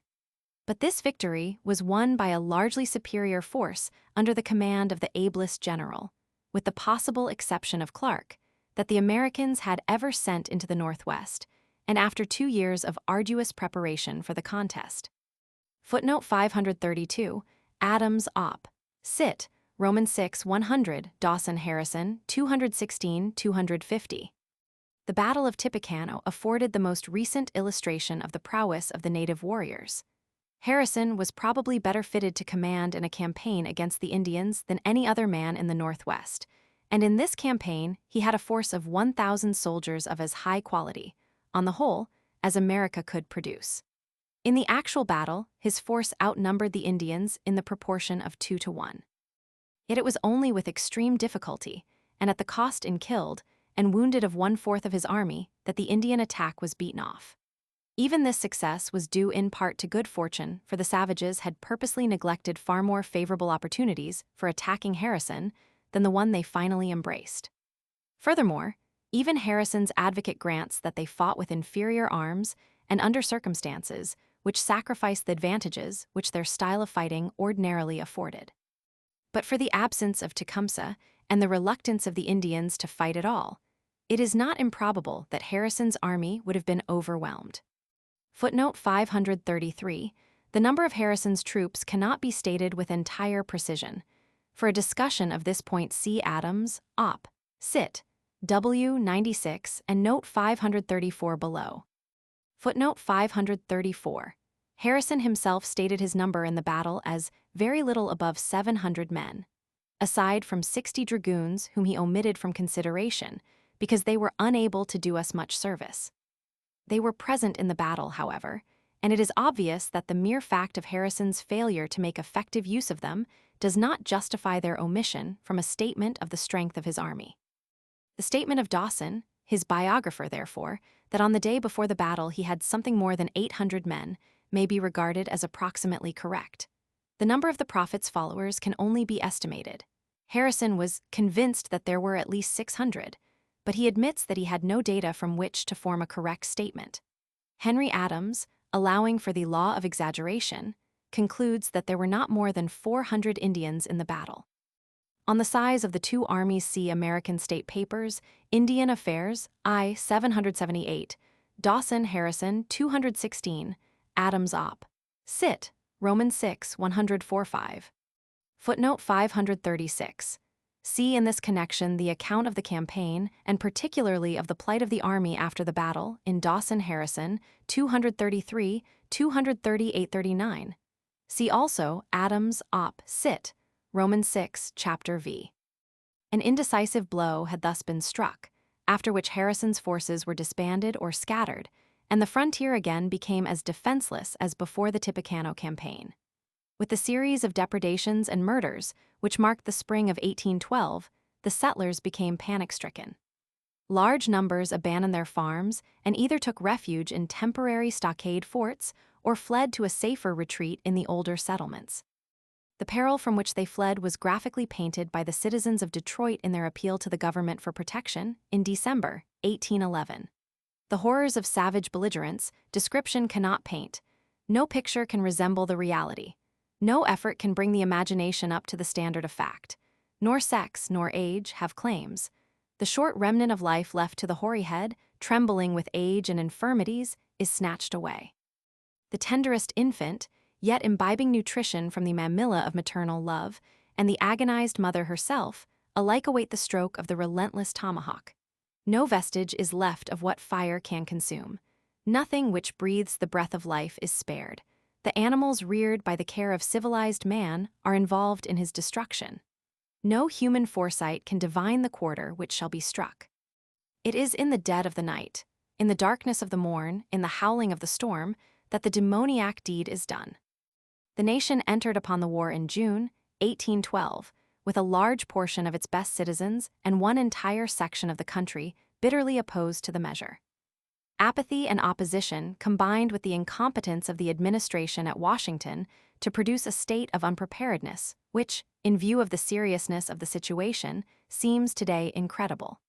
Congress voted men for the army, but there was little disposition on the part of the country to supply them. The money that was no less essential to the conduct of a war not even Congress was willing to vote, except to a ludicrously inadequate degree. Great Britain had stood undaunted for years between Napoleon and the realization of his ambition of European, if not of world supremacy. Through generations of warfare, her people had become habituated to devoting their treasure to this end, and had developed a strong military tradition. Both government and army had been brought to the greatest possible state of efficiency for the conduct of war by the experience gained in the 2 decades of practically constant warfare, which the French Revolutionary era had opened. That the greater part of this schooling had been gained in combat with Napoleon, the greatest military genius of modern times, did not detract from its value. On the sea, the power of England was superior to that of all the rest of the world combined. Footnote 539. On this whole subject see Adams, Op. Cit. Volume Roman 6, Passum. Babcock, Rise of American Nationality, Chaps, Roman 4 and v. The contrast presented by the United States in 1812 in all that pertained to military affairs could hardly have been more striking. That the Americans were brave and potentially capable of making good soldiers does not, of course, admit of question. But this is equally true of the members of the mob, which flees in terror before a detachment of regulars 1/10 as numerous as itself. The lack of a well-trained army was less serious, however, than was the absence of a disposition to submit to the labors and discipline necessary to create one. Of capable military leaders we had none. Yet this, while deplorable enough, was not so serious, probably, as was the contempt which all Americans outside the army itself evinced for regular military training and experience. Even after the bitter lessons taught us on land by the War of 1812, a 16-year-old runaway boy could convince as intelligent a man as Calhoun that he had a greater claim to preferment in the army than had the graduate of West Point. And in the early stages of our next war with a civilized nation, the President of the United States deliberately determined to appoint all of the officers of a newly created regiment from civil life, on the double ground that since he could not promote all of the officers of the existing army, he would not promote any of them, and that it was generally expected that they should be selected from citizens. Footnote 541, Diary of James K. Polk, I. 412. The same contempt for trained military leaders and preference for political appointees was manifested during the early years of the Civil War. On the sea we opposed 16 ships, excellent enough for their class, to the 800-odd of England. Their showing in the ensuing war is worthy of all praise, yet it was probably as genuinely a matter of surprise to the Americans as it was to the British themselves.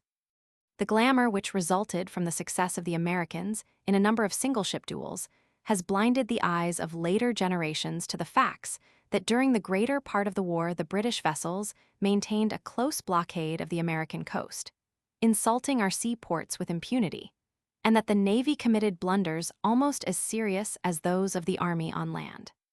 Footnote 542, Adams, Op. Cit.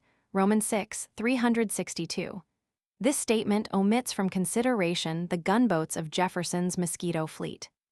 The Army, when war was declared, was partly in the field and partly on paper. The former portion consisted of 10 old regiments with ranks partly filled, scattered in numerous garrisons from New England to New Orleans. The latter consisted of 13 new regiments which had been authorized by Congress in January, but although recruiting began in March, only 4,000 men had been secured by the middle of June. Shortly after the declaration of war, Congress fixed the regular establishment at 32 regiments, with a strength of 36,700 men. Yet at this time, including the 4,000 new recruits, there were but 10,000 men under arms. In February, the raising of 50,000 volunteers for 1 year was authorized, and in April the President was given power to call out 100,000 state militia. But in June, less than 1/12 of the volunteers had been enrolled, and whether the states would heed the call upon them for militia, or whether the militia when raised would serve beyond the frontier, no one yet knew. Footnote 543, on the state of the Army at this time see McMaster, History of the People of the United States, Roman 3, Chap. Roman 23, Adams, Op. Cit. Roman 6, Chap. Roman 14, Babcock, Op. Cit. Chapter v. The main reliance of the Americans must obviously be the militia, fighting within their own boundaries, under competent officers of their own choosing, and in their own way they were capable of excellent, and at times even brilliant service. Bennington, Kings Mountain, and New Orleans are sufficient evidence of this. But for prolonged service in a national and offensive war, they were of very little account. In subservience to impulse and impatience of discipline, they rivaled the Indian himself. Said Amos Kendall, after witnessing a temporary muster in Kentucky in the summer of 1814, "The soldiers are under no more restraint than a herd of swine. Reasoning, remonstrating, threatening, and ridiculing their officers, they show their sense of equality and their total want of subordination." Even so popular and experienced a frontiersman as Harrison, leading the citizens of his own territory in defense of their own homes, found great difficulty in controlling the militia in the short Tippecanoe campaign. His biographer repeats with evident pride that he relied upon his persuasive eloquence, rather than his authority, to prevent a general desertion. Equally typical of the volunteer militia of this period was the action of the Ohioans on receipt of the news, in the summer of 1812, that Fort Wayne was in imminent danger from the Indians. Their ardor to serve was such that every road to the frontiers was crowded with unsolicited volunteers. Yet this zeal, praiseworthy as it was in itself, only resulted in the consumption of the provisions which by General Hull's orders had been accumulated at the outposts for his use. When Harrison was finally ready to start upon the expedition for the relief of Fort Wayne, he paraded his troops, read several articles of war prescribing the duty of soldiers, and explained the necessity for such regulations, and gave those who were unwilling to submit to them an opportunity to withdraw from the force. The enthusiasm of the troops was such that only one man availed himself of this opportunity, and he was conveyed astride a rail by his disgusted associates to the banks of the Big Miami, in the waters of which they absolved him from the obligations of courage and patriotism. Yet not all of Harrison's eloquence sufficed 10 days later to prevent the Ohio militia from abandoning his army in a body and returning to their homes with the campaign but half completed. Footnote 547. McAfee, History of the Late War in the Western Country, 128. However excellent the quality of the rank and file may have been, it still would have availed little in the absence of competent leaders. The painful experience of the government in the early years of the Civil War has burned this lesson deeply into the consciousness of the American people. Though the War of 1812 was waged on a far smaller scale, the lack of competent generals in the earlier years is even more painfully apparent. The officers appointed by the president to command the army in 1812 have been well described as old, vain, respectable, and incapable.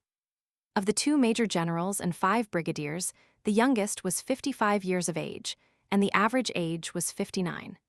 Most of them were veterans of the Revolutionary War, and only one had ever commanded a regiment in the face of an enemy. The general plan proposed by Dearborn for the campaign provided for a main expedition against Montreal by way of Lake Champlain, flanked by invasions of Canada from Detroit, Niagara, and Sackett's Harbor. Such a plan, vigorously pushed with proper forces, would have compelled the British forces to stand strictly on the defensive. The Indians would have had no encouragement to rise, and the Northwestern frontier might have been spared the horrors of the warfare that soon broke upon it. But while a force was sent to Detroit under Hull to begin the campaign in that quarter, elsewhere hostilities lagged. Hull's campaign, therefore, on the issue of which hung the fate of the Northwest, may receive our undivided attention. Hull had neither sought nor desired the appointment to the command of the army in the Northwest.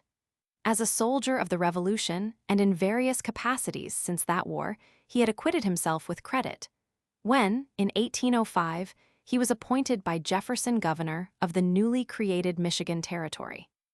In this office, he remained when the War of 1812 began, notwithstanding the fact that his career as governor had been marked by discord and disappointment, due largely to Hull's inability to adjust himself to the environment, new to him, of the frontier.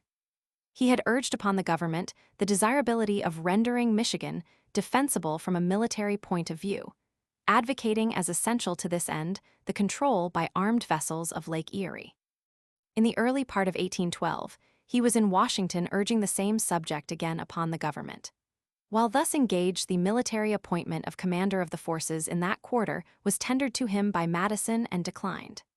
Colonel Jacob Kingsbury, who had commanded at Detroit, Mackinac, and Bellefontaine from 1804 to 1811, and was now on leave of absence, was ordered to the west to resume his old command.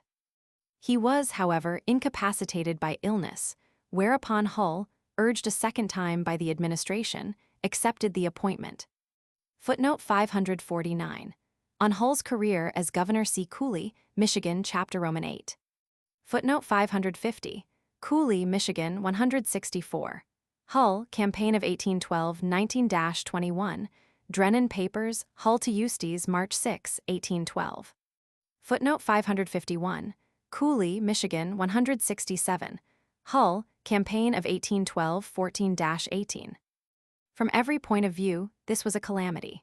Hull's opinion that the control of the lakes was essential to the safety of Detroit and the Northwest had been repeatedly expressed, the last time as recently as March 6, 1812. Since that control had not been gained, it followed that Hull believed himself at the mercy of the enemy in the event of war. Holding such views, it was impossible for him to enter upon the invasion of Canada with any confidence or determination. Kingsbury had seen much of the Northwest. Having had years of military service there, he was familiar with Heald, Whistler, and the other post commanders, and was possessed of energy and decision of character. Under him, even though the invasion of Canada had not been carried out, it is not likely that Detroit would have surrendered without a light, and Fort Dearborn have been left to its fate. The force put at Hull's disposal consisted of 3 regiments of Ohio militia, the 4th United States Infantry, which had constituted the nucleus of Harrison's force at Tippecanoe, a troop of Ohio dragoons, and some scattering companies of volunteers, amounting in all to about 2,000 men. With this force, he must cut a road through the wilderness of northern Ohio, establish blockhouses to protect his line of communication for 200 miles through the Indian country, protect the settlements, and, according to the expectations of the government, conquer Upper Canada.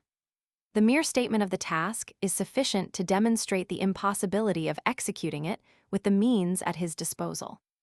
On April 25, Hull reached Pittsburgh on his way to the west, and 12 days later was at Cincinnati, having come from Baltimore, a distance of over 800 miles, in 16 days. Meanwhile, Governor Meigs, with praiseworthy expedition, was recruiting and organizing the regiments of militia. On May 25, he turned them over to Hull with a spirited speech worthy of Napoleon's best style and containing withal much good advice. The failure of the dragoons and the regiment of regulars to arrive was causing Hull much anxiety, but he announced his intention to proceed without them.